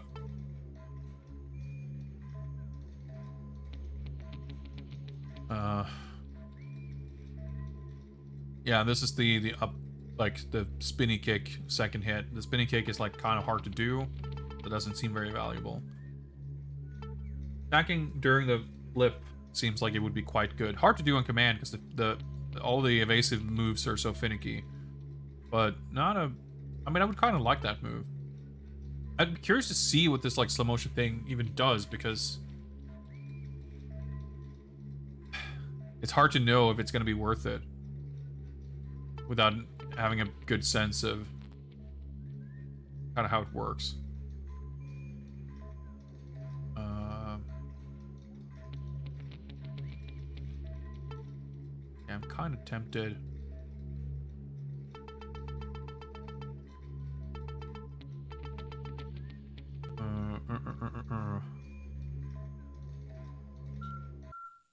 Oh yeah, right. Fuck.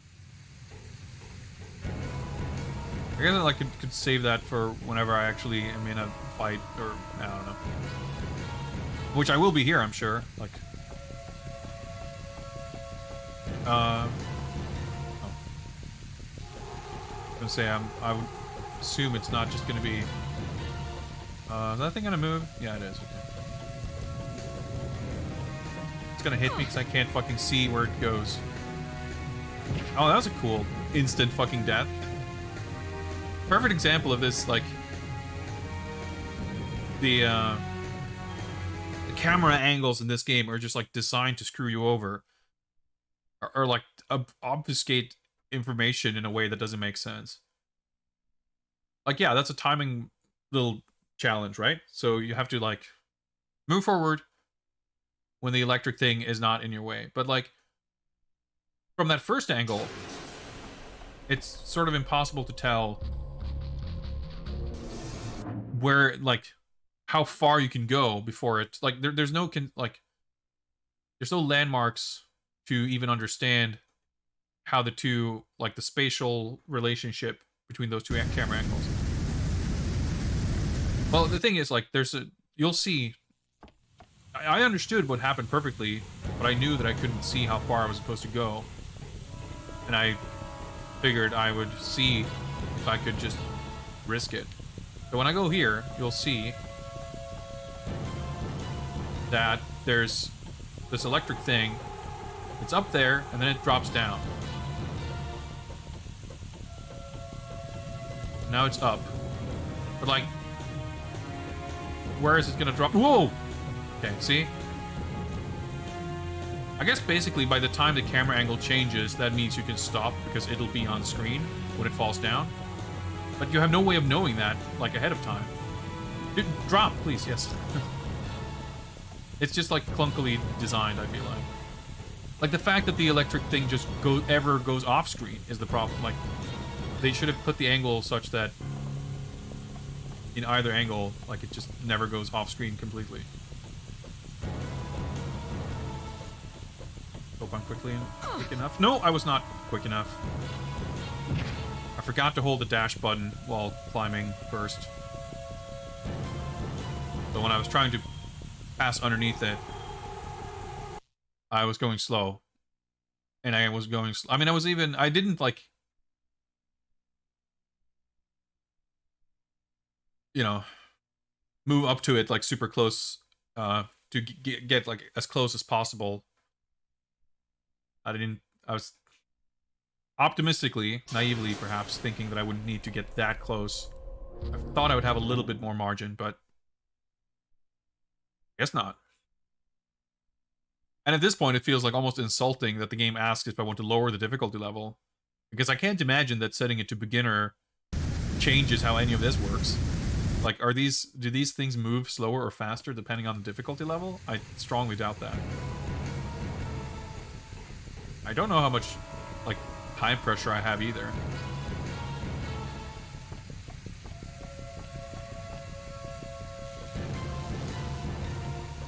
It's so like silly that you can hold the run button to like climb a little bit faster, but it's still like not really fast. Like, why is there why am I even able to climb slower than this as an option? I don't know. Like, yeah, it makes sense that, like, you know, holding the run button makes you climb faster. That feels good.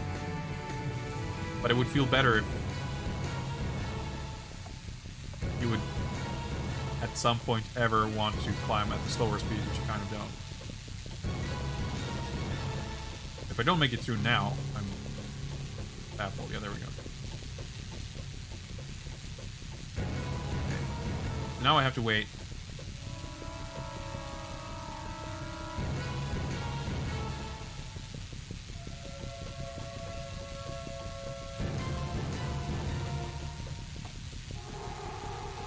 At least didn't have to fight a bunch of guys. That's what I was worried about.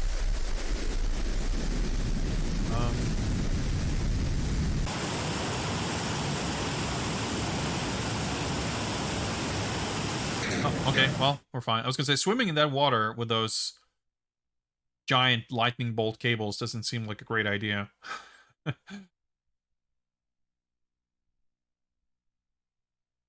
I guess this is a very secure, watertight door, so we'll be fine. Oh, well, it looks like this is security. Boss fight island coming up. Oh boy. Sorta, kinda stealth. Oh, wait, hang on. Yeah, it's locked from the other side. Actual save point here. I didn't think there would be. Alright, so at this point I actually kind of want to save before using my points, because I kind of would like there's several upgrades that I'm unsure about. So it wouldn't be too crazy or bad of an idea even to try to get an upgrade. What was that noise? And then if it turns out that I didn't want it, I didn't have to commit, basically. The wall splats?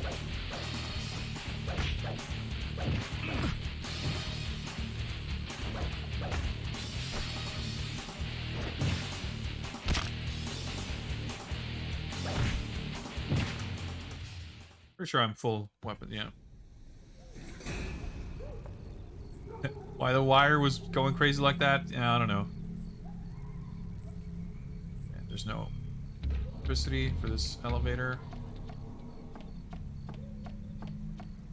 Understanding the spatial relationships here. A little tricky sometimes. Can I like climb up on these? Report your status.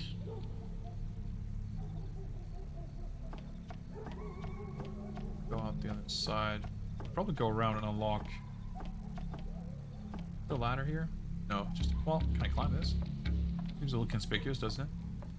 Guess not. Alright, we'll go through the broken fence. I'm not sure whose voice that was on the radio. If it was like the voice of someone in this area, or if I'm just like overhearing radio communications.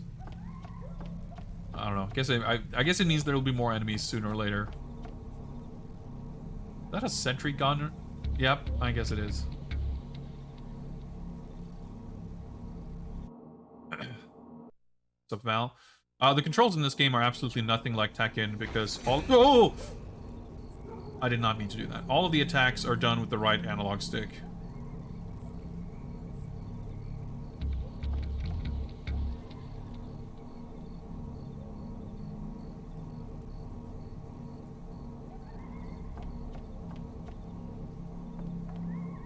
And you can like aim the stick to attack in whatever direction. Okay, can I disable this? Can I pick up this gun? I don't know. Like the left stick is for running, and you flick the left stick to move, or to dodge. And you tap the right stick in the direction you want to attack. And there's some certain moves where you sort of rotate the stick in different ways, or you tap like back forward. You hold L1 to go into a stance, and you have like either, if you're unarmed, if you're like in the unarmed stance, you go into this fighting stance where you get access to a bunch of other moves. Or you can equip melee weapons, so you hold L1, and then while holding L1, tapping the right stick in different directions, like lets you use your swords or tonfas or whatever. Or you can equip firearms, where you hold L1 and tap in a direction to shoot in that direction. That part actually works really well. Like it's pretty, like you use the D-pad to toggle between what you have equipped. So there's no need to go into menus and equipping or using items or weapons and stuff like that. So swapping between your weapons that's the one part I think is done really, really well. What's tricky is with the combat. Oh yeah, you can also parry. You tap in the direction of oncoming attacks to parry them, which is cool when you do it, but it's difficult because you can never cancel any animation with a parry or a dodge roll, and a lot of your attacks have like pretty lengthy recovery. And even though the enemies, like their life bars turn from green to red when they're about to attack, but it's not like in, you know, Arkham Asylum where as soon as they're about to attack, you can like tap the parry button and you'll get the counter. Like in Batman, when you press the counter button, if they were going to attack, they will sort of snap into their attack to hit your parry. But it doesn't work like that here. So if they might be about to attack, but if you tap towards them, if they're not far enough into their attack, you will attack them. Which, yeah, a lot of times you can sort of counter hit them and hit them out of their attack, but some enemies in some attacks, I guess they're like armor or whatever, there's no hit stun, so you will start attacking and they will hit you out of your attack instead. And I think it's like, it's not a bad system. You know, the parry in Metal Gear Rising actually works very similarly. Like you press forward and attack, and you do an attack, but the attack sort of deflects the opponent's attack, and it feels really, really good. So there's some really good ideas in the combat, but the joystick controls make it like difficult to aim. Like it doesn't quite snap. Like it's very easy to just like kick right past someone. Even if the first kick hits, the second one like goes off to the side and they will recover and they will punish you, and you can't cancel out of the recovery of your move with like a dodge roll or a block or something. So you're very committed to anything you do. El Chingue, what's up? Welcome, welcome. Can't get past the first boss. Yeah, it's frustrating for sure, but I like the atmosphere of the game, so I'm enjoying it so far for sure. I guess it's a railgun or something, but we can't carry any more guns, so no railgun for us. And to the best of my knowledge, I can't drop weapons either. But yeah, so you see the bottom left, that's my like weapon selector, and I have like things that let me carry more melee or firearm weapons. So I'll go into fighting. So like if I tap the stick, I do this combo. But if I hold L1, it's like a different combo. Oh, I got too close, yeah. I can do this step. And from that step, I have different moves. I can press back, forward, kick. That's direction plus attack. That's a 360 plus attack. If I hold R3, I go into that, like, other stance. So I'm holding L1 and R3 and then tilting the stick to attack. And if I'm moving while doing this, I do this, like, it's a lot. Like, the joystick controls are awkward, but they're not strictly a terrible idea. But they're definitely... the issues with the controls are exacerbated by, like, issues with the camera. And that's partially because the static cameras have, like, kind of strange placement. But also because, like, if I hold R2, I go into this mode, and I can use the right stick to actually look around. Until I arbitrarily enter a point where camera control is not allowed, then I can't do that. But and then that can be annoying when that happens kind of without warning. Like, you get close to something specific where they want to show a certain camera angle and, like, whatever. But the problem I have with it is more the fact that because because you end up with this, like, sometimes, most of the time, you use the right stick to attack, but every now and again, you use it to control the camera. That makes it harder, like, overcoming the hurdle of, like, developing the muscle memory to use the right stick for combat is already a big ask. But the game is kind of making it harder still by occasionally letting you use the right stick in a much more intuitive way for camera control. In fairness, like, the camera control, like, the right stick... Yeah, see, there's so many rooms like this. Who's there? Where it's like a stealth section. Where... I'm trying to flip out of here, okay. The camera doesn't fucking show you where the characters are that you're supposed to sneak up on. See? That's a radio guy. You want to take out those guys quickly because they'll spawn new enemies.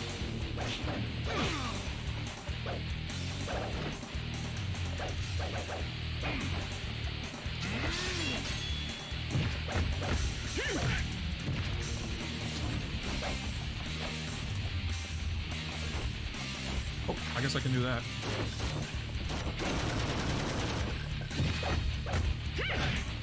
Like I said, the combat's cool. It's satisfying when it works.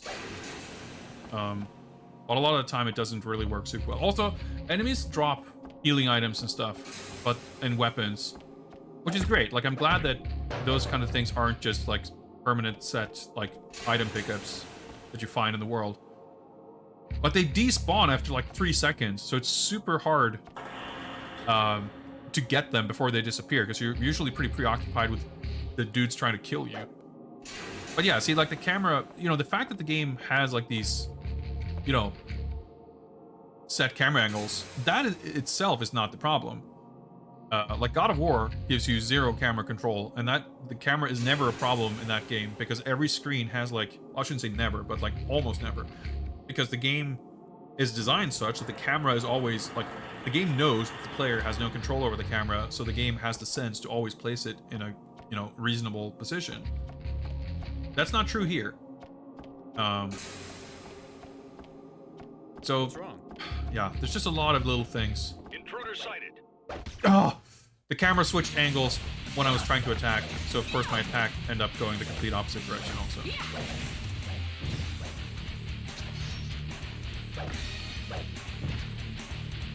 Alright, we can't carry more weapons.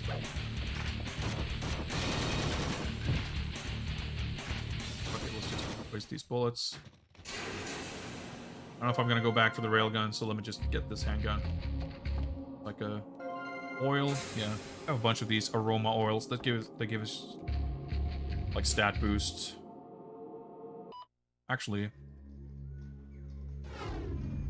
let me look at my skill points here.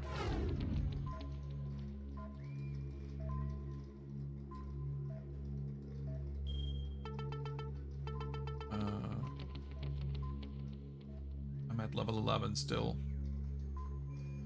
Max combo, I didn't even realize that was a thing. I didn't pay attention to that at all.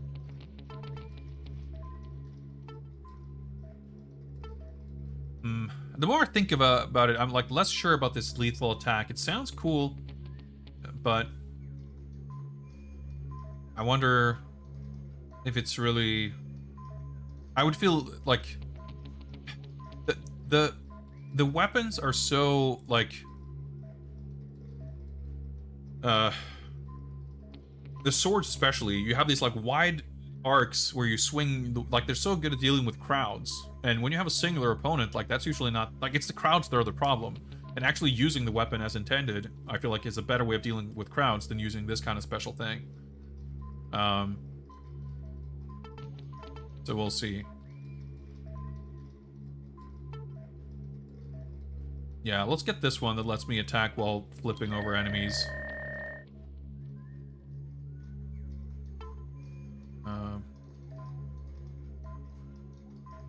I'll try this. This lets me... That's the bone-breaking slow-mo thing. But rate of fire doesn't like... Rate of fire doesn't seem like a limiting factor too much.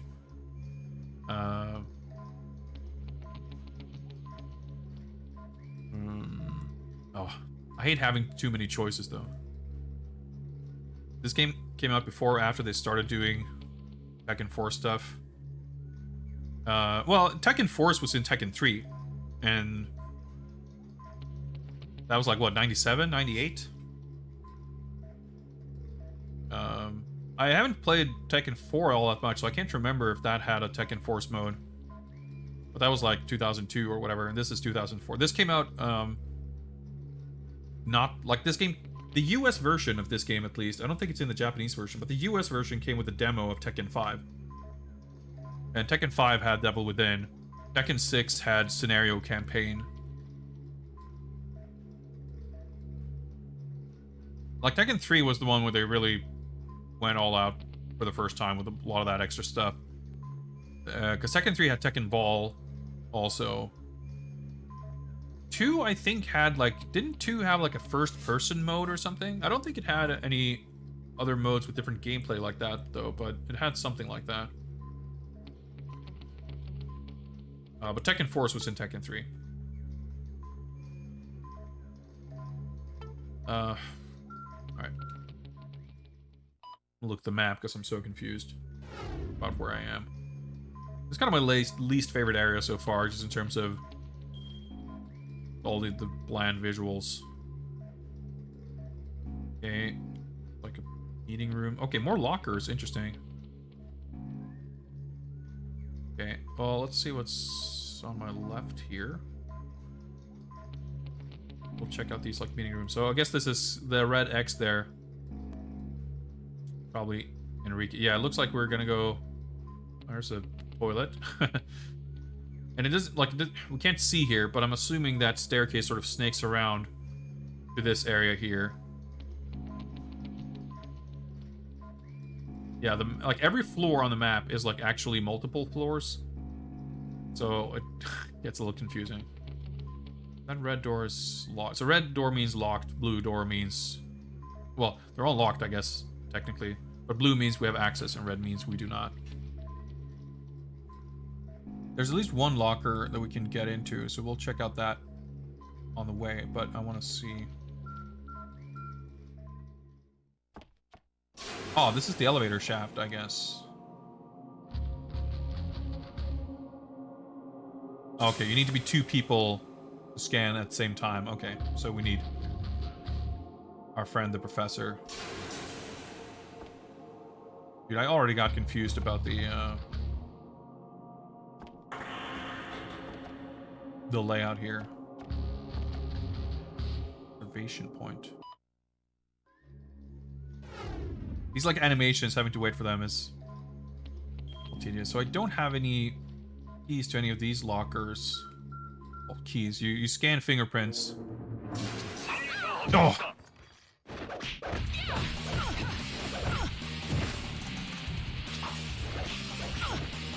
Yeah, I did a little parry there.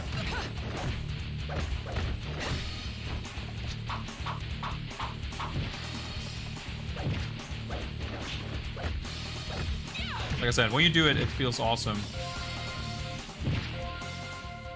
But, well, whatever. I guess we got XP. So I can't unlock any of these, because, yeah, whenever you scan a fingerprint, you get access to whatever... I feel like I should probably look into what the heck this is first.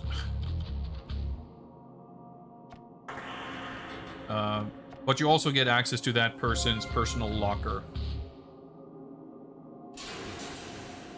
Alright, manual for the shutter controls. So a lot of the key cards, fingerprints you get are sort of just on the way, and you need them to progress. But there's also definitely slightly more hidden ones that like all the key cards, all the fingerprints that give you actual sort of access to a different security clearance. That's like from boss fights and stuff like that. But you find a lot of other fingerprints along the way that for the most part are missable, but they will give you access to a locker that you can get like a sword or aroma oil or whatever out of.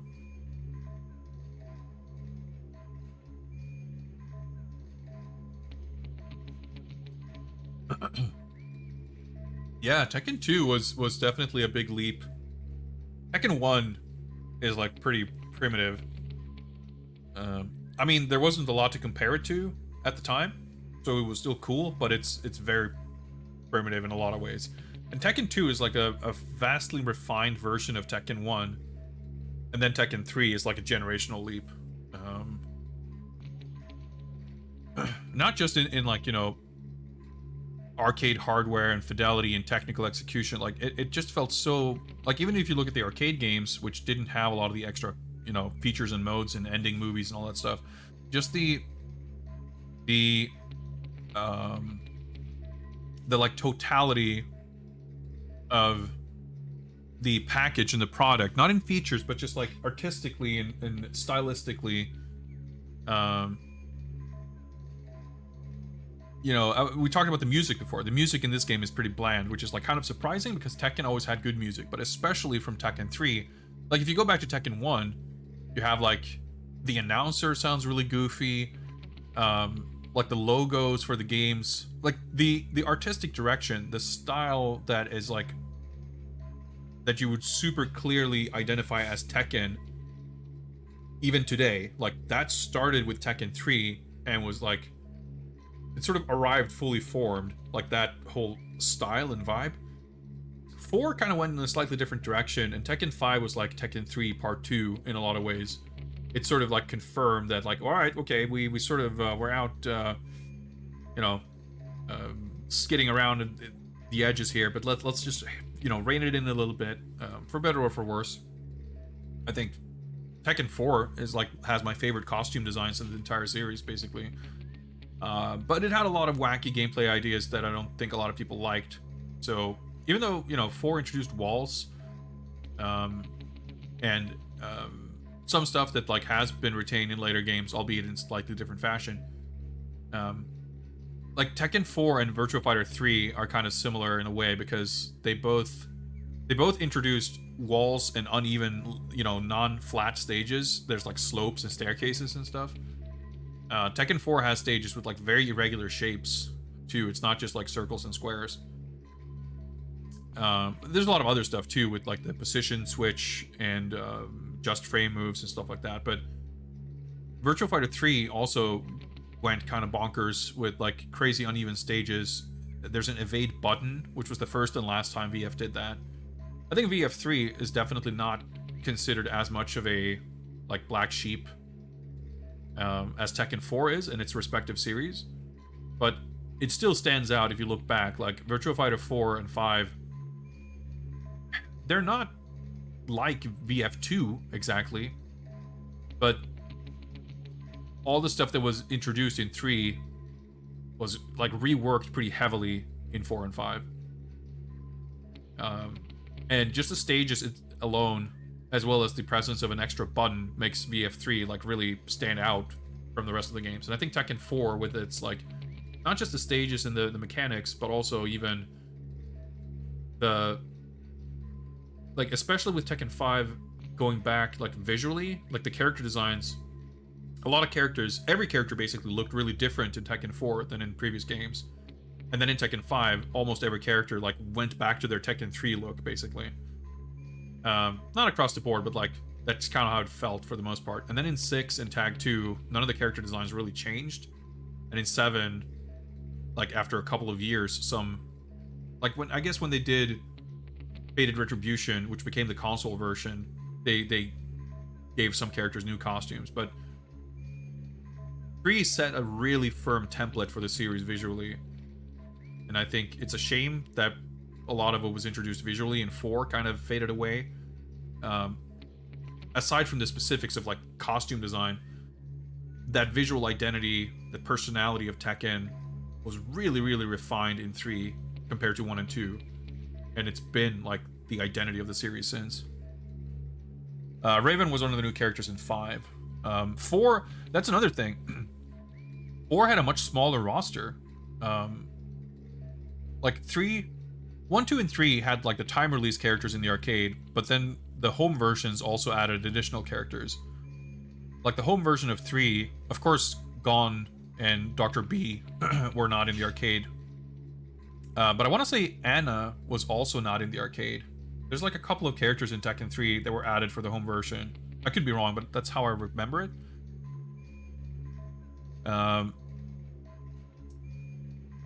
But Tekken 4 had a like it wasn't like a super tiny roster. Like by Tekken 3, the Tekken roster was pretty big. I mean, even by Tekken 1, it's a pretty big roster because you have all the clone characters.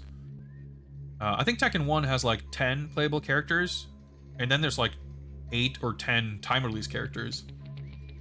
So I mean, 18 to 20 characters isn't like a huge number by 1995, but it's very respectable for a first entry in a series. And Tekken 2 didn't remove many characters, it added a bunch. Tekken 3 changed things up because, they replaced Michelle with Julia, they replaced Martial Law with Forest Law and stuff like that. But, Kazuya is not in 3. But Jin is the sort of Kazuya replacement. June was not in 3, etc. But with 4, they basically got rid of all of the clones. So they introduced Steve was new in 4, Christy was new in 4, Marduk was introduced in 4. That might have been it. Not sure. But 4, yeah, because 4 had like Christy's in the game, but Eddie is not. Like Julia is in the game, but Wang is not in the game. King is there, but Armor King isn't.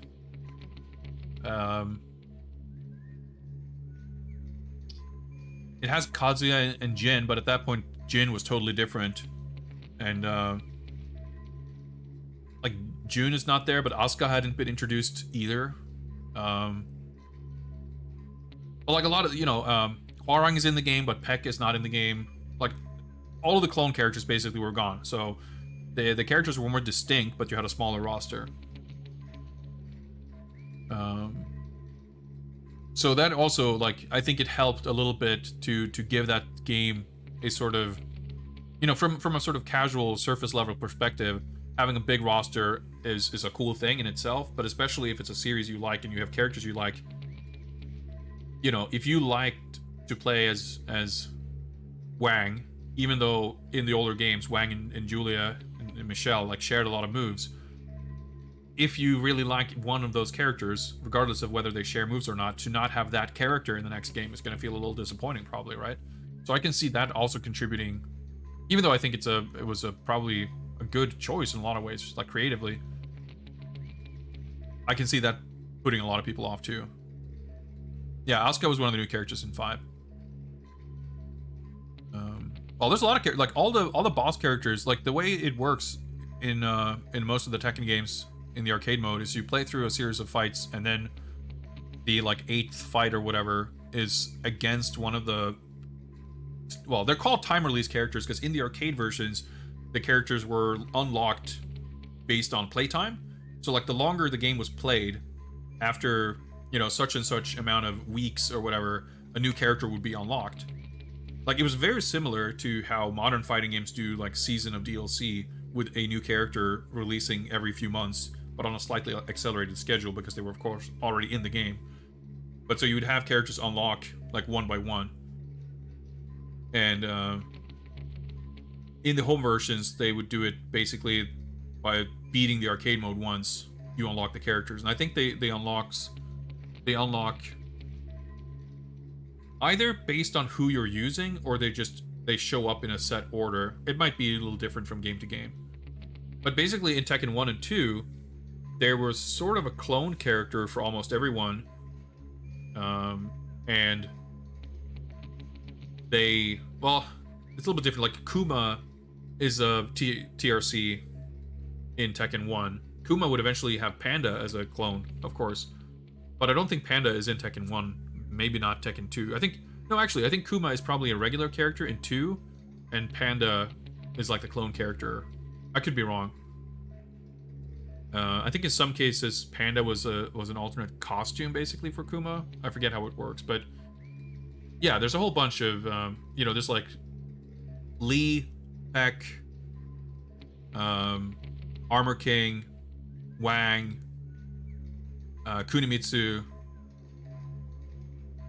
whoever else. Like a bunch of those guys were never like base roster characters. They were time release / unlockables.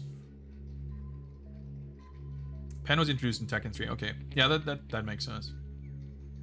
Yeah, Tiger was in Tekken 3 as well as a costume for Eddie.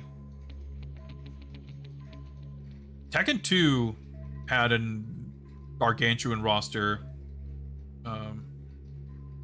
I'm not even sure if 5 or 5. I'm not sure if 7 has a bigger roster actually, because like when Tekken Tag 1 first came out, Tekken Tag 1 was an arcade board upgrade to Tekken 3, and it added all the characters from 1 and 2 who weren't in 3.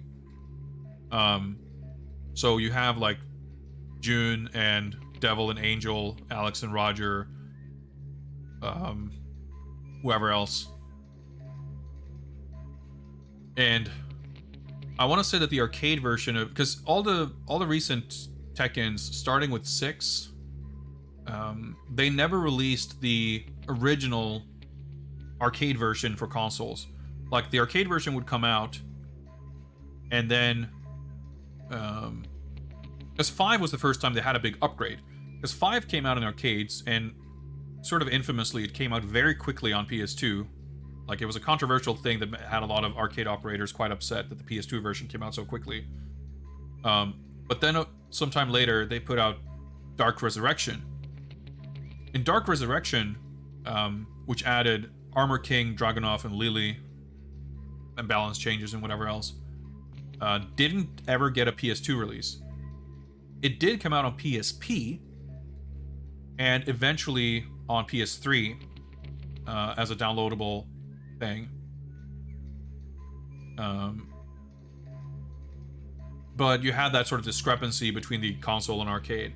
So starting with 6, they didn't actually put out the original Tekken 6 on console.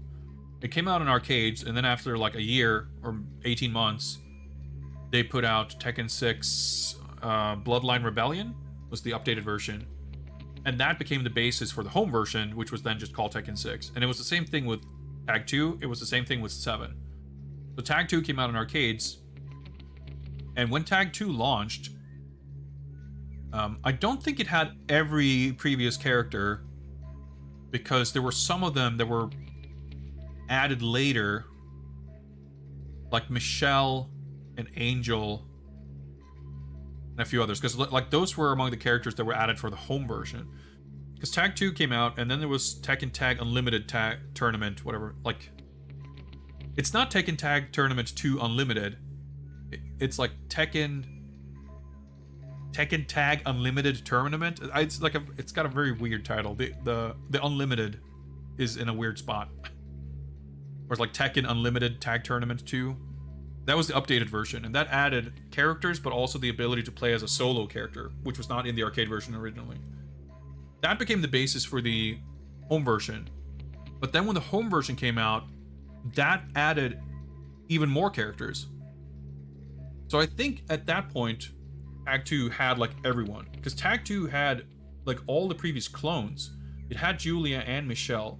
It had Martial Law and Forest Law.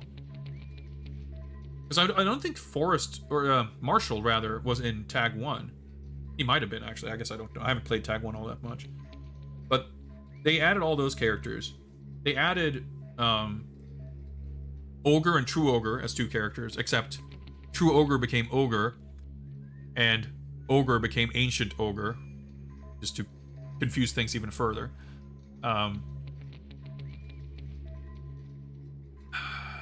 I'm sure, yeah, I think Dr. B is in the game too. Like, I'm sure they added more, like, of those pretty obscure previous characters. But then they added a bunch of characters who hadn't been in games, like, playable before. Sebastian, who is Lily's butler, is a playable character.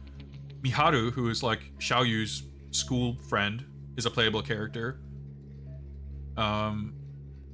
There's Slim Bob, who is Bob, but he is slim, is a playable character. I guess they didn't put like 7 different Jacks in the game, but I don't know, there's a lot of shit like that. It had like everyone up until that point, plus a bunch of new characters. But I guess you know, you could very easily look it up, I suppose, because Tekken 7, I guess Tekken 7 isn't missing that many legacy characters. Like, it doesn't have Slim Bob and Sebastian and those kinds of characters. It doesn't have Ogre. But I mean, it doesn't have Jun. It might be missing a few other characters. I don't think Tiger is in Tekken 7. But Tekken 7 has added a lot of newcomers.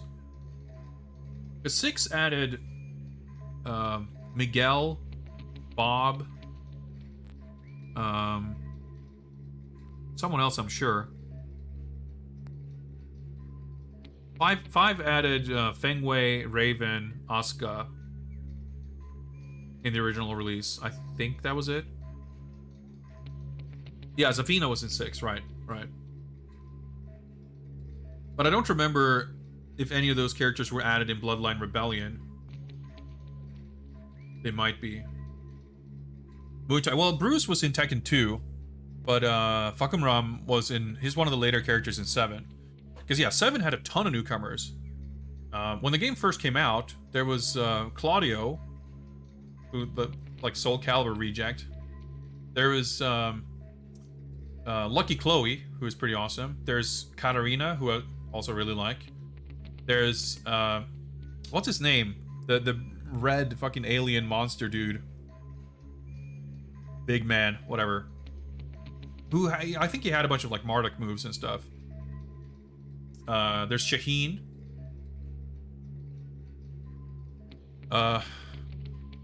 Oh yeah, Lars. Lars was in 6. Lars Alexanderson.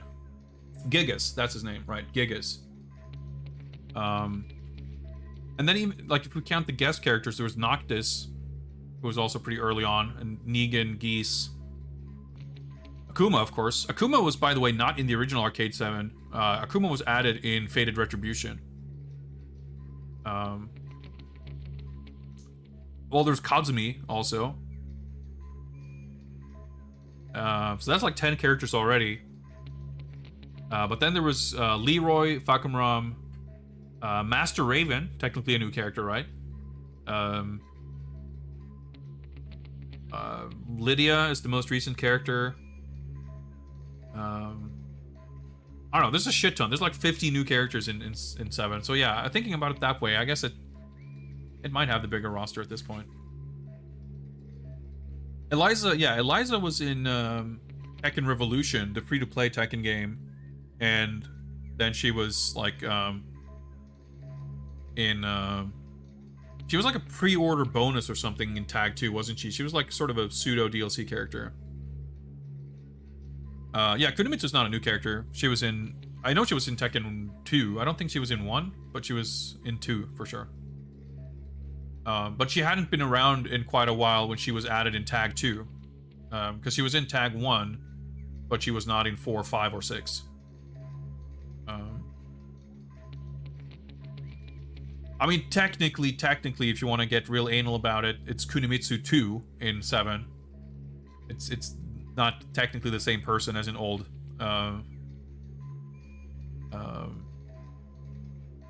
In old Tekken, like there's been 2 kings and 2 armor kings and whatever too, but well, Eliza, I don't think she was in Tekken Card Tournament. She might have. I guess I didn't really play that game, but she was in Tekken Revolution, which was a console free-to-play fighting game. It was like online only for PS3. It was like kind of a neat game. That game actually introduced the Rage Drive and stuff like that.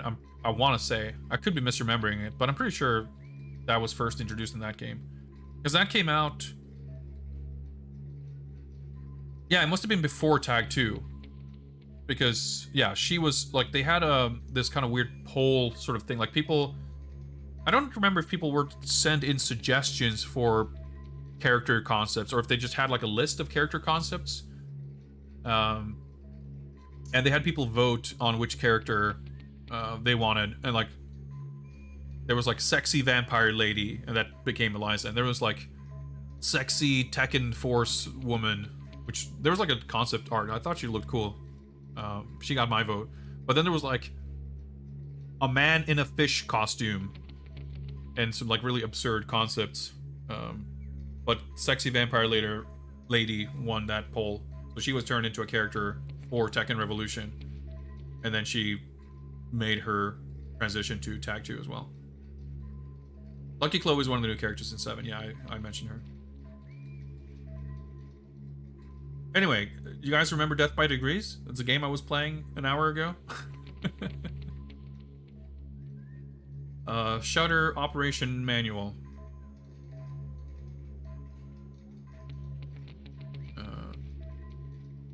Alright, there's 5 shutters. Only 3 of them can be open at once for security reasons.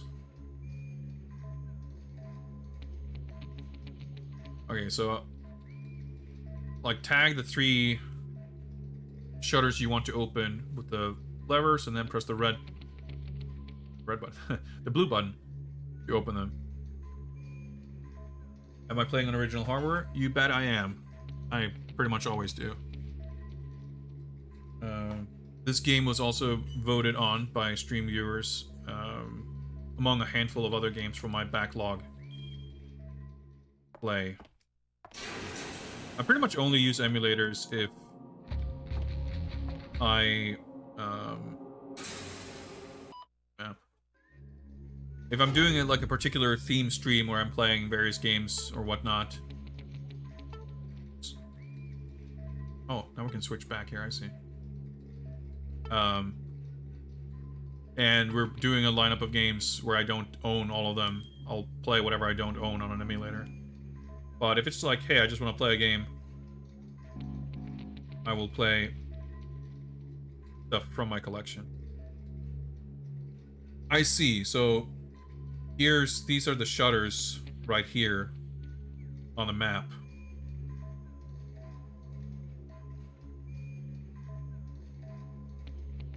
So I guess if I open the left... Okay, so there are more than 5, but only 5 of them will open. Okay, so going to the right on the map. Well, there's a shower room that I guess I have access to. The map is just a little bit cryptic.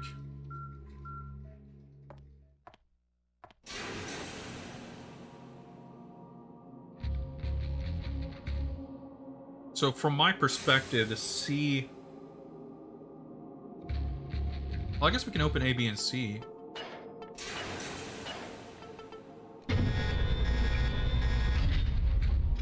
But yeah, there's like another... Well, we'll explore, I guess. Oh, the camera.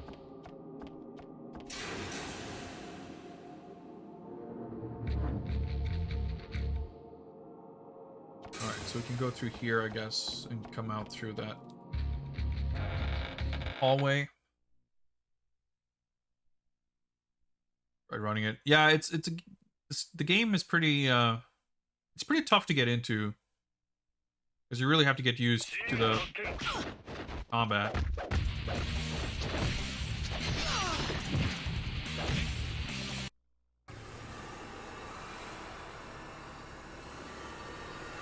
Okay, the slow-mo thing seemed to not really be a thing, I feel like.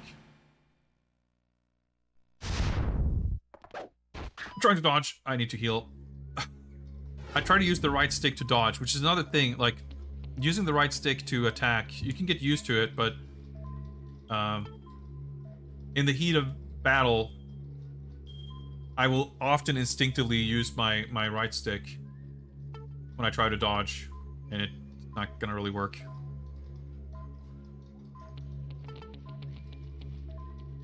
You don't like Nina? I mean, I never cared for Nina in any of the games, really, but I think she makes for a good character for a spin-off like this. Use any of my aroma oils. Here's my movement speed. I guess I can try this.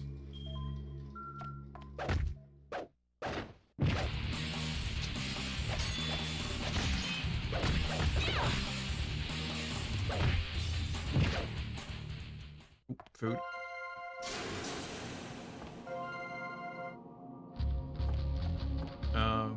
Like, you know, the assassin, secret agent type stuff, whatever. But also, like, someone's fighting style in a fighting game, in my mind at least, like, have less of a bearing. Like, if you make a game like this,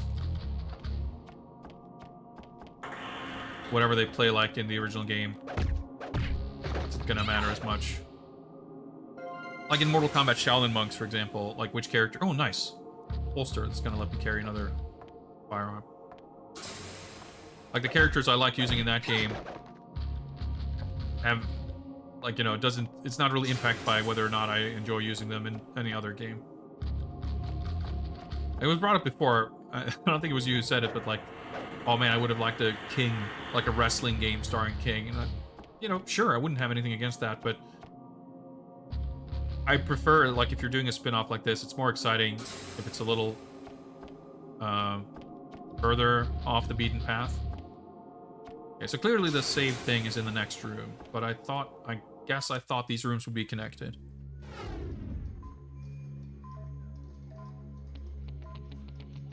Which the X-ray effect had a moveset, a lasting effect. Let's see.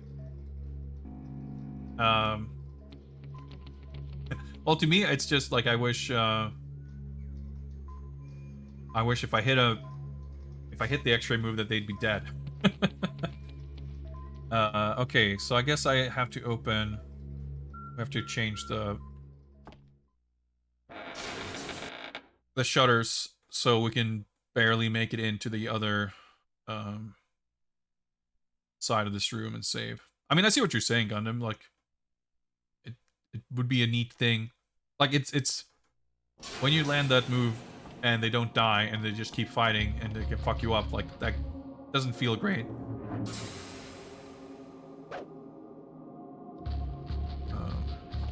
But I would also like to just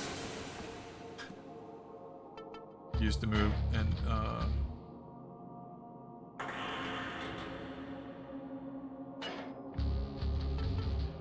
wait, okay, B, okay, yeah, they're like misaligned. That looks weird. Wait! I thought I left this open. Alright, so we're gonna do something later on, which I'm sure is gonna trigger the emergency thing, which I guess is just gonna open all of them. But for now, there's too many shutters to let us really do anything except...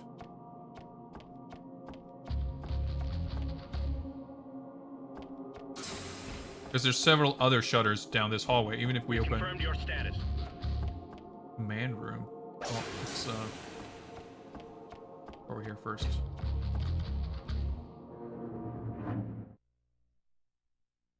I just want to see more like fighting game spin-offs in general, because like I've said this a lot of times, but I think fighting games they're not a good vessel for telling a story. They're not a good vessel for delivering plot. They are a tremendous vessel for delivering world building and characters and like interactions between characters. So you can have all right, one of these. You can have, you know, a fighting game populated by all these characters who you really grow to love. And when you have that established world and characters, you can have a game like this that has a story. I mean, not that the story is important, but like you can have a focused narrative with a smaller group of characters set in that world that you already care about. I mean, it's not too different from a licensed game in general, right? If you play a Batman game or fucking Jurassic Park or Die Hard or RoboCop or whatever,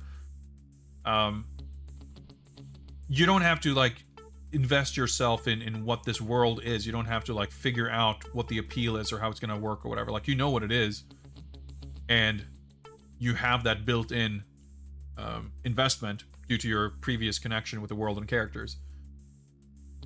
So you have that. And because I happen to be very fond of fighting games, I have a lot of these worlds and characters that I am invested in, and I would be like very interested in seeing seeing these worlds and characters explored from other perspectives, and having like action games, or hell, it doesn't even have to be action, I guess, like anything with these worlds. And there are some examples, and there's few of them that I don't like at least a little bit. So it's something I would love to see more of.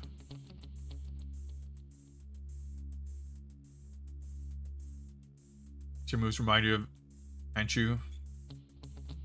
Yeah, I don't think I've played that one, Wrath of Heaven. I'm not sure which one that is. I have Tenchu Z on the 360. I played a couple of levels of that and actually really quite liked it. I remember when the demo for that came out, it was like 2006. I remember playing the demo thinking it was trash. And then I picked up a copy of the game cheap when I was in Manchester in 2014 on a whim because it was like £3 or whatever. And then I played it. I was like, dude, this was fun. This is like a good game. But I never finished it, so it's definitely a game that it's been like sort of on my backlog. But I did at least play through a good chunk of it, so I haven't like prioritized it and put it at the top of the list, because there's a lot of games like this one that I've had for years and never even touched. Definitely not a hardcore Tenchu fan, but I played a little bit of a few of them. Generally liked what I played. Okay, so 4 moves. It always seems complicated, but it generally like isn't as complicated as you would think.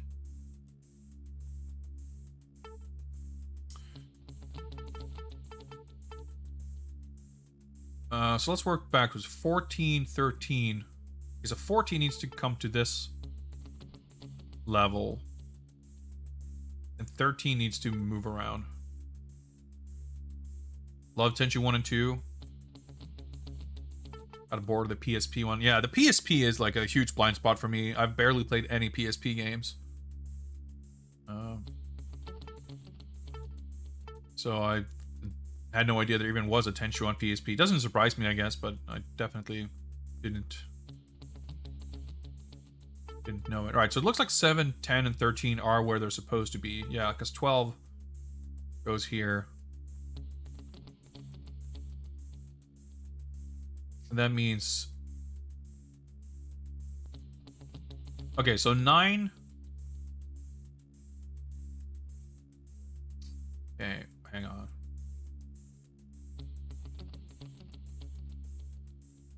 How do I get 14 over? Oh, I guess... Like, any move I can think of right now, like, it will just require too many moves.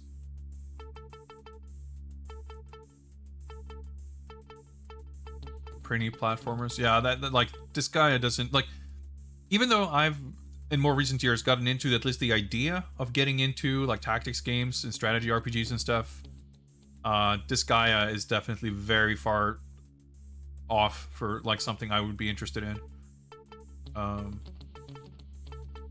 Let alone, like, spin-offs. Even though I guess technically a spin-off of a different genre might be more appealing, like, its connection to Disgaea isn't gonna do anything for me. Yeah, Red Ninja's a game I really want to play, which I'm glad you brought that up, Val, because see, I have... Let me go on another tangent, because this puzzle is tricky. My poor tired brain. I recently procured these. So what are these? These are 2 PS2 memory cards, sort of. There's an original memory card that has, this is gonna focus in here, Free McBoot on it. Specifically pre-installed to support the MC2 SIO. And this is the MC2 SIO. This goes into your memory card port, as you might imagine. And it has an SD card right here. And this will, using software running off of Free McBoot, or via Free McBoot, whatever, will let you boot games and load games and run games off of SD. I know Sword Familiar got one of these as well, and he's been trying it out a little bit, and he was not very impressed with the compatibility. Apparently, compatibility isn't super great. There's like an official spreadsheet that sort of lists people's test results for trying to run games. He seemed to be of the impression that a lot of games are like listed as running, and it's like you play for 5 minutes and then it like locks up or it doesn't work or whatever. But yeah, I got this, like, both of these, it was like $40 or something together, so it's not super expensive. And I was just excited to try it, and if it works even like halfway decently for some games, it's a nice, you know, it's less invasive and a lot cheaper than getting in a full like ODE, which I guess there isn't one for PS2 at this point anyway. There's obviously a lot of hard drive based solutions. I have a launch PS2 which does not even support the network / hard drive expansion, so that's a no-go. And like the problem with hard drive for PS2, like from a convenience standpoint, is that you can't use USB. The transfer rate on the USB on the PS2 is too slow. You can't load games. But the memory card slot has faster transfer speeds, and that's why this like solution was viable. And who knows, hopefully the software will be able to improve somehow in the future to increase compatibility. But I haven't tried this out yet, and part of the reason why is because I didn't have an SD card for it. But luckily, I got delivered in the mail today a 256 gig SD card, which is on their like short list of tested cards, which is supposed to work well. Some cards apparently work not so well, but this was supposed to be one of the ones that works well with this thing. And I was kind of thinking, now that I have this, the SD card, it's like, you know, I should take some time to mess with this to just try it out and see if I can get it running. The reason I would want this for, you know, sort of preservation standpoint, being able to play games after disc rot starts setting in and all of that. But also, there's obviously going to be games that are going to be prohibitively expensive to actually buy. I buy games and I collect games. When it comes to like 20-year-old games that you can't buy new, I'm not going to feel bad morally about piracy. When the original creators like can't get paid for them anyway. But I enjoy collecting, so that's like a last resort. But if something is like inaccessible or expensive to the point where I realistically will never buy them, it's nice to be able to still play them on real hardware one way or the other. And Red Ninja just so happens to be a game that is not impossibly expensive, but it's definitely not cheap. On a side note, of course, another thing is I have a Japanese PS2, so with this solution I'd be able to play US games, so that's also helpful for games that never had a Japanese release or something that I very specifically would want to play in English or whatever. So Red Ninja, like, that might be a good candidate for a game I might grab to see if I can try it with this. But I don't know, there's definitely other games, there's definitely more expensive games that, like, Red Ninja is at least something I've contemplated. I've had it on my list and I've looked it up on Sudogaya. I was like, do I want to buy this? Like, I know it's not supposed to be very good. It has like very mediocre you know, review scores, whatever, if you care about that. But, you know, we played plenty of games on this channel that are not, you know, that don't have very impressive Metacritic scores, but I've still greatly enjoyed, and that could be one of them. Even if I would suspect that like a stealthy ninja game that was received poorly probably means it's a very frustrating experience. Like, I can deal with mediocre action games, but mediocre stealth games can be a different story. What's up, NPC? Yeah, we're still going. A very, very relaxed stream. I'm just getting stuck on box puzzles. I'm not even getting stuck on the puzzle. I'm taking the puzzle as an excuse to talk about completely unrelated stuff. Yeah, this guy spin-off's just a penguin with swords, yeah. But I guess I would say, too, that one of the reasons that this guy never really appealed to me, like, at least to a degree, has to do with aesthetics. Okay, hang on. 3 should go here. So if I push down 14 there, if you look at where 4 and 8 are, okay, so I should probably have done something with 5 first. That's... okay, so 2, 3, 4, that's where 5 should have been. Because now I can do this. Okay, I'm onto something there for sure.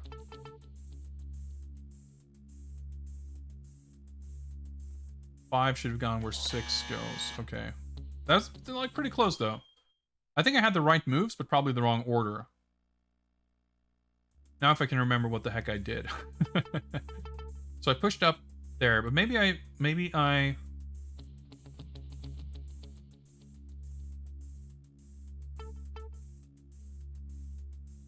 push this. No, but I need to push the 8. I need to push this way to get the 1. Like, the 1 needs to loop around here, I think.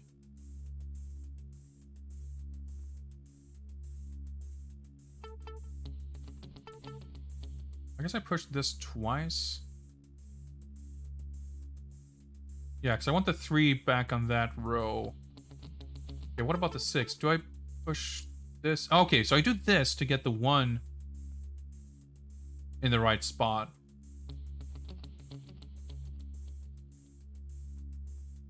Then the 3 is gonna get all fucked up.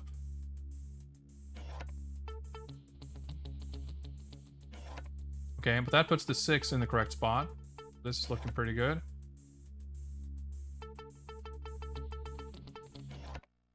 There we go. Once it starts coming together, it goes pretty quickly. Also, okay, this is pretty sick. All right, we got some grenades, kunai, electric batons, swords. I think I'm pretty fully stocked though. Yeah, can't carry any more melee weapons. I still haven't used the shock batons. Handgun. If I can pick one, I can probably pick a second so we can dual wield them, yeah.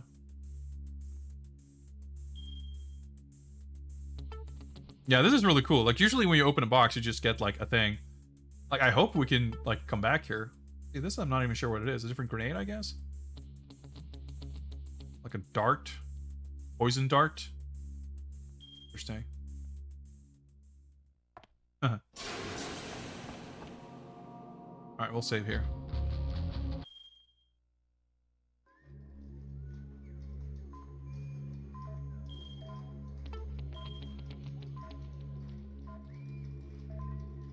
Yeah, this game is a frustrating experience because it keeps going from like being really cool to being really frustrating, kind of back and forth. But like we have a big safety net with not just like items and stuff. We've sort of started reaching a point where we start gaining items. For a while there, we were looking a little bleak on healing items, but we're getting more of them back. And we still have the safety net of being able to switch to beginner difficulty after a death if we feel like we really need to. But so far I haven't felt the need to resort to that. I figured that's a permanent change anyway, so... Oh yeah, we have the database. I've never bothered looking at like the... Oh, you can discard them! Select to discard, interesting. Oh shit, I guess I could have picked up another handgun. Do that. See little stats. Yeah, the menus are slow and clunky that I never bothered to, like, fuck around with this stuff. Alright, maybe I could have picked up more kunai also. But, yeah, I should have paid more attention to the weapon locker. What's up, Amy? For death by degrees. Only eat meat. Yep, lethal greens. Yep. It's a pretty good one, pretty good one. Captain Novolin of Tekken games, if you will.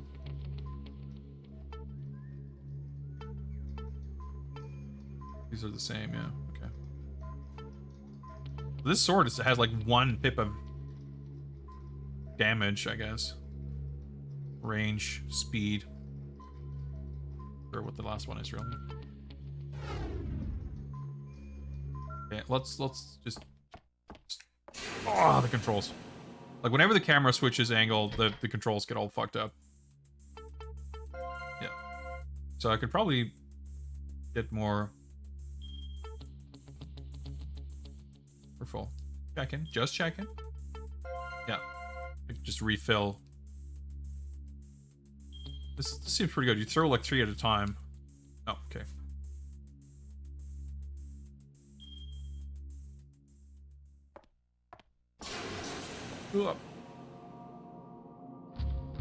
Overall, I'm enjoying my time with this game, at least to the point of feeling no hesitation about wanting to continue. Having said that, I have been streaming for about not 7 hours, but 6 hours, and enough hours to get confused over how many hours I've streamed, I guess. I could keep going, but I think I'm gonna be all fucked up tomorrow if I stay up later than this playing. So we had a good run today. I mean, we're taking things at a pretty leisurely pace, but that's fine. Enjoying the game overall.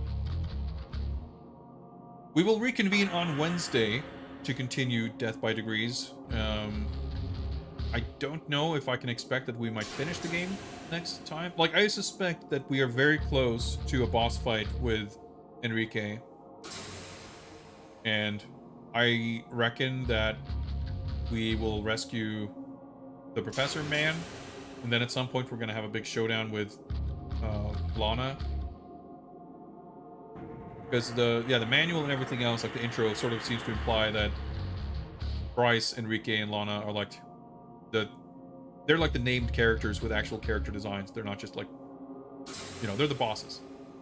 So with those, like, I don't know how much is left of the game. The max level seems to be level 16, and we're like level 11, 12.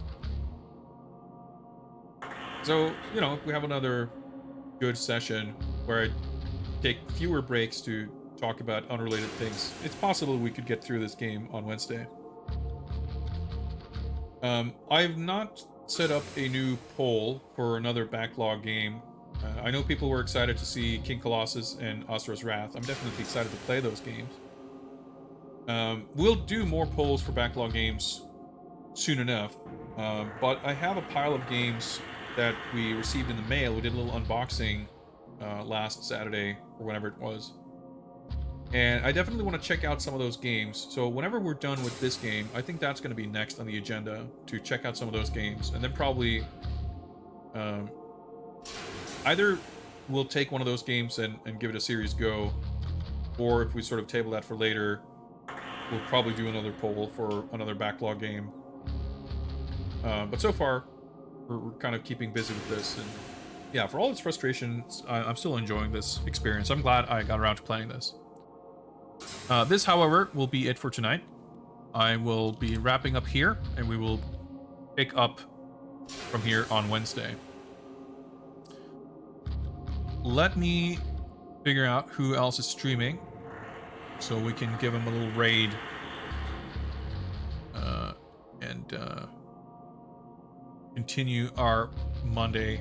I was gonna say evening. It's midnight here, so it's I guess it's officially night.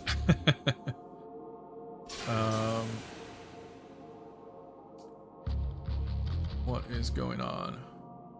Who are we? Man, it's like I never wrap up the stream at this hour, so I'm like super confused. Well, let's try to find someone I don't stream very often. Actually, it's been a while. Let's go to Sharpie. He might be wrapping up soon. He's been going for a while, but he's playing Herc's Adventures. That's a game I've been really curious about. So let's catch Sharpie before he wraps up for some hot Herc adventure action. Thank you very much for hanging out tonight. It's been fun. I'll see you guys on Wednesday or whenever. Until then, take care. Thanks for hanging out. Bye.